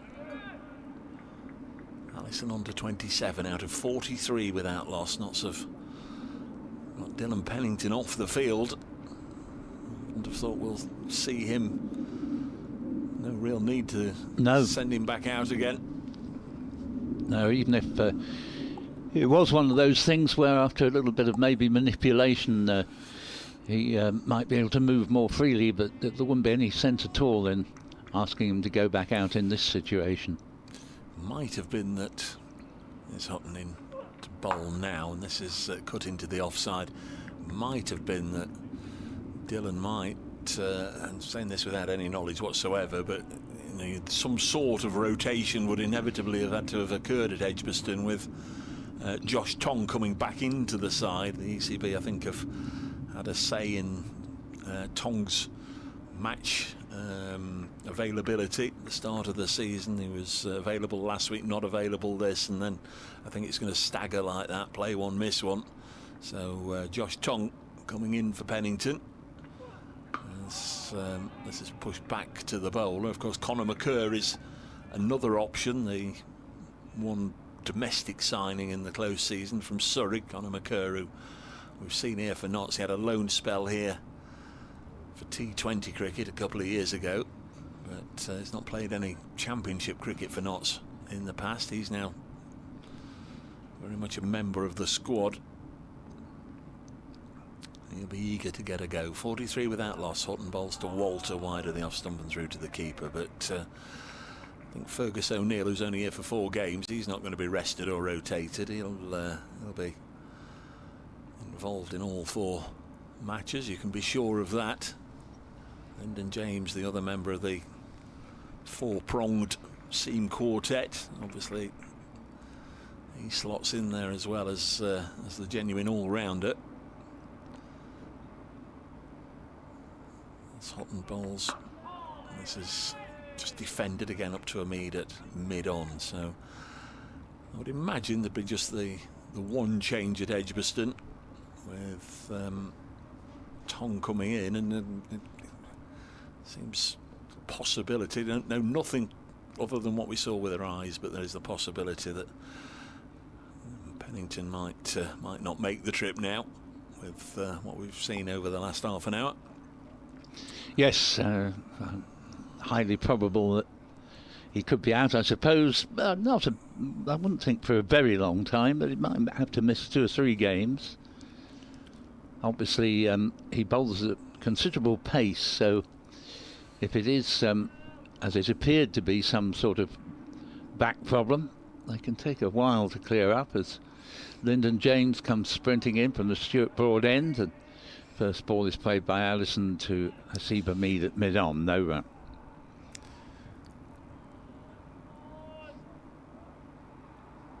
That will all come out over the fullness of the week, I'm sure. It didn't, you know, it maybe one of those things that just discomforted him for a moment, but might not be anything in it. But there is an option anyway with Josh Tong and indeed Conor McCurt available. This ball is just played into the onside. Lyndon James to Charlie Allison, keeping a tight rein on proceedings. Lyndon James yet to concede a run. The 8 deliveries that he's bowled so far. Somerset's still 9 down, a real defensive rear guard, but seems like they'll at some point, you'd imagine, lose that final wicket at Hove. Hampshire still 4 down at the Oval. Next ball will produce a run as Allison fends the ball off down to deep square leg, and that takes the score up to 44 without loss, and Allison now has 28. Warwickshire 211 for 5 at Chesterley Street, require 128 more to beat Durham. Durham obviously want 5 wickets. Ed Barnard 56 not out, Kai Smith 55 not out, so healthy partnership there for the Bears against Durham, who can't really afford to lose their second game. James around the wicket to the left-hander. Walter plays it into the covers, and there is no run. Score remaining at 44 for no wicket.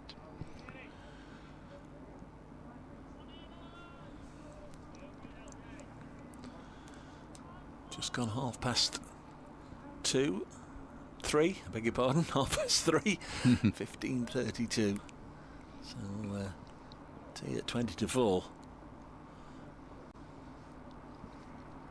James is in, bowls, and Walter plays this one out to mid-off, the skipper. I think I've spotted substitute fielder on for Pennington with the number 87. Who would that be, Dave? Any idea? It's one of the youngsters, I'm not sure.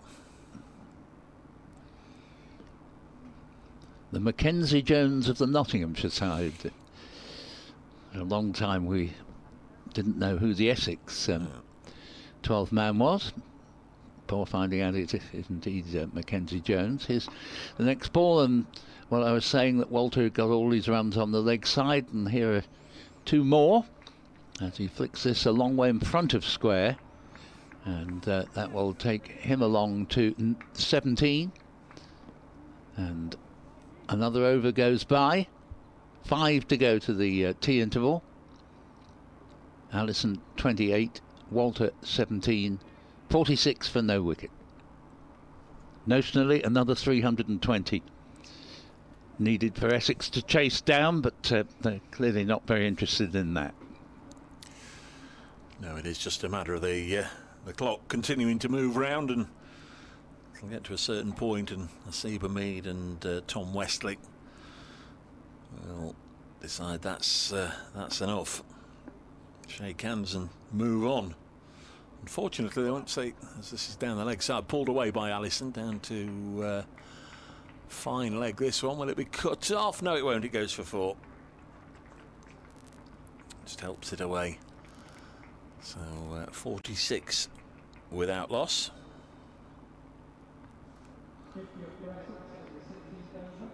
$50 up and back, yeah. Yeah.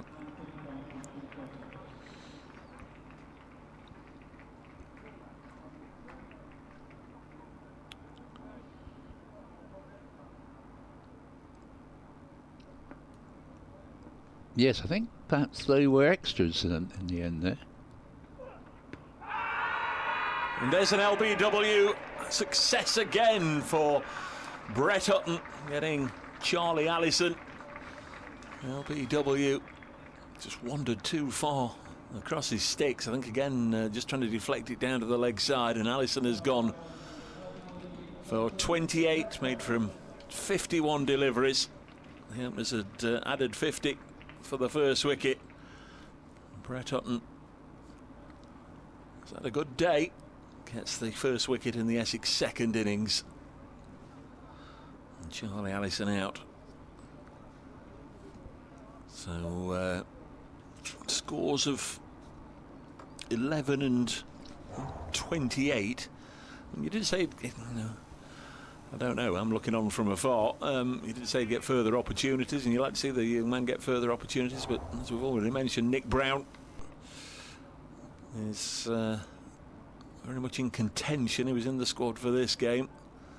You don't think they'd look in that direction for the end of the week, Nick Brown? And I think they probably feel that Charlie Allison had sort of not done a bad job, even though he's not got a real score. But he's got 2 scores in the 20s in the 3 innings he's played, and I think from the point of view of consistency of policy, I don't think there's any doubt that Walter and Elgar is the perceived likely first choice partnership to open the innings for Essex. They could, if it was a case of one more game, move Allison down into the middle order, or he could be omitted in favour of Nick Brown. But my money would be on giving Allison one further chance to see what he might do opening the innings. Here's the captain, Tom Wesley, coming to the wicket at 50 for 1,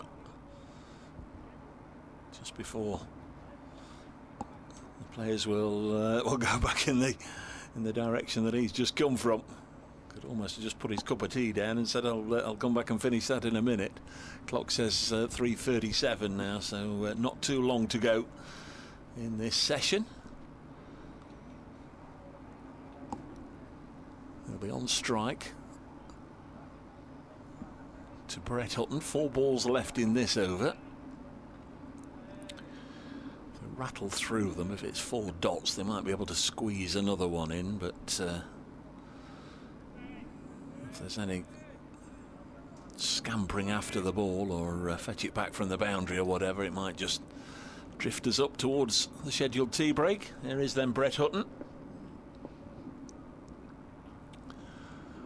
Comes in to bowl to Allison, short and pulled away out on the leg side. Just a 53-year-old, says Dave. Calvin Harrison currently has got 8 wickets in the match at Wantage Road. It's not at Wantage Road, it's at Old Trafford against Lancashire, because he got a 50 as well. Making quite an impression, says just a 53-year-old. Calvin Harrison.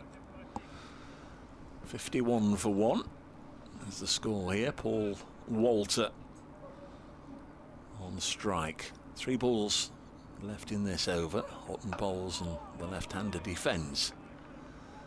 So 2 balls left. 15:38 the numbers on the scoreboard.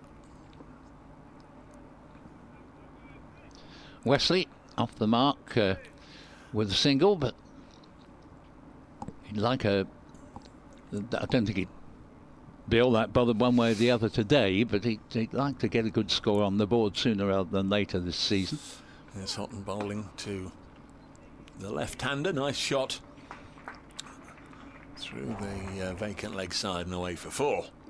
And Walter just continuing the fact that of his 21 runs, we don't have a precise tracker on where his runs have come, but I wouldn't be surprised if every run he's got have come into the leg side. I can't remember him getting a run into the offside. No, you're spot on there. Brett Hutton's going to go round I think he's going to go round the wicket. Let's have a look. Yep. Tom Wesley at this end, just moving across the other side of the umpire. 55 for 1. Comes in and bowls, and Wesley defends. I look at the scoreboard, it says 15:39.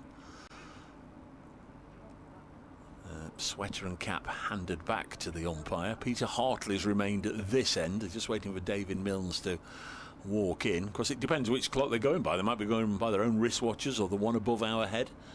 I think there is still one above. Yeah, there is still one above our commentary position, and there will be time for one more over from the far end, which Lyndon James is preparing to bowl.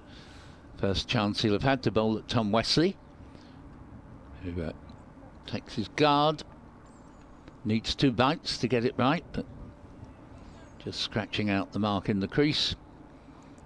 And Wesley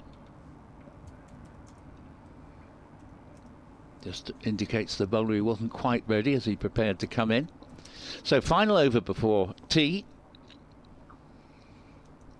And James bowls and beats Wesley here, who came forward, trying to play the shot on the move there, which tends not to be a good idea, particularly early in an innings. And anyway, he survives.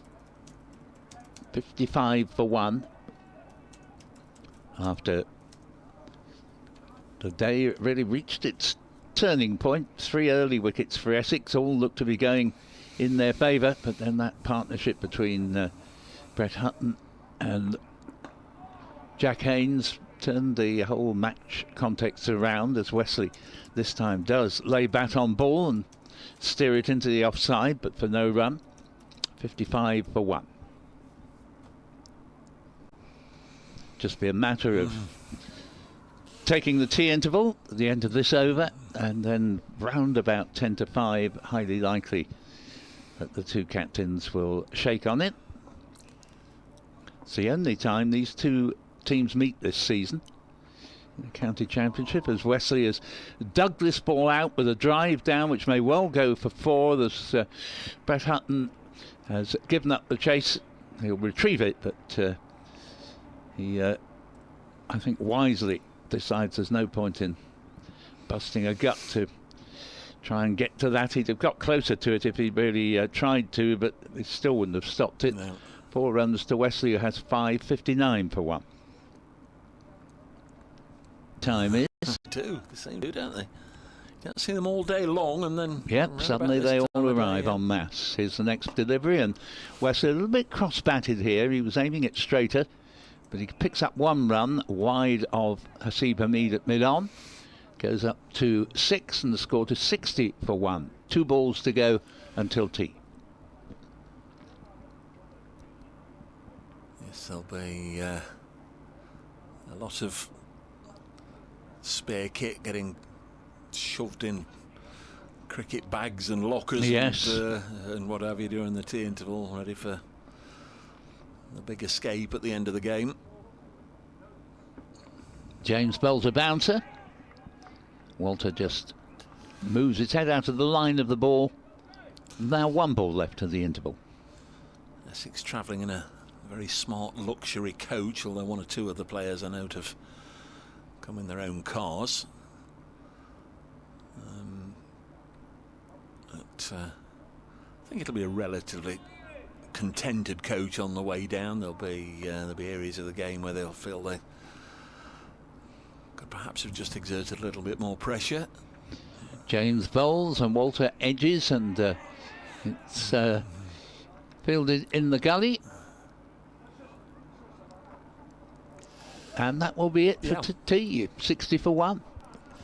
Yeah, that's it. That's pretty much all we can add. 60 for 1. 366 was the nominal victory target. That's not going to happen. Notts aren't going to get 10 wickets. We've seen enough of these scenarios in the past to know when the writing is on the wall. And although extraordinary things happen in county championship cricket, this isn't going to be one of the days where you're going to see an amazing run chase completed after tea, or a clatter of 9 wickets go down inside an hour. It is going to be a draw here, with Essex will leave this one with a total of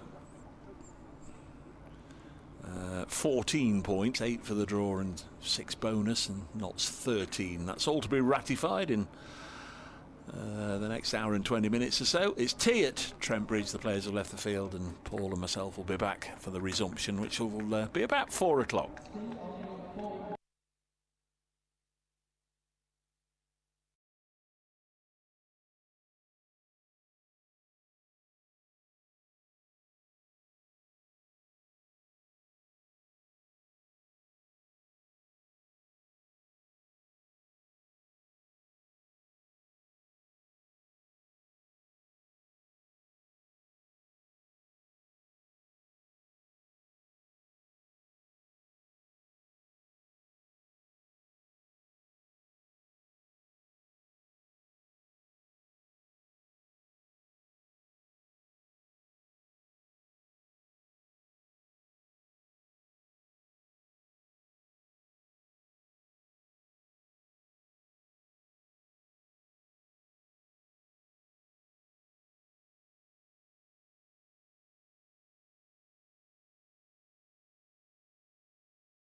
And the players are just coming back out onto the field, but I think it'll be a short little session this for them, with this game heading towards a draw. Captains will probably shake hands in round about an hour. Nottinghamshire made 385, star of the day for them. Jack Haynes eventually last out for 142. That left Essex 52 overs to score 366. Unrealistic, just not enough time. They are 60 for 1 as we begin the final session. They'll shake hands on a draw at 5.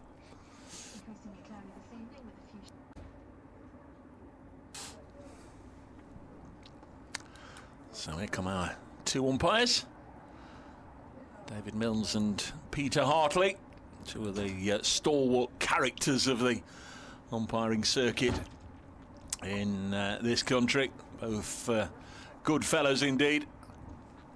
For the last time this week, they make their way out to the middle. Nottinghamshire have just had a little huddle there. Captain Hasiba, in fact I can't see Hasiba Mead. 4, 8, 9, 10. Is the skipper there? Seemed to be Joe Clark leading the players onto the field. I can't see the captain. But anyway, here come Paul Walter and Tom Westley.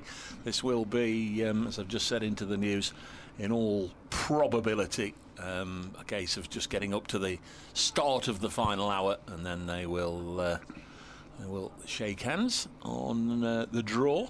So let's have a little look. Now, I'd sorted out one of the substitute fielders. Number 87 is Byron Hatton-Lowe, and he's out there for Dylan Pennington, but I can't see the captain. And looks like Hasiba Mead's off the field. We've got another sub-fielder on who's standing away to our left. I think we're going to get some twirly-whirly stuff with Farhan Ahmed to bowl. This will be to ensure that we get as many overs in between 4 and 5 as remotely possible, so we can start the final hour and then they can shake hands and walk off. That would be the plan anyway. Welcome back. The last knockings, session 12 of 12, just about to begin. I'm Dave Bracegirdle from BBC Radio Nottingham, and to see it through for as long as it lasts, I don't think it'll be too long. Alongside me from BBC Essex Sport, it's Paul Newton. Yep, thanks very much, Dave.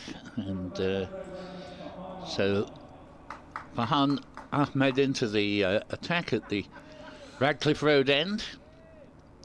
Going to be bowling initially to Tom Westley with slip, a back pad, shortish mid-wicket.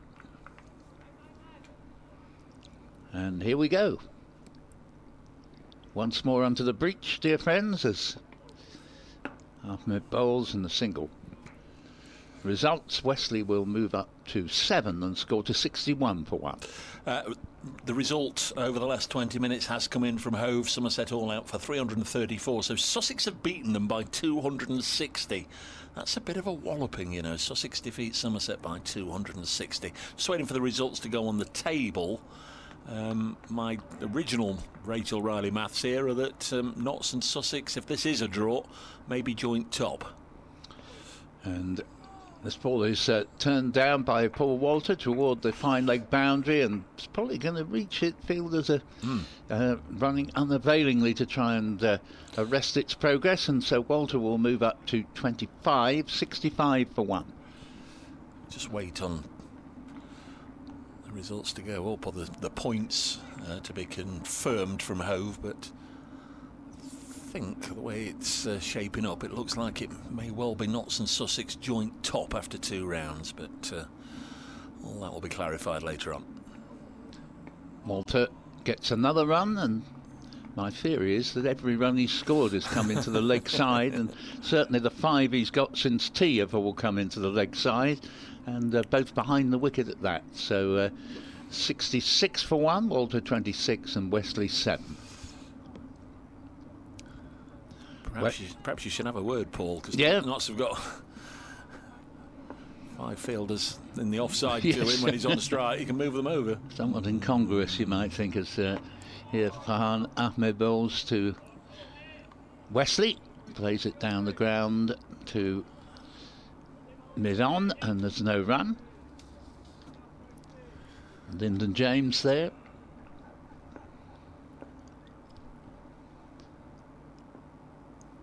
Farhan in again, bowls, pushed into the offside. Once again the score will remain at 66 for 1. Still clouds fairly high. You can sense that the chance of rain will increase going into the evening, but I think by the time this game reaches its conclusion, we think 5 o'clock or possibly even just before, I think by then we will still be able to be playing, and they come back for 2 runs here as Wesley hits the ball down toward the mid-wicket boundary, and they get the 68 for 1, Wesley for 9. So quite a productive over for Essex, that, with 8 runs from it, and Walter has 26. It's always a little bit of a grey area, but actually going by the regulations, in all probability it'll be just beyond 5 o'clock, because we've got 34 overs to go in the day, and they're not supposed to start the final hour until there are 16 overs remaining, and they're not supposed to shake hands until the start of the final hour. Now, whether that happens or not here, we'll have to see. But 18 more overs is what it should be. Lyndon James will begin the first of them. Of course, this is the final innings of the match, the 4th innings, so it can't, they can't talk about a declaration that is Walter driving this up on the offside and there's no run. That's when you get your 10 to 5 finish, as if it's the 3rd innings of a match or 2nd or 3rd innings of a match only. The team can declare, and they say, right, indeed, that takes us up to 5 o'clock the last hour, and we can troop off. We were in danger there of Walter getting runs into the offside. It was a nice off drive, but straight to the fieldsman.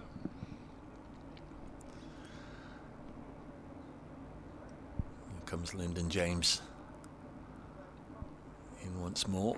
Balls to Paul Walter, and he gets a run behind square on the leg side, just turning it down to Farhan Ahmed, and single taken. 69 for 1. Tom Wesley has 9. Paul Walter 27. Not too many left inside Trent Bridge. Certainly not many in the Smith Cooper stand. 1, 2, 3, 4, 5, 6, 7, 8 seating and 1 gentleman standing. Yes, you could say it wasn't worth destroying the view. They'll be glad they've come along, I'm sure. It's ball wide of the pegs and goes through to the keeper. Always liken a lot of a county championship crowd to the fisherman. He just wants to get a little bit of me time away from the hurly-burly of everyday life, and they'll often go and sit on their own in a seat well away from anybody else, just have a little bit of relaxation like a fisherman on his bank. It doesn't really matter if he catches any fish or not. He just wants to go and sit and have some time to him or herself. This one past the outside edge, dies on Verena, but the keeper makes a good catch nonetheless, low down just in front of him to his right. 69 for 1. Still that obdurate 5th wicket partnership for Hampshire is keeping Surrey at bay. Looking a little bit now as though that might end up in a draw, where I think the perception, with 3 quick wickets having gone down overnight, would have been that Surrey would clean up and be right up near the top of the table. Wesley on strike on 9. This one off a thickish outside edge, and that's going to run away for runs. In fact, it's going to run away for 4 runs. And scampering after it is young Byron Hattonlow. Of course, the second 11 are playing, not seconds, so effectively the next in line, they're playing down at the Utility Bowl at Southampton. Not sure if it's on the main pitch or on the nursery pitch down there, so very much the fielding duties here today being done by sort of those that aren't yet involved with the seconds. 73 for 1.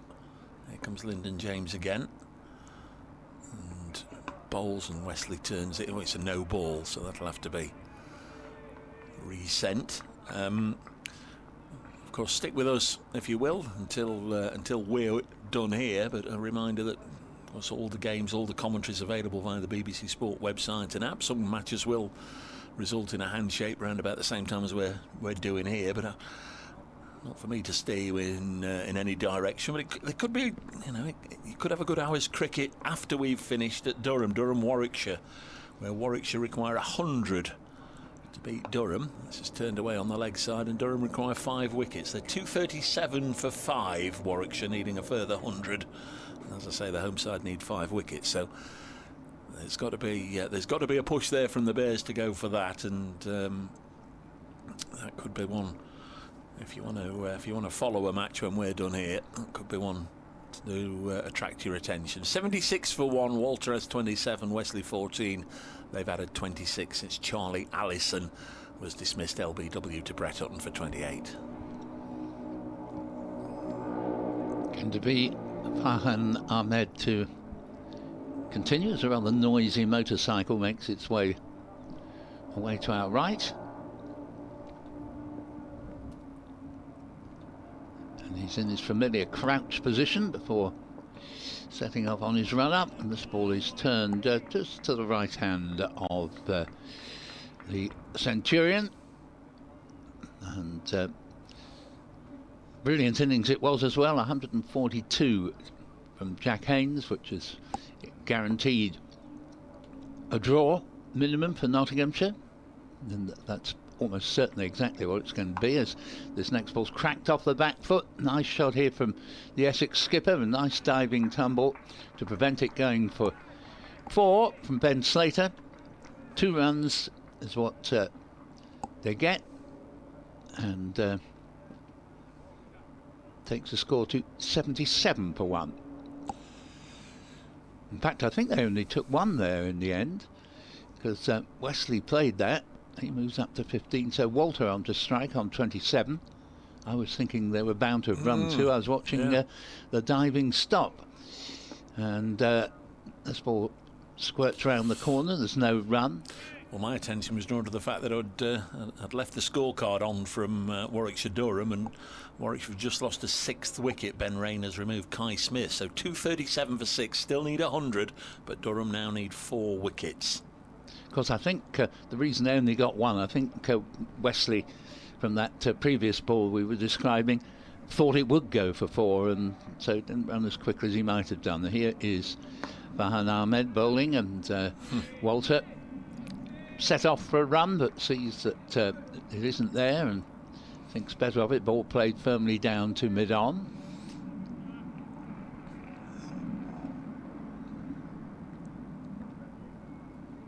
Farhan preparing to come in again. He stands for a good few seconds with his legs apart to start with, and then comes in, bowls a ball nicely flighted, but a little bit too far outside off stump to interest Paul Walter, and no shot there. 77 for 1.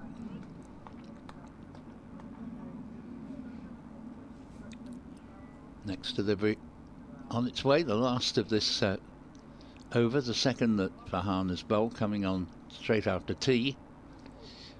Bowls, and Walter just works this off the pads for another single. Still all his runs that he's got, I think, have been in the onside. And he's up to 28, and the over ends with Essex set a notional target of 366.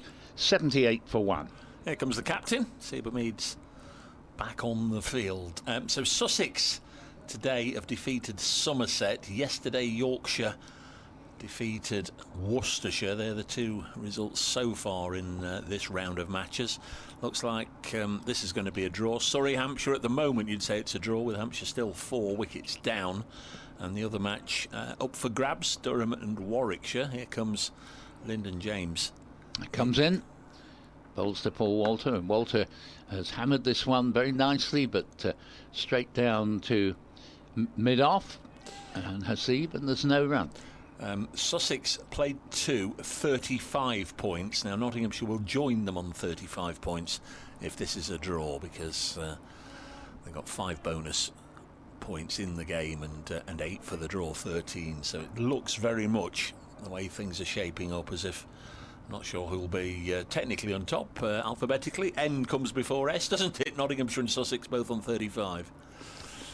And James bowls, and this is has gone down to the third man boundary for 4, and now Walter has got runs into the offside.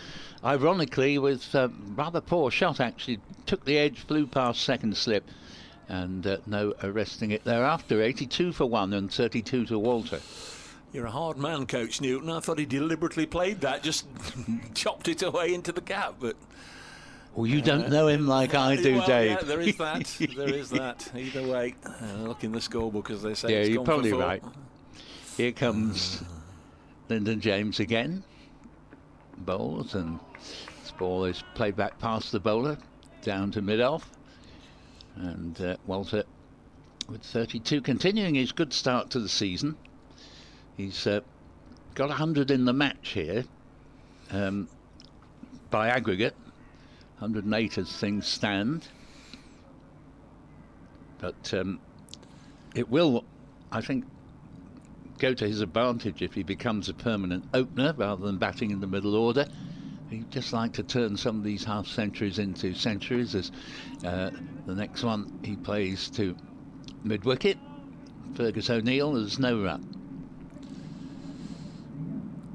Yes, he's not the only big tall left-hander that's doing a good job as an opener, of course.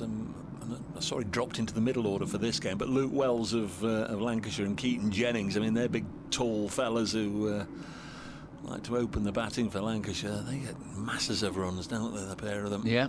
Jennings in particular, fine player. James is in bowls, and Walter's pulled this one round, and it's going to go for 4 over the, just in front of square leg boundary.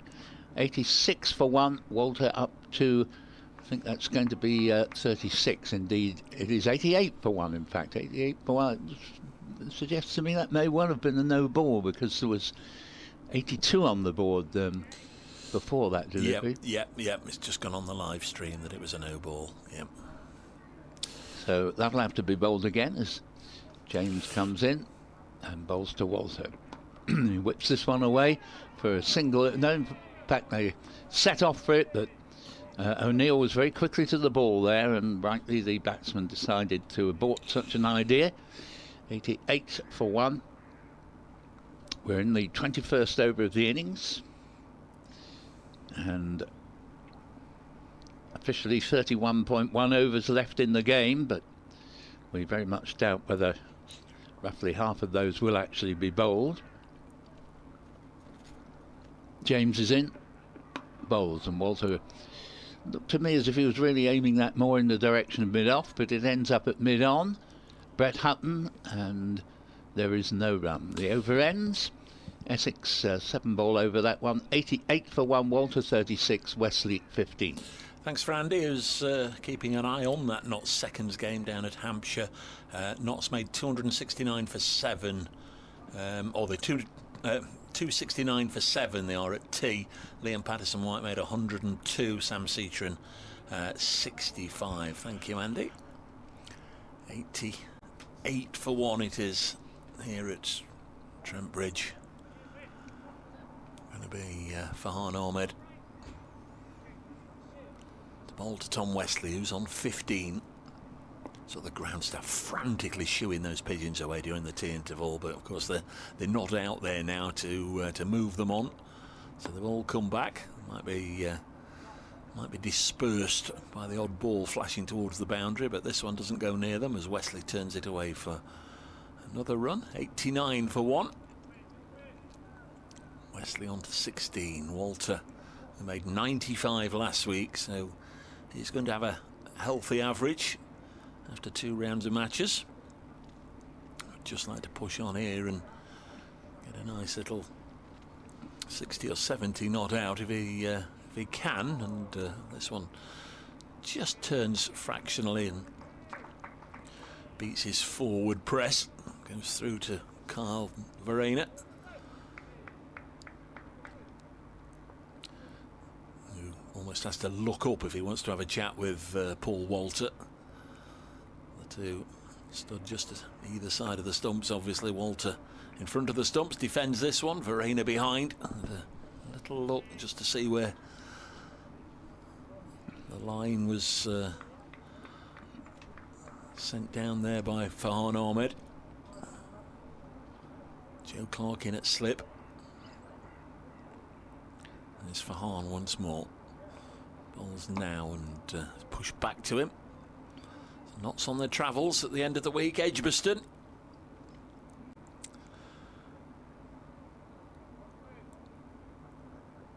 Essex at home to Worcestershire. In an hour or so, when they walk off, or less than an hour, we'll be a 7th of the way through the county championship season. A frightening thought, actually. 2 of the 14 matches complete for each side, as Walter again defends.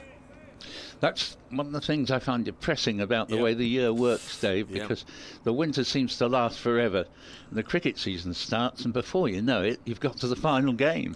Time just flies. Yeah. The county championship devotees are given short shrift at the moment. Yes, they are. Farhan Ahmed bowls to Paul Walter, not take any risks here, pushes it back to the teenager. 89 for 1 at the end of the over. 22 overs have gone.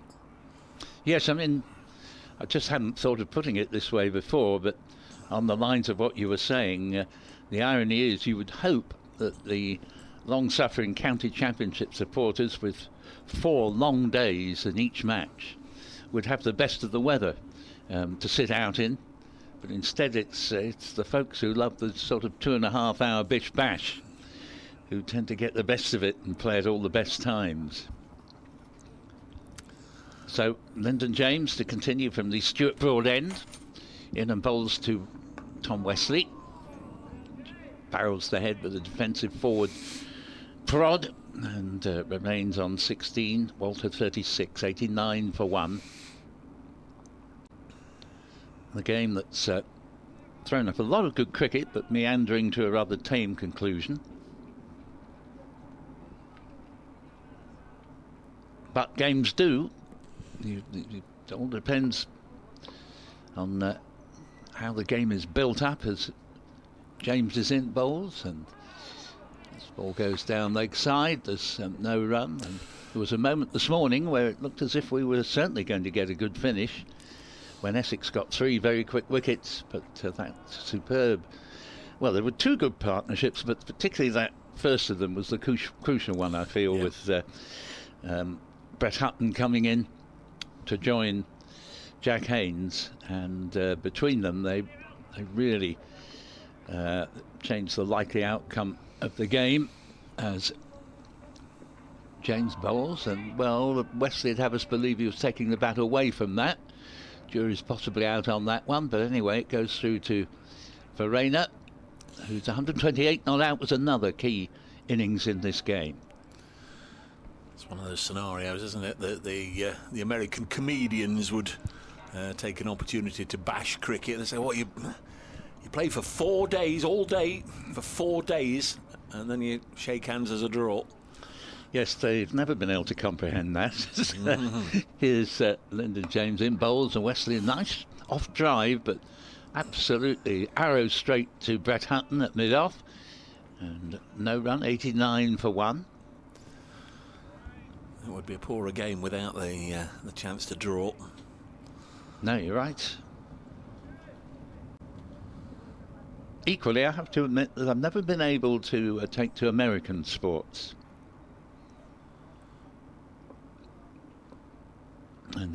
Lyndon James is on his way again. Bowls whipped off the pads by Wesley. Single to man on square leg boundary, Ben Slater. I think the listeners have had enough of American sports over the first couple of days. Yes. 90 for 1. And Wesley with that single moves along to 17. So James to complete his 6th over, 23rd of the innings.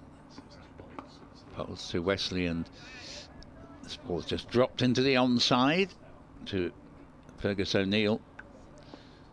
And the over ends with Essex still on 90 for 1. Walter 36, Wesley 17, the only man to go, Charlie Allison. LBW to Brett Hutton for 28. Played some nice shots, young Charlie Allison, but needs to tighten up his defence. He strikes me as being particularly vulnerable at this very early stage of his career to being trapped LBW in front of the stumps. He's not got a long reach or anything. He's a fairly average height. Some visitors just popping in at the back of the box there. 10 to 5, Dave, 10 to 5. It may be, but sort of led to believe that you can't sort of do it before the start of the final hour. It's Farhan Ahmed bowls, and this is dropped on the leg side. Notts captain Hamid does the fielding. Been a strange all day, and didn't really expect for the players not to have to go for the lunch until just about 20 to 2. That was quite extraordinary. It was. Wesley on 17 works this to leg. He can get a single. Likewise, when Notts lost those 3 wickets inside the first quarter of another day, didn't really expect Notts to still be batting after lunch. That was equally extraordinary. The man of the day is clearly Jack Haynes for Nottinghamshire. A tremendous little moment that for him, and he really celebrated by accelerating away past 100 and was last out for 142. Farhan Ahmed bowls, and this is defended. If you're looking for an Essex man of the match, Paul, there's some fine innings played and some very decent bowling as ever from Cook and Porter. Once again, it's been the collective rather than an individual effort. No, that's right. A lot of useful runs, 3 big scores without them getting the half century, without them getting to a century, and a joint bowling effort in both innings to reduce Nottinghamshire each time to positions of difficulty. A fine side, Essex, and they won't be far away again this year. 91 for 1. Can anybody topple Surrey? That's the question. As Farhan Ahmed bowls to Paul Walter, drops it on the leg side. No run.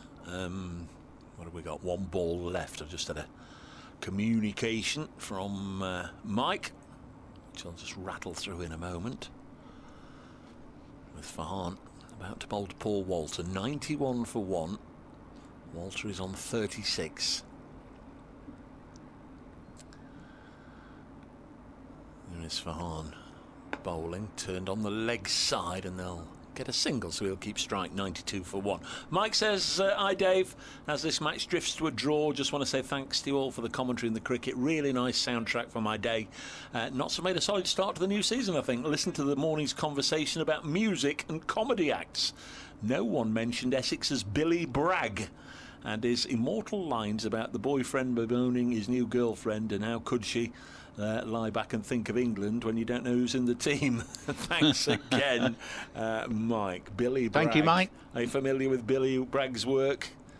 I've certainly sort of saw him a few times. Yes, I wouldn't quite say I was familiar, but another good suggestion, though. As Lyndon James begins a new over from the Stuart Broad end, and Walter works the ball away for no run. 37 to him, 18 to Wesley. 92 for 1 up on the board. Still those pigeons thought they were flying away for a moment, but they've had second thoughts. Just every now and again, they're a corner of the eye distraction, aren't they, when they all just suddenly take off and then land again about 10 yards further on. James to Walter, dot ball, this time to Hasib Hamid at mid-off. Yes, so very close now to the season being a 7th gone. And it's, when I say it feels as though it was only yesterday it started, well, that is fairly true. It wasn't long ago. It was yesterday for you. Yeah. Your season did start yesterday. Yes, well, that's true, yes. Though I have been following it all fairly closely, as it makes life so much more interesting when you can follow it on the stream as this ball goes through. And as you have said, the various photographers do great work bringing pictures, and not so long ago it was just commentary, audio. Now people can see the whole thing. Walter crouches in this stance, and he's got to, really, because his bat would have to have a very long handle indeed for him to enable to hold it standing upright, as this ball is played down to O'Neill in the onside, and Walter, who so favours the onside, or at least he certainly has in this innings, is 37 and Wesley 18.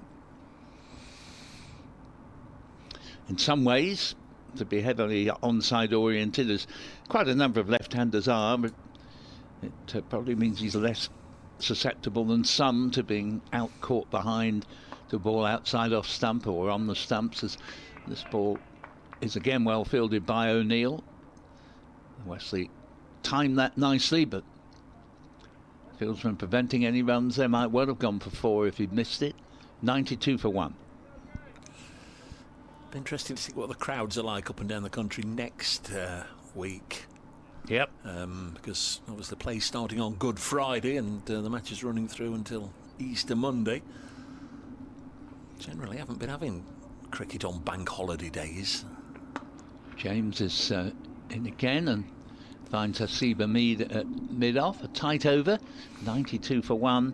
And just to say that Warwickshire is still 6 down, and they need 84 to win with 4 wickets remaining against Durham.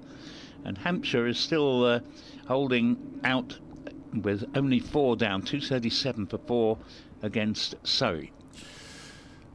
Yes, all the draws keep things nice and tight. Worcestershire are going to be down the bottom.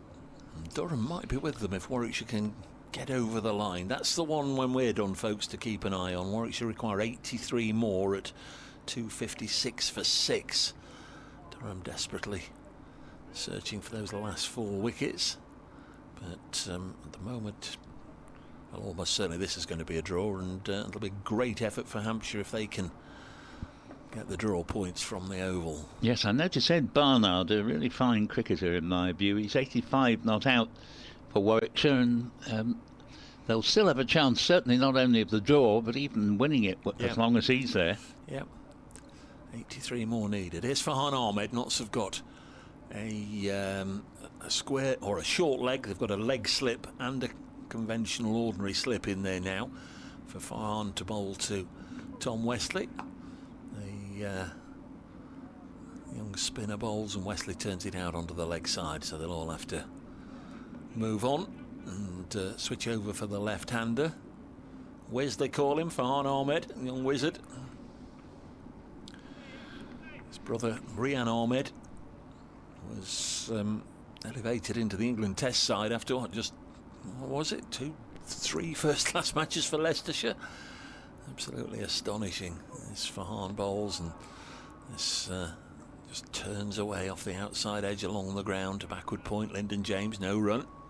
Yes, Bazball, in addition to its reputation for big hitting, also has quite a reputation for left field selections. Yeah, the They like a punt, don't they? They do. They like a punt. You don't have to prove yourself over 3 consistent seasons in the county championship to get an England call-up anymore. 93 for 1.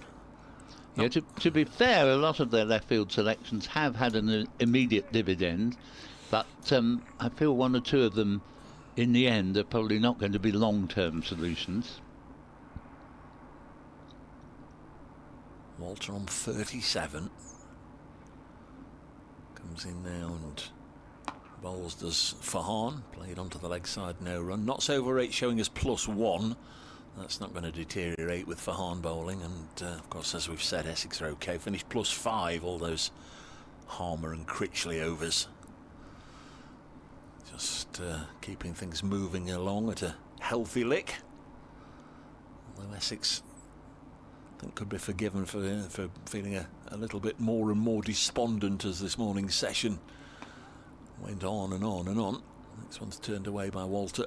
Behind square on the leg side for another run. 94 for 1. He's up to 38. Just going over the Batman board. There's an aeroplane just going to descend into East Midlands Airport. Looks yellowy orange. Could be one of those cargo planes just going in, just above the scoreboard at the far end. There we go. And it's just going through a little bit of white fluffy cloud. Big aeroplane. Get a lot of cargo planes going there as well as all the passenger jets. But this round of matches, certainly we've not had the aircraft going over the ground like we sometimes do. All in the distance as Fahan bowls, and again turned away by Wesley. This will be a pigeon scatterer. It is indeed. They've all got to quickly, I was going to say quickly retreat, but they just go up into the air, almost let the ball go underneath them and then land again. Stupid birds. They are. Well, they've reassembled at the opposite end to the one they've spent most of their time at, but presumably this means that there's even more grass unpecked to peck at. 26 overs remaining. I think we'll have 10 more overs, and then that'll be a lot. Brett Hutton's going to bowl the first of them, replacing Lyndon James, I beg his pardon. Getting amalgams of Nottinghamshire bowlers now. There's a lot to be said for them, sticking to the tried and trusted. As Hutton comes in, bowls, and Wesley gets a bit of a loosener from Hutton and helps it on its way down to long leg. Single. I can imagine a scenario where 1 or 2 people who rarely, if ever, turn their arm over, say, "I'll have a bowl, Skip. I'll have a bowl. We're all going to shake hands in 10 overs time. Let's go up. Let's get it on with it. And let me have a bowl. Let me have a bowl." And it almost becomes absolutely farcical. But they're keeping it true. We've got Brett Hutton running in, giving his everything. You can hear the grunt as he sends the ball down on release. He's trying to get wickets. Bowls now. And this ball's been pulled away down to deep square leg by Walter for another single, as Byron Hatton-Lowe does the fielding. Substitute fielder for Pennington, who picked up an injury in mid-over in the early part of this innings. Essex are now 97 for 1, and Walter up to 39. First drawn game of today is at Bristol. Gloucestershire and Glamorgan have given up. Glamorgan 288 for 4 in their second innings, match drawn in Bristol. Hutton bowls to Wesley. Wesley has cracked this one over the mid-wicket fence, or boundary, and he can profit by 4 runs there. 21 to him, 101 for 1. The Essex 100 comes up in the 27th over. Congratulations to Calvin Harrison, the Nottinghamshire leg spinner on loan with Northants. Just got his second career 5 for 110. His figures. He's in his 49th over. As this next ball goes by outside off stump for no run. So if he's gone there, well, he has gone there. He's gone there to A, help Northants, and B, help himself get some match practice in for the next time he's called into action by Notts. But into 49 overs in the second innings, 5 for 110. He got a 4 for in the first innings. He got 56 with the bat. He's helped Northants out, it's fair to say. Certainly has. Hutton comes in, bowls, and that's outside off stump. Hutton, who certainly could be said to have helped Nottinghamshire out this morning, because at 8 down it would have been quite feasible, you'd have thought, for Essex to be facing quite a gettable total. Yeah, can you hear him grunting? He's yes. giving everything. He wants a wicket here. Yeah, he's quite so. There's plenty of effort if you just listen on release. As he comes in now. Oh yes, indeed, and heard that all right as the ball is played out to man on the mid-wicket fence for a single.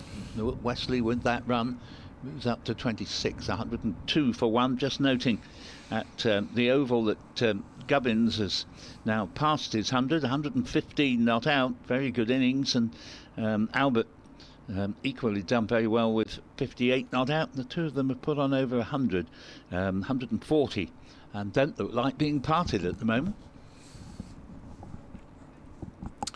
Now, a couple of very good players. One more senior, Nick Gubbins, has been around for a while. He moved to Hampshire from Middlesex when Sam North East moved on from Southampton. Been all over everywhere. Sam North East, who started at Kent, went to Hampshire, and then he left 3 or 4 years ago, didn't he? Went to Yorkshire initially, then came here on loan, then went to Glamorgan, where he is now. Don't very often get that many domestic players play for 5 different counties. There's Farhan Ahmed round the wicket, bowls to Tom Wesley, who blocks this safely and securely. Out on the leg side, fielded by Hamid. Yeah, North East seems to have had a bit of a reputation for falling out in various dressing rooms.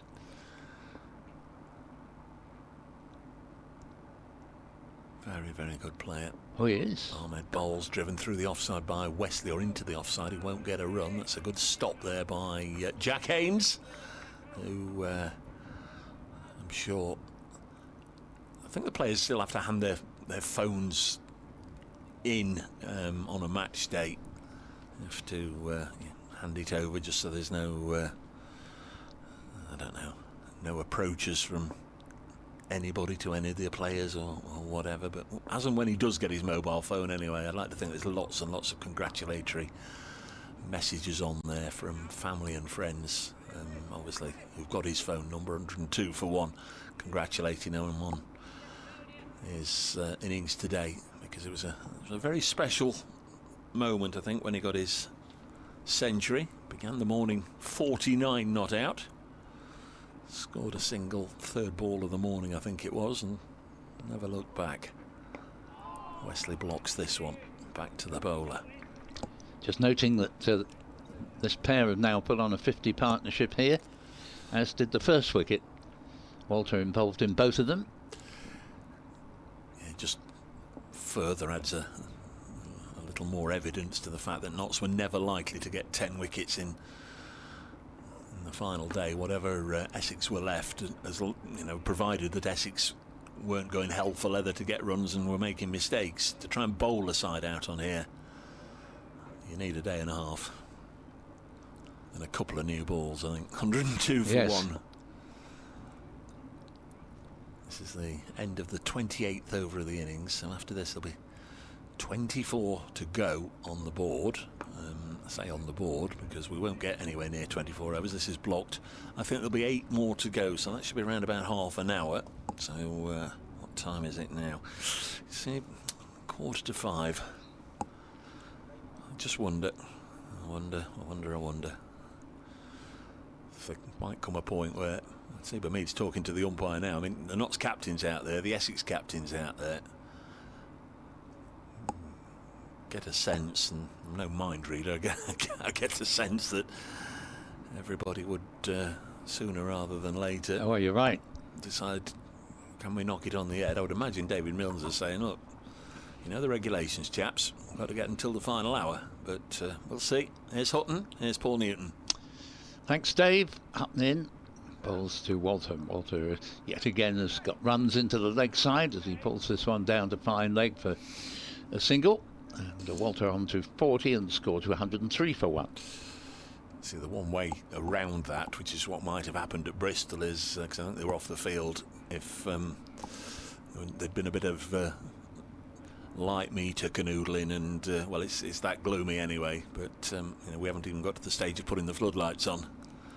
Had they done that 20 minutes ago, they might have another check and say, it's not going to get any lighter, lads. Let's knock it on the head. Hutton is in the bowls to Wesley.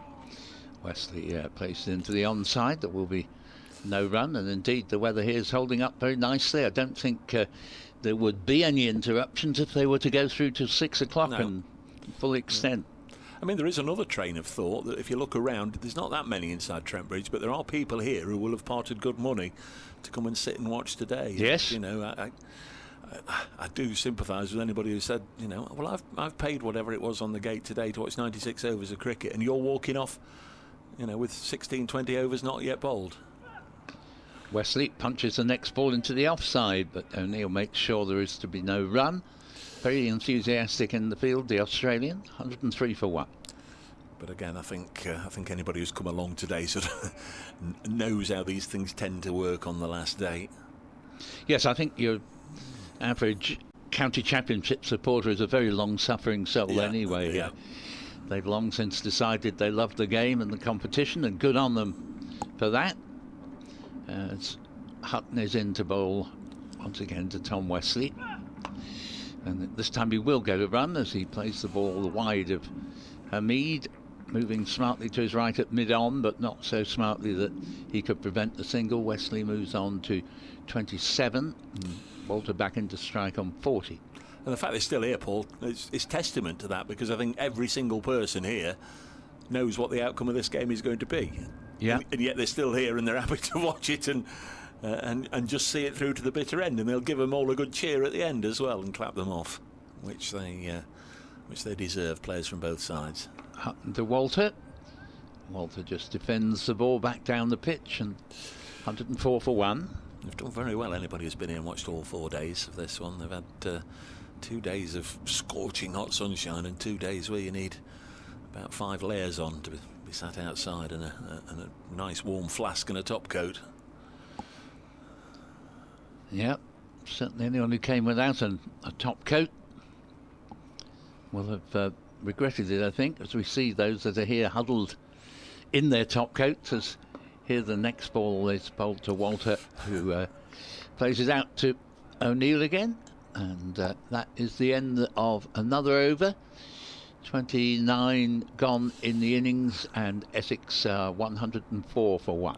A bit of tender loving care there from Asiba Mead to Brett Hutton. He's come up, he's shaken his hand, he's put an arm round him, he's helped him receive his cap and sweater from the umpire, and he's done everything but say thanks, mate. You've made a huge contribution to the day. You can't quite put your feet up yet for a little while, but we can save you until Friday, or certainly the next time we need you. And thanks, Brett. So Hutton is out of the attack. I'm fairly certain there's going to be a drinks break for the Essex batters at 104 for 1. This does move the clock on, but it doesn't move the overs on.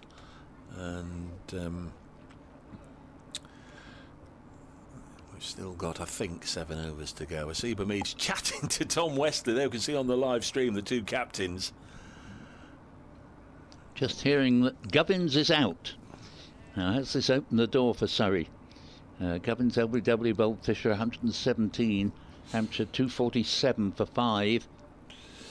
Well, we know 1 brings 2. Yeah. Does it bring still work 5? to do for Hampshire to get the draw and thwart the 3 times champions. Interesting to see who does bowl. We've got a whole heap of nothing going on here, and genuinely, those of you looking at the live stream will see that there's nothing happening. Those of you who've only got the audio will have to take our word for it. The 2 captains are having a natter. The Essex 12th man, young Mackenzie, has been out there for a while with towels and spare gloves and some bottles of drink for Wesley and Walter. David Milnes is in earnest conversation over there with one of the Notts players. Pete Harley's stood on his own. There's little pockets of Notts players who've been sat on the ground. They're now getting up. The pigeons are undisturbed out there on the outfield. Yes, there's a lot of nothing going on. It's reminding me a lot of a good number of football matches where a side's a goal in front and wanting to waste every possible second by you see things like 3 different players all lining up to take the same throw in, and A eventually tosses it to B, who eventually tosses it on to C, and every possible measure has been taken to protract proceedings with this particular drinks break.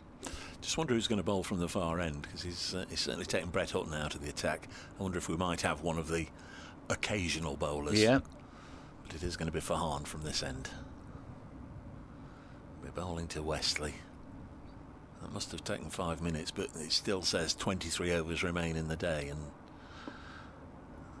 I don't think you can come off before there's 16 left. Farhan bowls, it's dropped back to the bowler, or pushed back to the bowler.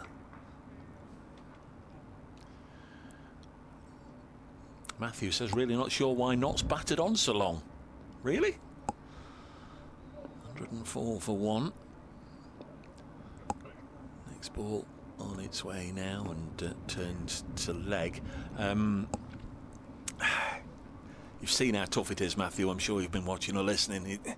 Notts have only got 1 wicket for their efforts here, and you know, they might just have, you know, given themselves another hour in the dirt, bowling away, toiling away. I don't think it would have made any difference whatsoever. The opportunity to put the game out of Essex's reach was taken. The chance for Jack Haynes to go on and complete his century. The runs that came after the century were all scored fairly quickly, but I think Notts had to get to sort of that point where they were so far in front that they knew Essex couldn't go for it. But I don't think they're ever likely to get 10 wickets on here today. I honestly don't. This one's off an outside edge, goes behind square. Just on that very point, Jeff Hall's emails, I was thinking earlier, he says that the reason why Notts didn't declare was that they didn't want to risk the bowlers in a match that was going nowhere, save them for the next game. Cheers for the commentary. Yeah, of course. Don't know how serious it is with Dylan Pennington, but prime example for that particular correspondent's feelings. Another single taken by Walter. Edward's been in touch. Reference Keith Pont's bicycle. I've occasionally wondered when on similar fine leg duty whether I'd be allowed to field wearing my rollerblades. As far as I can tell, there's nothing in the letter of the laws, but it's out with the spirit, and I imagine the groundsman might object. Thank you, Edward. Rollerblades to get from long leg to long leg. 106 for 1. Thank you, Edward. Thanks to everybody as well that's sent in your thanks for the commentary. If we don't say it on air, you know, they will be read, and sincerely appreciate all your comments. I think Paul's had an avalanche of emails today, and we couldn't be more delighted to know you're out there listening, because that's why we do it. That's why the BBC's been given another contract to bring you county championship cricket. Robert Keeling has come through saying, has anybody suggested Richard Dydens, another comedy entertainer there of a musical bent? Thank you there. Good suggestion, Robert. 106 for 1 for Farhan Ahmed to bowl the last ball of this over to Wesley. Drops it on the leg side. Again, thanks. Try and say it every day when I remember, but for all the days that I don't remember, I will say it now. Huge thanks to our camera crew. Yet again, people that have been on duty for this game: Lee, Lewis, Shuey, Spence, Barner, and Wilson, the static camera at the far end, bringing you the pictures. And as ever, thanks to Kirsty and Aaron for looking after us in the production office, keeping us on air, and generally making sure that we're all happy and bringing you the commentary that you love. Mark the Mod says, surely it's Ben Slater time. What was the required run rate to win at the beginning of the innings, Dave? 7. You do wonder if it'll take a little more aggressive county captains to beat Surrey to the title, a version of Bazball, if you like. Thanks for the commentary. Gentlemen, thank you to you, Mark the Mod. I know you came... was it this? No, it wasn't this game you came, but... nice to have you there, Mark. Yeah, watching the Paris-Roubaix yesterday as well, weren't you? 106 for 1. And it is to be Ben Slater time. It's coming on, just about to bowl from the Stuart Broad end. We've got a poem sent to us here from John Starbuck. I'll try and get through during the over. Kudos to Trent Bridge is the title. A luxuriant sight of whites and greens that we watch on computer screens is down to Notsey's aim to promote the greatest game. It all started with bowlers' runs, especially the faster guns, where cameras were used to show the pacing and the follow-through. They put this on the internet and suddenly the world was set to follow every distinct wicket and glorify the sport of cricket. And then he continues to supplement these dizzy choices. Local radio does the voices, leaving all the viewers beaming. Now we have our favourite streaming. This season we've our first win against the Durham players, men. Here's hoping we can keep alive success in CC 25. John, thank you very much. Very much so. Well done, John. It's taken a bit of putting together, just making that scan nicely. Very good work indeed. Here is Ben Slater, my word. As he comes around the wicket and bowls, and this ball just stopped in the crease. And he does point out, John, he says, as a member of Open University Poets, I occasionally compose. Here is one about live streaming cricket. Good luck to Essex for the rest of the season. Thanks ever so much, John. Ben Slater has 3 first-class wickets. Commentated on them all, can scarcely believe it. Here he is again, bowls, and Walter just dabs it into the onside. I think there's one more email I haven't got round to from Trevor Beaton. He says that my reflection at this stage of the season is that Essex should be quite happy with their start, having entertained the champions in their first game and walked away with the lion's share of the points, and then entered the backyard of one of their main competitors, again shading the points and possibly the bragging rights in both games. Hopefully they will prepare a result wicket for the visitor of Worcestershire and begin an inexorable rise to the top. And here Slater bowls, and Walter plays the ball out into the offside for no run, 106 for 1. Yeah, they won't be far away, Essex. Yes, thanks for your email, Trevor, and to everybody who's emailed us today. I think that probably is just about it as far as my emailers are concerned. You've all done us proud. Thanks very much. I'm glad you've enjoyed the various mention of great entertainers of the past. Ben Slater's bringing his long on and long off up. In an aggressive move. And so here he comes now. Bowls, and there's an appeal for LBW here, and there might have been an odd bit of dramatic irony in the manner of the appeal. Might. But Slater entering it, well, bringing a nice touch of humour into the final stages of this contest. We are getting close to 5 o'clock now. It's a minute to 5 on the scoreboard clock. Joe Clark back in his position at slip. Slater, quicker, flatter delivery, defended by Walter. 1 or 2 obligatory groans. What a lucky man Walter is to survive. Got 1 ball left of what so far is. We'll see. Can't get away with 6 dots here, surely. Slater bowls to him. And there's another dramatic appeal. And that is the end of the over. No, that is it. Yeah, I thought it might be 106 for 1. So we don't actually get down to the point where there'd only be 16 overs left. But at 5 o'clock, they are shaking hands, and that's good. The game ends with a good deal of sportsmanship, it would seem, amongst the players, which is also good to see For the record, Walter is 41 not out at the close, Wesley 28 not out, putting on unbroken 56 for the second wicket, 106 for one. Thanks ever so much, Dave. It's always a pleasure to come and join you here at this fabulous ground. And as I was saying earlier, I couldn't but praise the excellent welcome we've been given by the wonderful people at Trent Bridge on the various staffs that both man the ground and the culinary areas and so on. Absolutely first class. And sadly, we don't meet again, Dave, but all the best for the rest of the season. And thanks to you, Paul. Very much enjoyed your company and your commentary. Same with Don Topley as well over the first 2 days. It's it's not a shame. It's scandalous that the sides don't play home and away. Should do. But we'll save that drum banging for another day. Well done, Nottinghamshire. Well done, Essex. Very much enjoyed the 4 days of fiercely fought cricket. Apart from this 21 overs we're not going to get, we've not lost a minute of the game. It's been fiercely competitive. Two sides that very much shouldn't be worried about the lower half of the table this year. Not of course finished 8th last year. They're going to end this one with a draw. Essex takes 6 bonus points and the 8 for the draw, so it's 14-13 to Essex. We'll wish you well. Thank you, Paul. Thank you, Don. Thanks to the guests that we've had pop in, including Peter Moores and Aaron Lloyd. Aaron Lord came on one day with Don and James Coyne from The Cricketer. Huge thanks to them for popping in.